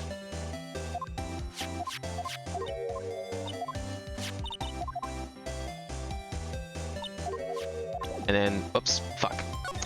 Damn it! Okay, so maybe we'll just try the ID next. So we present the ID. Then she talks about the ID. And then the crime photo apparently is the one we need to do. Which crime photo? Is it the new one? Oh, it's. I guess we just have this one. Oh yeah, the other one didn't ever get put into evidence, right? If you think about it, I could have taken that picture from the guard room. But even I get flustered sometimes. So you went straight to the scene of the crime. I rushed towards chain link fence in an effort to stop the murder. That's when I took this photo, yes. In other words, 5 minutes after the crime. Those 5 minutes are the whole problem. The hole in my testimony, as it were. 5 minutes weren't the problem, Miss Star. Your line was the problem. Listen, little girl. I've had my testimony disregarded before, and it wasn't going to have it disregarded again. Some job that was. Good job at that. Really, really got away with that one. Just like that time. That time? Now can we talk about that time? That instant really opened up my eyes to the truth. We're nothing to them. Disposable. Disposable? To who? 2 years ago, it was the biggest case I'd ever handled. He's still dressing in the cowboy. The police and the prosecutors were desperate for decisive evidence. So, they didn't solve it? On the contrary, it was solved quite cleanly. The criminal was caught and executed. Executed? Yes, the criminal got what was coming to him. It doesn't get any cleaner than that. The only problem was, they never did find decisive evidence. Not a shred. What? But the criminal was executed, right? On the basis of evidence of a sort. Made up evidence. Okay. What? You mean they execute someone with fabricated evidence? The best part came several months after the trial. Every detective involved with the case was dealt with. Some were demoted to patrolmen, others found themselves out of a job. And you were one of those? Myself and one other person you know well. Wait, could it be? Exactly. Detective Jake Marshall. Oops, I mean Police Department Security Detail Officer Jake Marshall. As professional detectives, we investigate that case from every angle. Jake was particularly determined. And then it was over, and he was demoted. However, he hasn't forgotten, and neither have I. You haven't forgotten SL9? There was another side to that case, a hidden side. That's what we're after now. And no one up in their fancy offices can stop us. Wait, those lunches you sell. There's only one reason I come to sell lunches in this accursed office. I come here to meet old friends, boyfriends that can help me investigate. Miss Star's old boyfriends. How many does she have anyway? Just when all the detectives on SL9 have disappeared, we find new evidence. There has to be a connection. So, Ricky, what? Seems like you're serious about investigating this case. Yes. Then you should take this. A Salisbury steak lunch? I know a certain guy who might help you if you tempt him with this treat. C for Miss Star. Excellent for putting Officer Marshall in a good mood. Miss Star? Officer Marshall, is he your, are you his... Are you going out? Why do you want to know? I was just wondering what happened to him. A long time ago, when he was helping my sister do cases, he was so nice. He got along so well with my sister, it made me jealous. And he was nice to me too back then. This would be when Officer Marshall was a detective. But now he's so cold. Jake and I are merely cooperating on this investigation. We're putting the past to rest, as it were. Nothing more than that. I see. Thank you. Officer Jake Marshall. Alright, let's go meet him. Hopefully he's back now.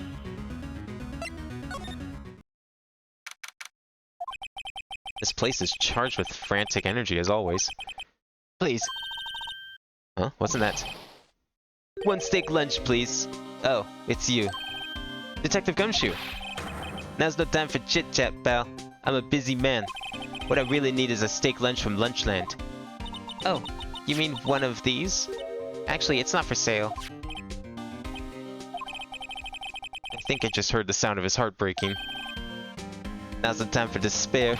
We've caught our criminal. Now we just need evidence. The criminal? You mean... You worried about the stabbing in the police department evidence room, right, pal?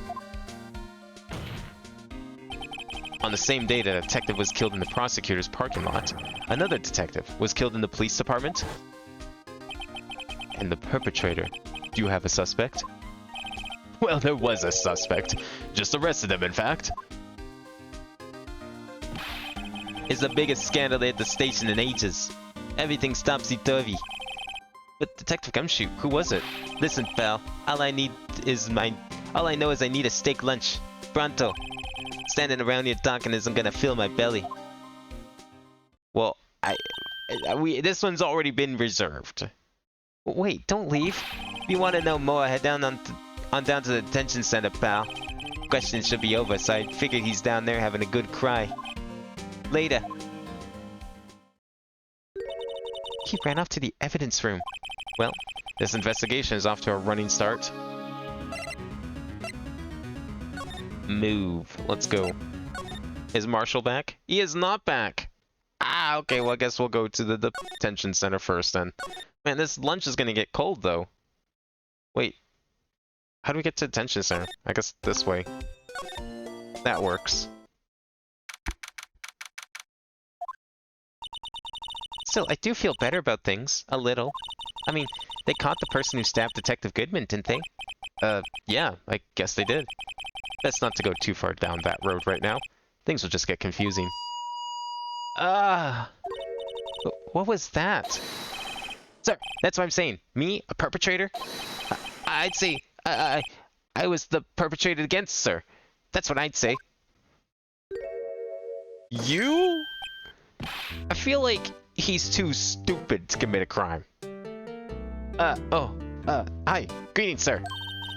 Wait, I know who you are. Excuse me, but is Mr. Edgeworth, anywhere on the premises? I'm here, sir, at the request of the chief, sir. I've got your report, sir. Officer Meekins, is your guard here at the detention center? No, sir. I'm not, sir.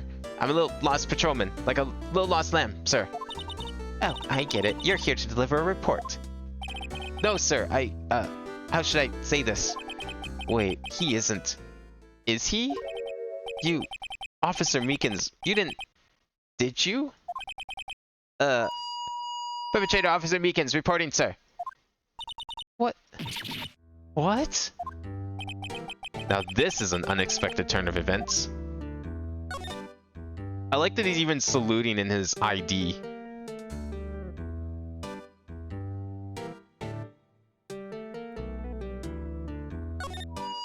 Sir, I'm a patrolman with General Affairs, sir. Sir! Ow, I can hear you fine, Officer Meekins. I had some business that day, sir, and so I went to the evidence room, sir. That guard station in front of the room was empty, sir. So, normally there's a guard at the evidence room? That's right, sir. Because evidence is kept in the evidence room, sir. Now, the security officer was none other than Officer Marshall. Marshall? Then, sir, I happened to glance at the security room monitor. That's when I saw him, sir. A suspicious person in the evidence room. A suspicious person, sir. Suspicious person. Yeah. What the heck is this guy doing? So, what happened then? After that, sir, everything went white. I saw red. I blacked out.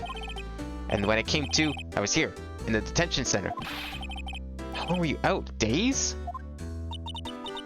Might I ask, what happened to your hand?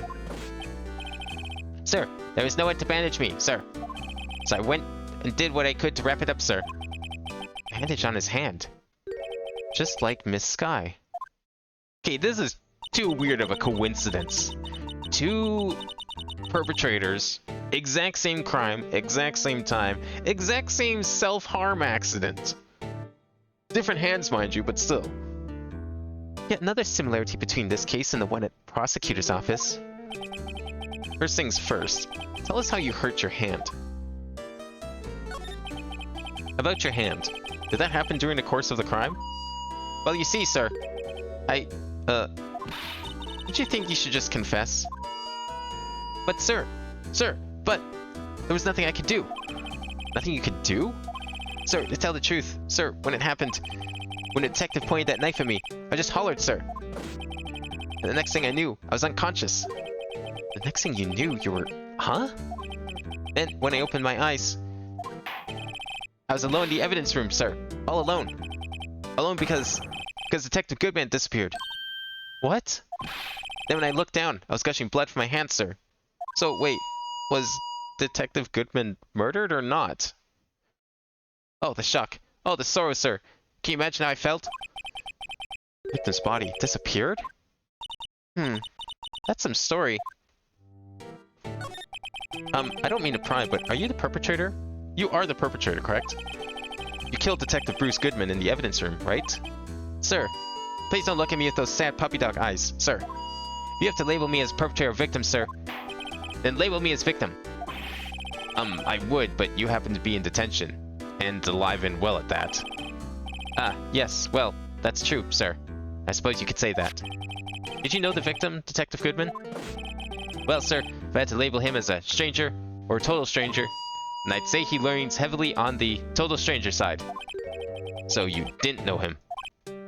Sir, I work in a tiny department, devoid of light or other creature comforts. I don't know any detectives. So if he was a total stranger, why did you stab him? Sir, I had no intention of killing him, sir. None. Nor do I have any recollection of killing him, sir. At least someone around here is more confused than I am. Is there anything I can present him? Does he recognize this knife? Officer Meekins, this is for you. I'm scared of knives, sir. It's okay, I just want you to take a look at it. That's it, sir. Last night, sir. That's the one. I was an apple, sir. My dream, sir. And I was being peeled. By that knife? On second thought, you don't have to look at the knife. He's overreacting to the knife, but I guess he's been through a lot. What else might he recognize? Does he recognize this knife?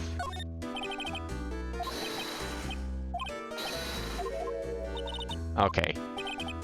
He's just dreaming about knives now. Alright, well, let's get out of here, I guess.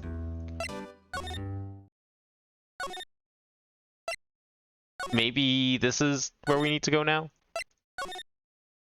Ah, no.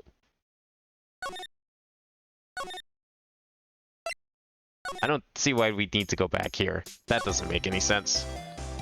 Edgeworth, you in? No. Oops.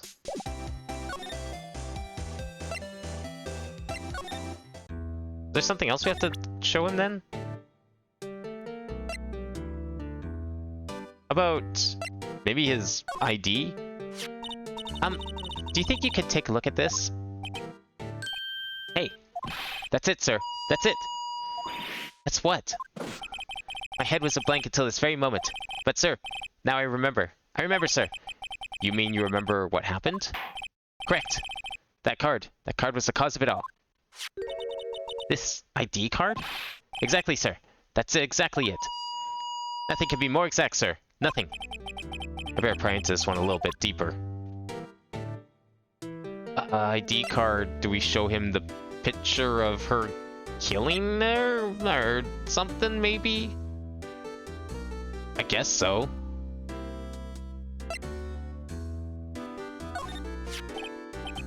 Hey, why do you have that? That's from the day it was taken at the prosecutor's office.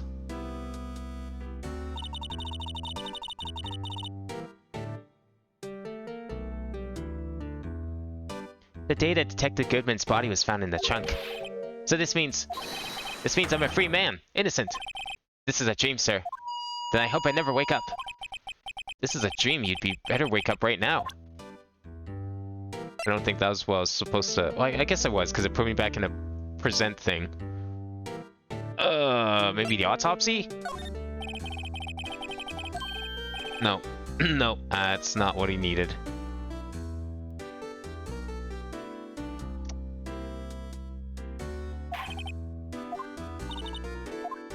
Okay. The cell phone? Oh, maybe this. The slip? No, this is also something he doesn't know anything about.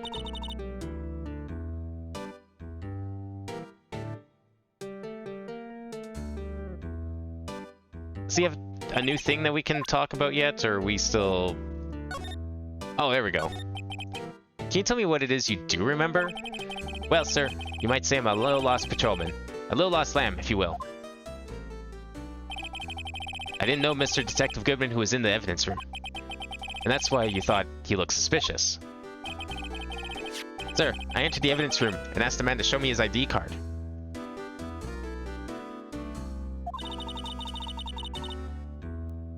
Well, that sounds pretty by the book so far. That's right, sir. That's what I've been trying to tell you. So you asked Detective Goodman to show you his ID card. What did he do? That's the thing. Suddenly he pointed a knife at me. What? Sir, I assure you I was as flustered as you are right now. So I whooped and leapt at him. Detective Goodman pointed a knife at him? Do unto others before they do unto you. My father's own words, sir. What happened then? Well, my eyes, sir. Everything went white. When I woke, I was here. Right. So, Officer Meekins, why was it they arrested you? What do you mean, Emma? Let's look at what we know. Now, Officer Meekins didn't know Detective Goodman, and the victim, whom he met at the scene of the crime, didn't show his ID card. In other words, we have no way of knowing if the victim really was the victim. And if this body just disappeared from the evidence room, we don't even know if anyone was actually died. That's it, sir. That's what I wanted to say. That is, I did say something along those lines. Huh? But you still ended up here. They tell me that it had to be him, sir. On that day, at that time, Detective Goodman was definitely in the evidence room. That's what they said. But you don't remember the events clearly? No, but the videotape is quite clear. Huh? Videotape? From the security camera. The crime, my crime, the crime I swore to stamp out. It's there. It's me. It's on the tape. And you waited until now to tell us this? I'm sorry. I'm really sorry, sir. I'll hand over my badge. I don't deserve it. No thanks. I have my own. Well, guess we better go check out the crime scene. Now we can go check out the crime scene. I'm guessing that, what's-his-face is back. Hey, Mr. Wright. Look who's standing at the Chief of Detectives desk. It's Police Chief Gant. And you're sure this is all, hmm? You know what that means if there's anything missing. Sir, I'm sure it's most likely totally perfect. We checked all of his drawers, lockers, garbage cans, bags, coat pockets, hats. Under his seat cushion, behind his computer monitor, inside his personal coffee machine. I see. Well, if anything does turn up, you call right away. Deal? Yes, sir. We'll scour the place again, sir. Chief of Detectives looks a little flustered. Haha, righto, my boy. How you been? Swim much? Oh, Chief Gant. Reporting for duty, sir. Why are you saluting him, Mr. Wright? Guess we could take a little detour and talk to him first. Is Edgeworth gonna be okay? Oh, Worthy? Oh, you know, they're doing a little inquiry committee with him. Sounds like an inquisition. Yep, well, they've had no end of trouble with the boy since last year. You mean the incident on Gourd Lake? It doesn't look good having a top prosecutor sit in the defendant's seat, does it? And you got someone else found guilty in that case, right, Righto? Von Karma. A legend he was, undefeated in his 40-year career. But in court, you fixed it so he was caught for forging evidence. Wait, I didn't do anything wrong. He did forge evidence. In any case, a prosecutor's office is a bit of a turmoil, you might say. Why, they do just about anything to restore their reputation. Now, depending on what that inquiry committee decides, it could be bad for Worthy. What? It's downright odd, I tell you. The detective getting killed on their turf too, I mean. There being the prosecutors, I assume? Scientifically speaking, it's impossible. Yes, but that's what the evidence is saying. Goodman was stabbed in 2 locations at the same time. That's what it says.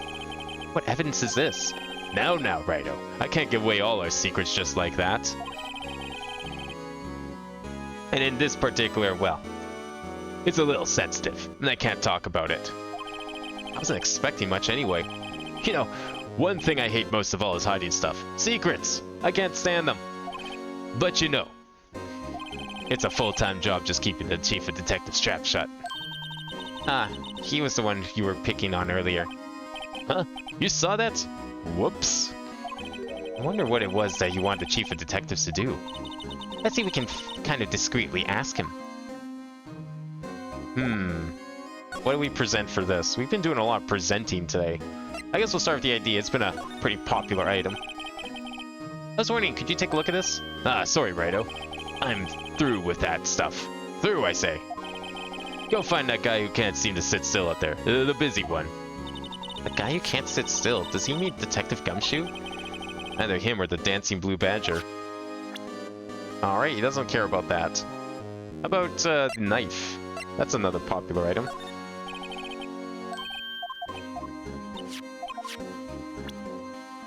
Is there something here that we can get him to talk with? These are detectives' desks. There are computers and files in each one. Funny. A lot tighter than I expected. Guess the detectives don't spend a lot of time at their desks. Oh, sorry you had to see that. What exactly did the chief of police want you to do?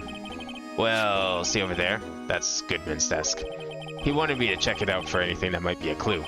They took away every last piece of garbage in that trash can. So, nothing belonging to Detective Goodman is still here? Of course not. Well, except for this. What? You kept something? Sure, why not? It's not important. He didn't even finish writing it. It's a lost item report, but it's only half complete. A lost item? Did Detective Goodman lose something? The date on it is February 21st. Better make a note of that just in case. Half-written document dated February 21st can only be submitted to the Chief of Police. I should really get back to investigating the police department crime scene. Well, how about we show this to him first? Hey, did you know the Chief of Detectives is withholding evidence from you? I was wondering, could you take a look at this? Oh, okay. Well, that's okay. Oh, no, here we go. Permission to enter. Actually, I was wondering if I could ask you a favor. Well, I never thought the day would come when Wright would ask me for help. I was wondering if we could investigate the evidence room.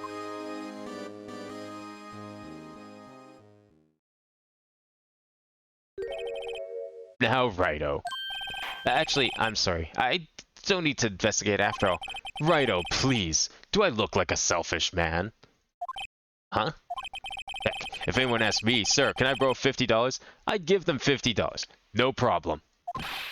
So go ahead, investigate that room to your heart's content. Knock yourself out. Just goes to show you never know until you ask. And for you here, you can borrow this. Huh? Hey, this is a detective's ID card, isn't it? That's a special card for guests, so don't lose it. Yes, sir. It's an honor. You just run along and do your best now. Later, folks. He seems like a nice man. It looks pretty cool on my lapel, doesn't it? Just think, a real ID. You seem happy. Yes, sir, because, sir, we get to go into the evidence room now, sir. I think this place is a bad influence on the girl. How do we even get there? This place is a maze. You have to go outside to go back inside. You have to use it on the door? Probably. The evidence room is beyond that door. And we have the ID card from Chief Gant. Let's just walk in. It won't open. Aha! The card reader is turned off, see? What is that security guard thinking? Howdy, partners. Well, well, what's made my Bambina's sky so gray? Finally, he returns. Officer Marshall! Why does it have to be him? What's that why does it have to be him look for? As you may have surmised, this here's my saloon. We're here to investigate the crime scene. Hee-haw, that's the card you got there on your chest? That's better than a sheriff's badge in these parts. Hee-haw? Well, what are you standing there for? Get along, little doggies. The crime scene's waiting. Looks like the card reader's on again. While we're here, I was wondering if we could ask you some questions. Sorry, cowboy, but I got no mind to tangle with you, hombres. You're busy then? Did I say that? I only said I didn't wish to speak with you. Actually, you said you had no mind to tangle with us, hombres. Well, what if we bribed you with maybe some food? That smell. Ah, reminds me of Texas. So, Officer Marshall, you're from Texas? No, I just saw a special on television the other day. Is this from my baby? Yeah, Miss Star. What's this? What? What's wrong? A filet steak lunch. I see. I see. I don't see. Wonder what it means. Steak lunch given to Officer Marshall. Alright, Bambina. You win. As, anything... Finally. Seems like he's willing to talk. Good. We'll ask him everything. Officer Marshall, you're in charge of security for the evidence room, right? You got good eyes, partner. But it's an easy job, and I'm grateful for it. Actually, Officer Meekins at the detention center told us. Ah, that poor little doggy. Poor guy. I keep getting his name wrong and calling him Meekly. He told us something. He said that when the stabbing occurred, you weren't at your station. Well, maybe I shouldn't be telling you this. But since I got demoted from detective 2 years ago, well, it might not look it, but I lost my fire for the job, you know? So, what were you doing around 5:15 when the murder took place? Well, I reckon I was galloping down the highway on the back of my steed, Zippy. No, he was riding down the highway on his horse named Zippy. There's no need for people here anyhow. These newfangled machines do a bang-up job of keeping an eye on the place. You mean the security camera system? I don't take to machines much. Kinda like that stewed broccoli they sneak in next to your steak, you know? But that stuff's good. You should eat your broccoli. Miss Star told us something. She said that you were a detective until 2 years ago. It was always my dream to be a rawhide wrangler on the scene of a crime. That's all gone now. Like a drinking hole in the prairie fire. You're still investigating the SL9 incident with Miss Star, aren't you? That was my case. It's all solved on the record books, but it smells like a bad game of poker. I can't let it go. That's all there is to it. What kind of case was it anyway? We've heard the name so many times, but no one tells us what actually happened. There are some things you're better off not knowing, Bambino. But anyway, that case is officially dead as of 2 days ago. 2 days ago? The day of our case? That's right. The evidence transfers. Petrus is talking about the transferals too. Sorry, but could you explain what this whole transferal thing is about? We keep only evidence from solved cases in this room. They're kept under the presiding detective's supervision for 2 years. So we can reinvestigate them if it turns out there was a mistake, see? So what happens to the evidence after 2 years? It goes to sleep forever in the underground vault of the county sheriff's department. That's what we call a transferal. We do it every February. I see now. Transferal is like a funeral for old cases. 2 years after a case is solved, it's closed forever, dead.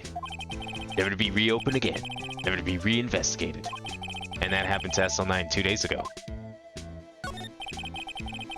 I know what maybe 2 of the machines in here do. Only 2 of them? There must be a dozen. Like I said, Bambina, me and machines, well, I like them about as much as I love stewed cauliflower with my steaks. The easiest ones to understand are these here security cameras. Those are the ones that Officer Meekins mentioned. If nothing happens, the tape's automatically erased every few hours. And Officer Meekins and Detective Goodman, are they on one of those tapes? I reckon they might be. It is security guarding you reckon? One more thing. When you go into the evidence room, you need an ID card. That's the card reader by the door. The card reader leaves a record of every ID card that passes through. That seems like important info. So this is the ID card record.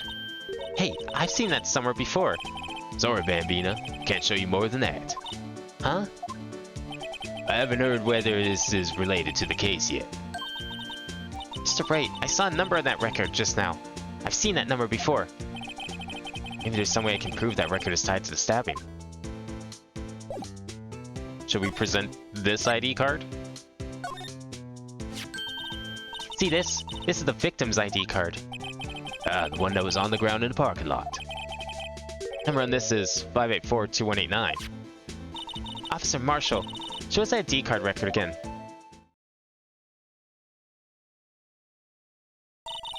Look, the fourth number. It's a perfect match.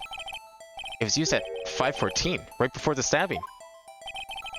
What's more, there's only one of them cards in the whole world. So when the incident occurred, Detective Goodman was in the evidence room. But wait, what did Officer Meekins say? Sir, I entered the evidence room and asked the man to display his ID card. So you asked Detective Goodman to show his ID card. What did he do? That's the thing. Suddenly he pointed a knife at me. So did someone forge an ID card? If he had his ID card, then why would he have pointed a knife at Officer Meekins? Alright, compadre, you win. I guess I could give you this ID card record. I've got an idea. Maybe I should show this list to other people with IDs here. Ah, that is a very good idea. Will it, like, fill in? Sheriffs back in the Wild West didn't place much faith in evidence. About the only thing they did trust was their shoe in hand. This is neither wild nor west here. I would say it is west. I mean, California is pretty much as west as you can get around here. Aha, but that this and this are two different things entirely. I guess so? Huh? I'm lost. Looks like we need some evidence to get anywhere with this guy. Okay, well, we can still check it. Okay, yeah, so it's filling in the names. So we know that's Bruce Goodman. Wait, I don't want to move yet. Anything else to talk with? No. Okay, we'll go into the evidence room. Let's see if we can get some more IDs here. Anyone else around here? Oh, Meekins, maybe. We can show him the paper and ask him to please seize his ID. Officer Meekins, could you take a look at this? I'm sorry, sir. Really sorry, but I have no idea what that is. Maybe you should ask Mr. Edgeworth, sir. Okay. I guess no one wants to see this right now. We'll go into the evidence room then. Fine. Go to Criminal Affairs. Exit the building. I like that you can go to the... Am I crazy? Can we go to the detention center from Criminal Affairs? Okay, cool. But when you go to here... Oh no, you can. Okay, never mind. But then you still have to go outside to then go to the guard station and then go to the evidence room.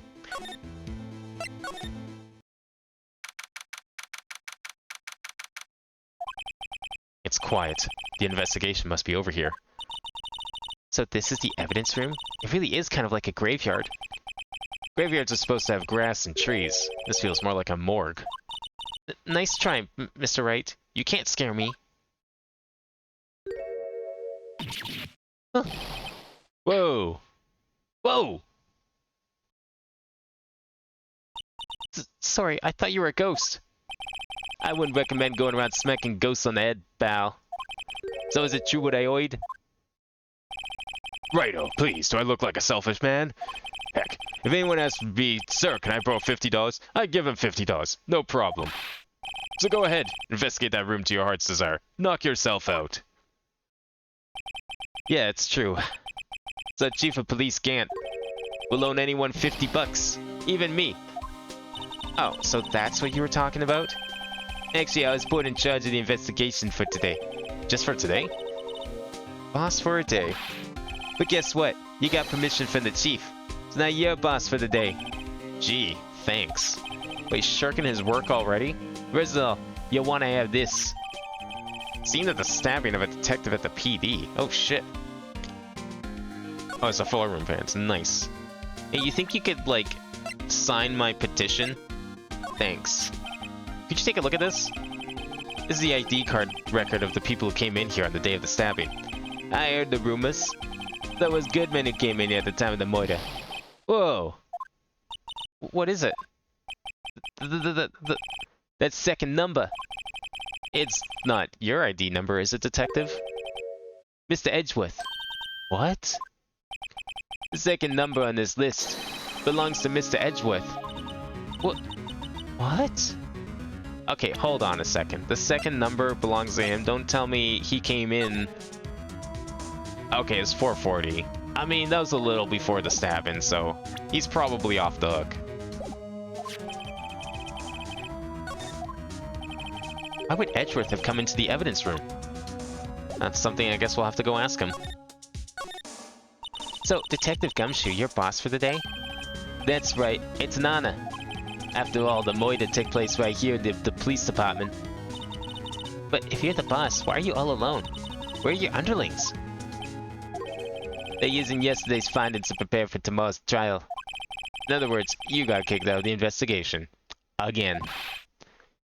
I'm adamant, though. I'm gonna take control and put this case to rest. In my own evidence locker, pal. You have a locker in here too, Detective Gumshoe? Ha, of course. I'm a detective after all. They gave me a locker that only I can open, pal. Only you can open? This place is more high-tech than you might think. Every locker is fixed so that only one detective can open it. Using their ID card? Well, that's the thing, pal. ID cards can be lost. Well, I'm on my third card since entering the force already. That sounds like a lot. Yeah, but even I can't lose my own right hand. Right hand? Oh, you mean your fingerprint. Exactly, pal. The lock for each locker is coded with a fingerprint. So the only locker we can open is our own. Funny, they look like normal lockers. These are the latest model. There's a trick to the handles, see? The handles? On the other side of the handles is a sensor. And if the wrong person touches it, zap! You get a shock. If that's what happened, my hand would be black and smoking every day. In any case, the locks aren't that obvious. There are even some people on the force that don't know about the fingerprint locks. Only assigned detective's prints can unlock it. Indicator lamp lights up when it's open. It seems a little violent, though, to shock the person, but I guess it's a good deterrent. I always believe in Mr. Edgeworth, no matter what happens. So, Mr. Edgeworth is with the inquiry committee now, right? They're trying to figure out who's responsible for the mess-up in the court today. I see. I guess this is what you call fate. Mr. Edgeworth just can't get away from that case. That case? Yeah, that case. The SL9 incident, of course. That was the beginning of the end for Mr. Edgeworth. Maybe we can get him to tell us more about that case. Alright, well, let's examine this first, and then we'll head over to Edgeworth, hopefully. Wow, just look at this big pile of junk in the corner. That looks like a car door. There's a pair of handcuffs attached to the frame. Maybe the guy who caught was some sort of escape artist and he got away. Hey, that's one of those human profiles for range testing. He's been shot square in the forehead. Better him than us. What's this cloth sticking out? That seems a little careless. There's something sticking out of here. Looks like a shirt. I guess it must be evidence for some case. Wonder if Detective Gumshoe put this here. There you go, pal, making me out to be some kind of slob. I'm not responsible for the evidence here. That said, I bet that evidence locker was opened recently. How do you know? If you leave things hanging out like that, the evidence gets dirty or ripped. The guard checks on that kind of stuff and notifies the detective responsible. How many times have I had him breathing down my neck about some silly evidence? Sounds like Detective Gumshoe leaves evidence hanging out a lot too. But he doesn't tuck in his shirt under that trench coat either. What's that supposed to mean? Is that a problem? If you're gonna talk about someone's back, they'll do it right in front of them, pal. This place is stuffed with evidence, stuffed with dreams. I'm not so sure about the dreams. It won't open. Do you really think it would? Yeah, careful, don't get zapped. Hey pal, our security is high-tech around here.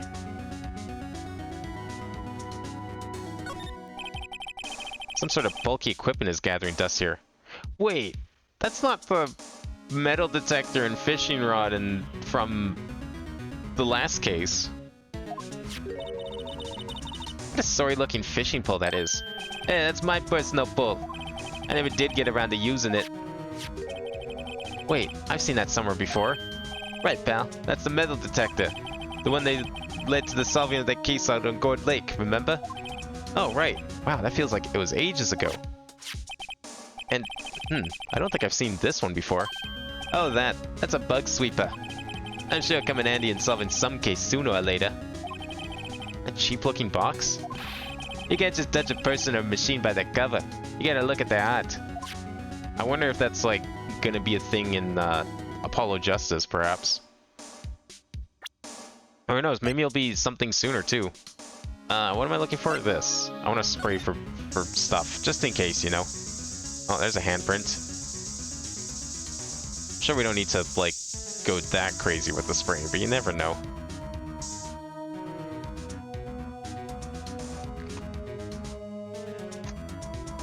Do I have to click it again? Oh, okay. Thought I did. Why am I getting a reaction here? There's no reason for the murderer to touch the spot if he fled out the door. This just might be something significant. Hey! That's some pretty amazing stuff you got there, pal. What, this? It's called luminal testing fluid. Where'd you get your hands on that? Huh? I'd like to get some too. I just bought 50 bucks from the chief. Where do you get this, Emma? I always buy it by mail order. Well, I'd better jot this down on the floor plans.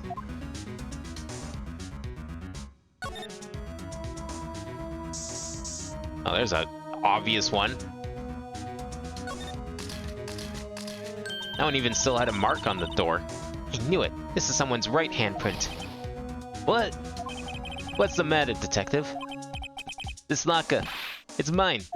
It's yours? Please. You have to help me. When they come to take me away, promise you'll testify that I wouldn't harm a fly. You'll do that for me, won't you, pals? It's an important clue. I'll jot it down on the floor plans. I'm counting on you guys. Believe me, you can't trust the police. What? But you're a detective. Yeah, like, what the hell? Imagine they heard him say that. Why is there just paint hanging out here? This place is a mess.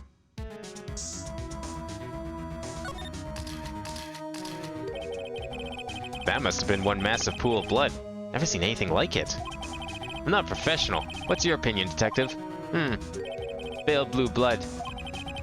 Maybe Detective Goodman was actually an alien. This proves that something really did happen in front of this locker.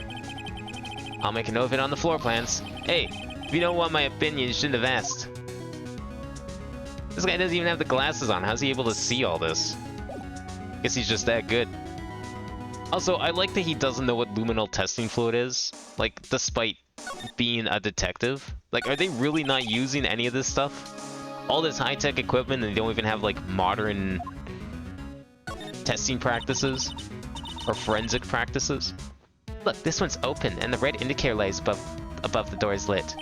The locker is coated with Detective Goodman's fingerprint. Detective Goodman's locker? Are you sure it's okay to leave it open like that? Well, it'd be hard to get it open again if we closed it. It's empty. They must have taken the contents elsewhere. There's gotta be like a log or something saying what was in there.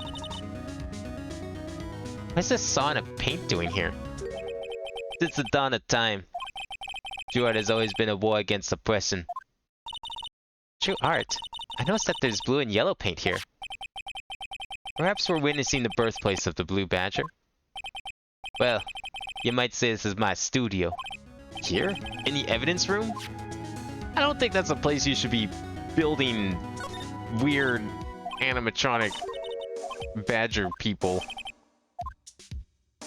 Nothing else. Oh, the glove, of course. Someone left a glove here, but only one. Like the gumshoe, maybe? There you go, pal, making me out to be some kind of absent-minded detective. That's evidence from the case, you know. You mean SL9? It does have a tag on it. Tagged evidence from the SL9 incident. Extremely thin rubber glove. Wow, someone must have broken something big to make all these pieces. Detective Gumshoe, perhaps? There you go, pal, making me out to be some kind of hooligan. That's apparently from the case. The case? The SL9 incident, pal. See the sticker on one of the pieces there? Another piece of SL9 evidence. I wonder what shape these pieces were in before whatever it was broke. You want to try putting it back together? Ah, good luck, pal. That's no job for amateurs. Why, I spent a good 3 hours on that before I had to give up. That's why I always carry around a tube of glue. Well, this piece looks like the bottom. Let's try putting the rest in place. Oh, we're actually doing this. I don't remember this at all. Oh, I see. Okay, you don't... It's not that complicated. It's like, find the one piece that goes in this spot. None of them? Am I stupid? Oh, we can rotate the pieces, I see. Okay, well this, like, thin part at the top must be upright, so, like, this piece shouldn't be rotated. Same with this piece, maybe.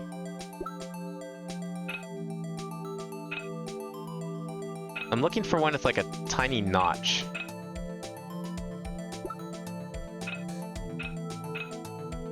That's probably the handle. Am I crazy, or does it look like none of these fit?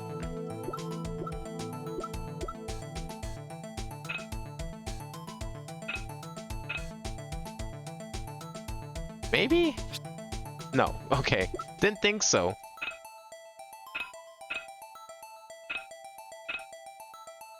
Yeah, that one doesn't either. Okay, that one's gotta stay right side up, right? Like, it's gotta be like that. This is...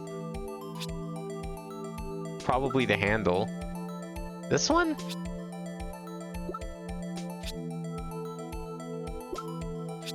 No, of course it's not that one. What the fuck? Oh, is it this one? No. Even if I go like this, it's not it. Oh, it's like this probably. There we go. Okay. Okay, so we need something like really long. It's probably... It could be this. It's not. But it's gotta be another piece similar to it, like... No, that one's not gonna work, I don't think. Oh, this one. Wait, how? I don't think I can rotate it in a way that it makes sense. Like, I can flip it maybe, but that wouldn't work. Even this one I can't rotate. Can I? No, I already tried that angle. It's not gonna be that one, because that has to stay that way. Same with this one. Same with this one? Yeah, I'm pretty sure this one too also has to stay like that. What the fuck?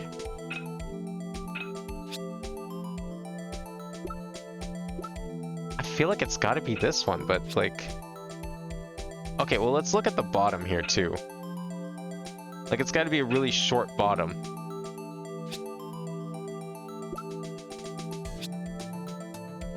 Really short bottom and really long side. That screams this piece.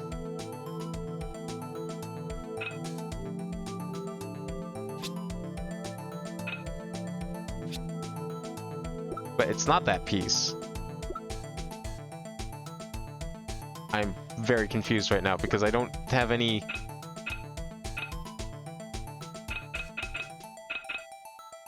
Like, this piece almost looks like it, but again, it needs to be flipped. Okay, well, we'll just rotate every piece, every conceivable angle here, I guess, because I don't know which one this is now. It's not gonna be this one, is it? No, I'm pretty sure this is the way it should be rotated. Is it this? No, I didn't think so, because that little bit needs to be up top. Oh, it's that one. Okay, it looked way too small. That's what was throwing me off.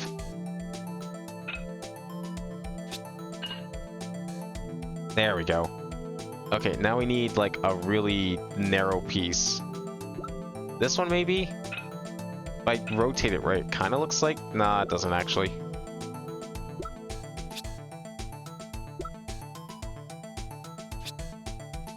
Okay, I need something that's like really square.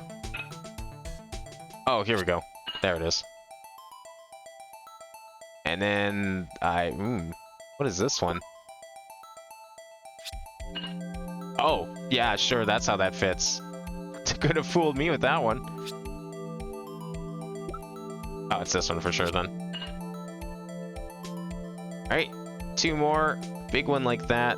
Actually, no, it's not gonna be that one, hey? Oh, it is this one. Is it the wrong way? What? That didn't even look like it lined up. Whatever. We seem to be short a piece. Huh?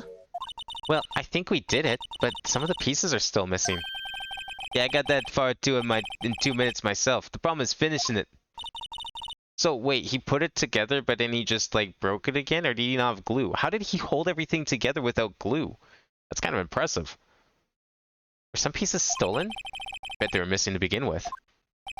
Still, it doesn't look like the most able kind of jar. Can't understand how it got broken. Jar pieced back together from fragments found at the crime scene. A piece is missing.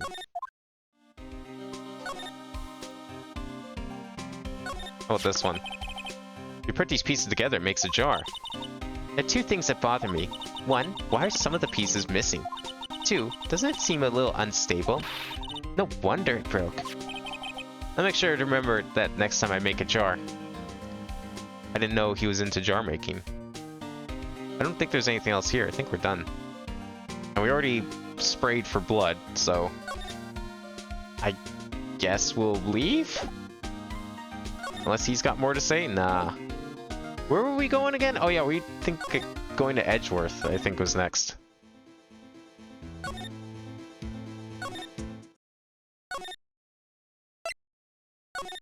Because it seems like we need to talk to him about a few things. So hopefully he's there. He is not there. Uh-oh. Okay. Where are we going then?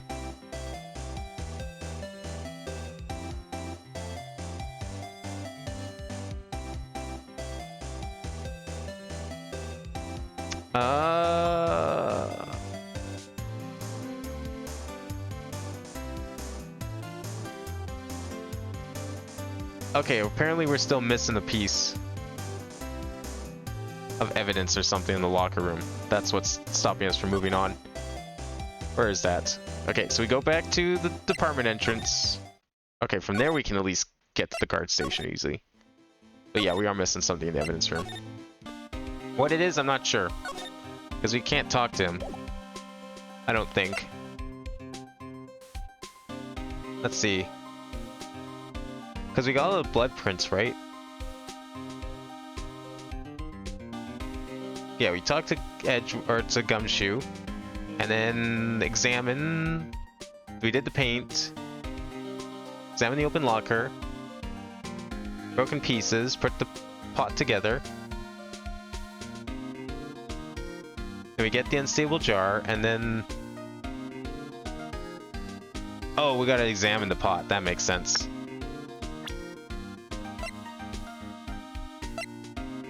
Because we gotta point out the bloodstains. No, that makes sense. I forgot to do that earlier. Gonna have to get used to that. I'm sure this is the thing that they use in the 3DS games too. Hey, look! They're hard to make out, but there's some dark red stains here. Looks like blood. Do you think Detective Goodman's blood somehow got in this when he was stabbed? Not likely. This blood looks like it's been here for months, maybe longer. Sure was evidence in the SL9 instance. That might be the whole when the blood got on it. Nothing else here of value. Broken handle. Apparently the bottom of the pot has a hole in it, so not sure how useful this is anyways. Okay. Let's make sure we examined everything then. Because apparently there might be something I forgot to click on. Thank goodness for this magnifying glass to tell me what I haven't clicked on. Oh, did we not click on this after... Well, what do you mean? How are you surprised? We just sprayed it. That's why I didn't think to click on it. What's this? Blood? It's a little worn, but there's definitely a handprint here. Looks like someone tried to wipe it off. Mr. Wright, What if there are other bloodstains left in the room? Yeah, we already did this, though. We should use our testing fluid to check it out. Yeah, we're done that, though. Can I talk to you again? No.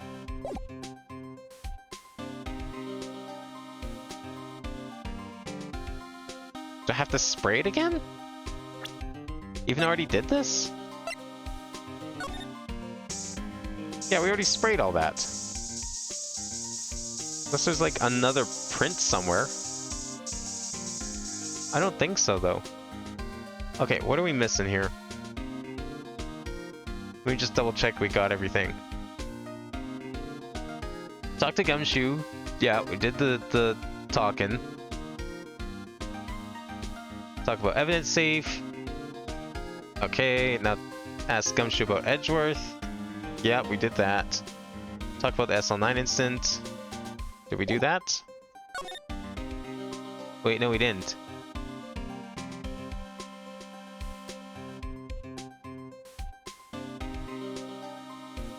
What? Ask Gumshoe about Edgeworth. Well, we did that. We got evidence lockers. Was there something else I was supposed to present to him? Guess we could try the knife. Dr. Goodman's note and that switchblade knife. I bet Edgeworth was the most surprised of anyone. Because of the SL9 connection.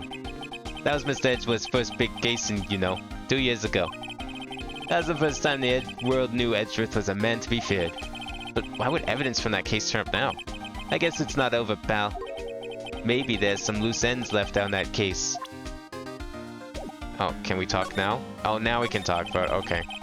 We're just supposed to go around showing the knife to everyone, I guess. That was a bloody, violent case. Violent. So it was a murder? A serial killing. Serial killing? Maybe I don't want to get involved in this after all. But the killer made a mistake and Edgeworth built his case around that to nab him. And this was 2 years ago? That put Mr. Edgeworth right in the spotlight.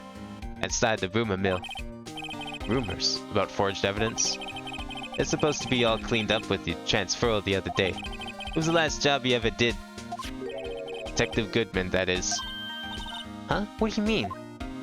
Detective Goodman was the detective in charge of the SL9 incident, see? So, that switchblade knife. The victim took the knife out of the evidence locker himself. Hey, pal, look at the time. Was there something you need to be going to? It's just that Miss Edgeworth's inquiry committee should be letting out soon. I'm gonna go give them my report for the day. Your report? What? That's your report? It's an advertisement for a restaurant. And I recognize that guy from the third game. Didn't this game come out before then? Oh, I guess, but the games would have been out already on GBA by then. So they made this case, which is like a preview of the fourth game, which wouldn't have come out for a while. It might help, Report? You mean the note written on the back of that flyer? The one that says nothing about, but no problems? Hey, it's Mr. Edgeworth we're talking about. I'm sure you can use a report like this. I believe in him. Who needs enemies when you've got friends like Detective Gumshoe? I'm off, pal. Later. I should probably see what Edgeworth has to say, too. Okay, now we can move to Edgeworth.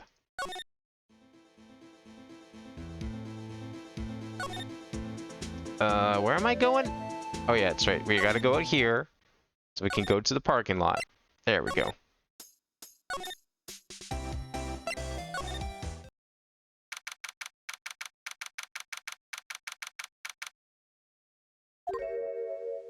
It's you! Ah, guests. My apologies. Oh, it's you. Have we met somewhere? Huh? Mr. Edgeworth, I beg you leave. So long. Is Edgeworth here? There, standing by the window, a teacup in his hand. You get, like, catering from the restaurant or something? Right. He has the hotel bring him tea service? Mr. Edgeworth, you're back from the district prosecutor's office inquiry? I am. By the way, Detective Gumshoe was looking for you. Ah, yes. He brought me the latest information, it seems. Really? Was it helpful?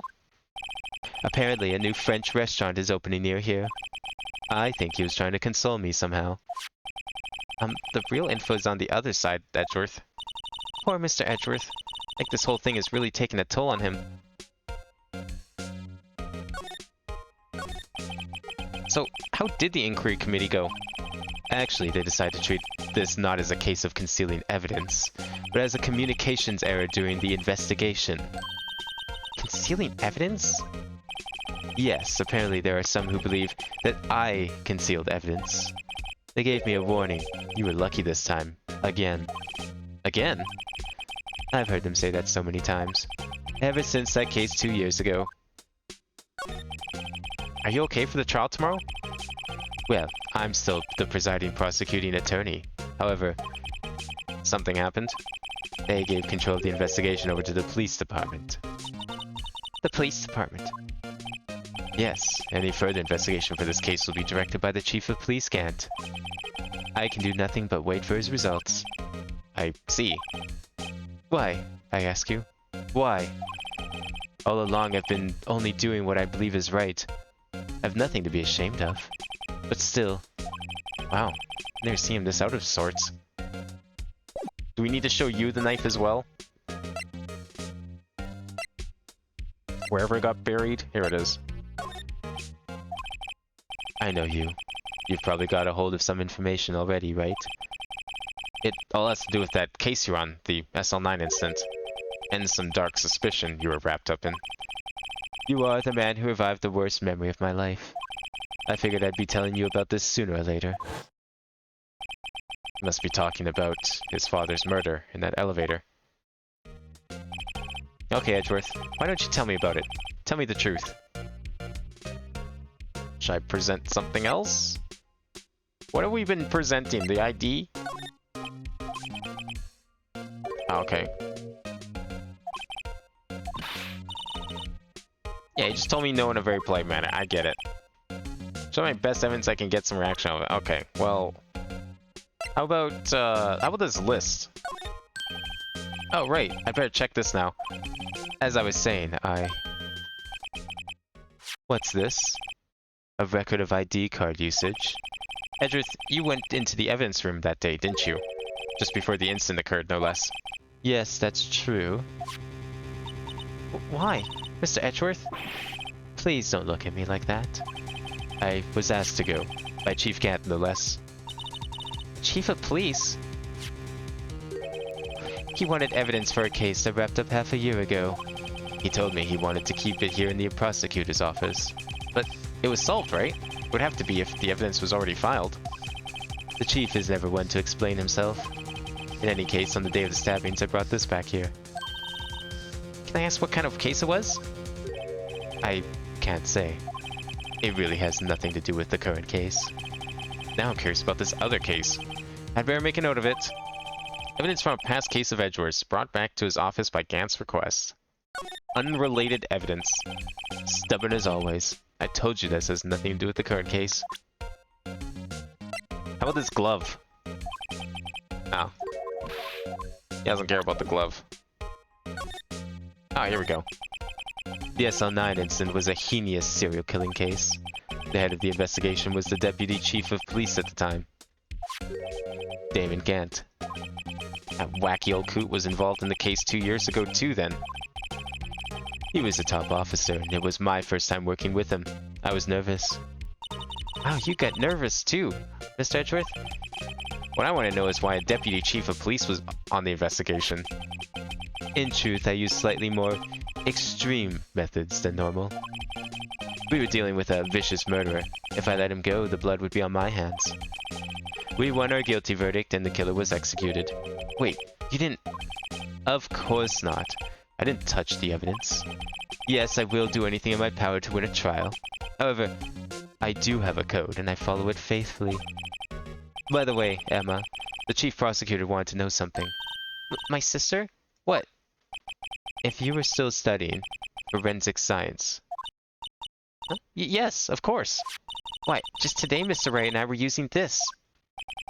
Luminal testing fluid, Well then. You might have use for this. Aluminum powder for taking fingerprints. Oh god, do we have to go and fingerprint every single area? It's been chemically treated for better adhesion. For me? Are you sure? We are the enemy, you know. I have no say in today's investigation. Do as you will. Edgeworth, I'm really... No need to thank me. Here, take your powder and these fingerprint files for everyone involved. Thanks. How about giving these to Detective Gumshoe as well? Covers fingerprints from handprints for comparison with fingerprint file. Okay, well we know at least one handprint. And we know a few other fingerprints, potentially. Bloody ones, at that. Well, let's get going. One last investigation. Right. Do seem to remember seeing a suspicious handprint somewhere. I guess we can go start with that. But since we're here... Let's start with this, actually.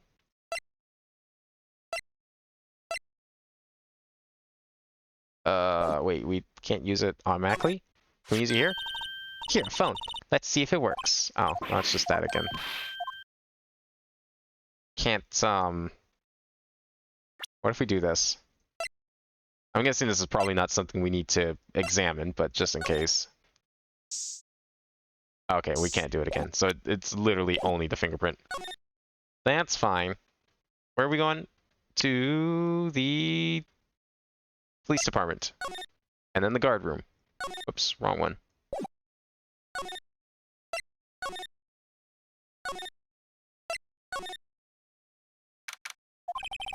Our investigation turned up a suspicious handprint. Here, in this blood in the detective's evidence locker. Let's use the secret weapon we just borrowed. Right, let's get started. First, choose a finger. A finger? Each finger leaves behind a slightly different imprint. So let's choose the finger that will have left behind the clearest print. So, if I remember correctly, I think this used the microphone on the DS as part of the minigame. I'm guessing they're probably just replacing that with a button or like a stylus. I thought it was like you could use the microphone and the stylus together, if I remember correctly. Really can't tell the difference at a glance. Quit procrastinating and choose a finger. All right, let's start with we'll start with the thumb. Okay, now it's time to check for prints. Let me show you how it's done. Emma's starting to get that sparkle in her eyes. First, we sprinkle the aluminum powder around. Huh? How do you do that? With enter, see? Ah, it looks like that did the trick. The aluminum powder adheres completely to the print. Once the powder is well spread, just blow away the excess. Yeah, see, this is where you'd use the microphone. Huh? How do I do that? With E. Exciting, I know. Yeah, not as exciting as blowing into the mic, unfortunately. But I guess they can't really expect people to have a microphone in hand. Imagine you're blowing out the candles on a birthday cake, see? I mean, I contemplated streaming the 3DS version of this game, but I figured I might as well play it in higher quality. It would look a lot better. And that would just be like playing on one screen anyways, because the bottom screen is literally a giant play button, and that's the entire screen. It serves no other purpose, well, except in this trial, obviously, but for like 4/5 of the game, it's literally worthless. Well, that looks like fun. Might take some getting used to, though. It's fine. It won't go up your nose or anything. Yeah, snort that fingerprint powder. You know you want to. Just pour the powder on thick and blow away the extra. Those are the basics of fingerprinting, Mr. Wright. Guess I better give it a try. Alright, yeah. Throw it on real thick. That's how I like it. Just all over the screen. Fucking blow your brains out when you on the DS with this much. Alright, how do we... Oh, I actually have to press E to blow. Oh, it just blows everything at once. Okay, that's so much easier. I'm not exaggerating when I say blow your brains out. You really had to blow. You did it. You found one. But this looks nothing like a fingerprint. Now that you mention it, I guess it doesn't. What does it mean? I think it means we're out of luck. Out of luck? The person who left this handprint must have worn gloves. Are you kidding me? Don't tell me we've been wasting our time here. Hey, calm down. That's just the way it goes sometimes with scientific investigations. but it does seem a shame.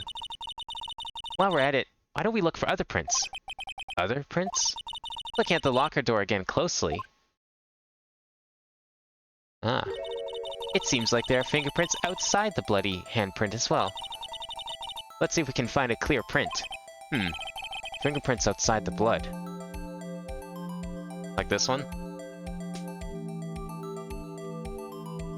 Oh, that's a little better.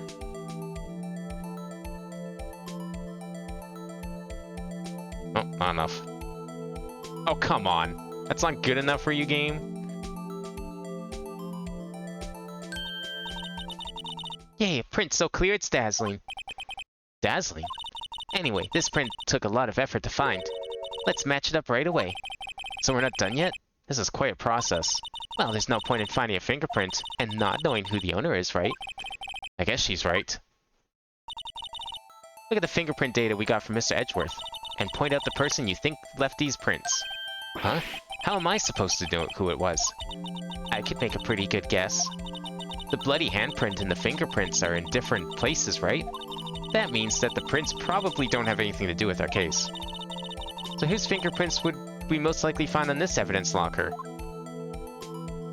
My first guess? Where is he? How do we check? Comparing. I mean, he did say it was his after all. Holy shit, that's the sound effect from Connections. I recognize that sound effect anywhere. Whenever you use an item successfully. Like we did right now. Aha! So these prints belong to Detective Gumshoe. Something wrong, Mr. Wright? You gave me this so what look. I guess that's probably because I was thinking so what. Okay, so we came up with nothing this time, but there's always next time. Sometimes you hit, sometimes you miss. You gotta roll with the punches, Mr. Wright. Thanks for the sympathy. Wait, if I remember correctly, there was one other handprint in this room. Let's check it out. Where was that? Was it over here? There was? It wasn't here, was it? No, it's empty. The person who took out this knife had to have been Detective Goodman. Why was it wrapped in the scarf muffler and stuck inside the car muffler? Well, there's this glove. That yellow crime scene tape. You know, yesterday was my first time seeing that. It was always my dream to push through the crowd and just step over the tape. It's a little daunting to encounter it again so soon. I think maybe you're overreacting a little. Watching too much TV. Where was this other handprint? There was only the one, I thought, right? We saw another one?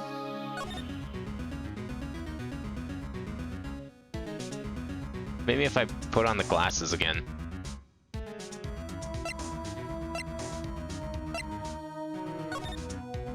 Oh, here. There. Okay, right. No, that actually helped putting on the glasses. This is where we got a luminol fluid reaction, right? Right. There was a handprint here. Okay. Want to try using this? There go her eyes sparkling again. Let's check for prints. That's the spirit. Oh, but I have to warn you about something first. What? The area with the blood was wiped away, right? We only ended up finding it using chemical means. Any prints that in that area will have been wiped away too. Oh, right.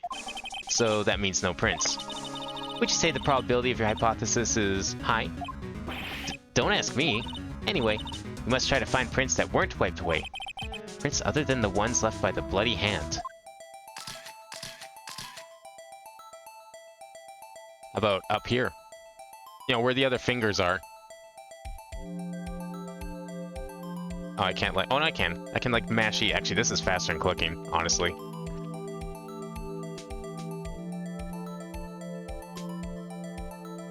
Oh, I missed a little bit. There we go. Also, that sound's also from Connections. Must have been using the same stock sound effect there. Alright, we're looking for something that matches this print. Oh. Is it Jake, perhaps?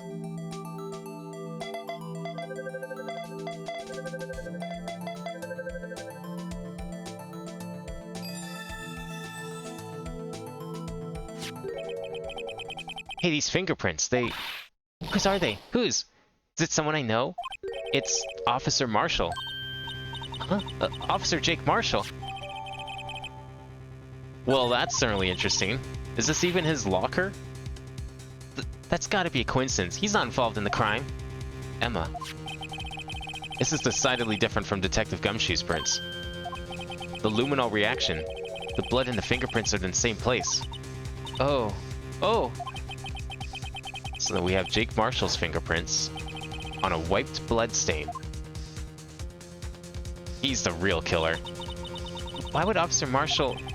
Looks like our investigation is finally turning up some results.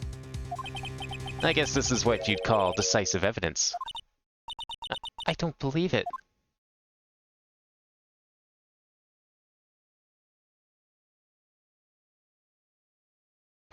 Well, is it time for the final day in court? I think it might be. Pretty sure that's it.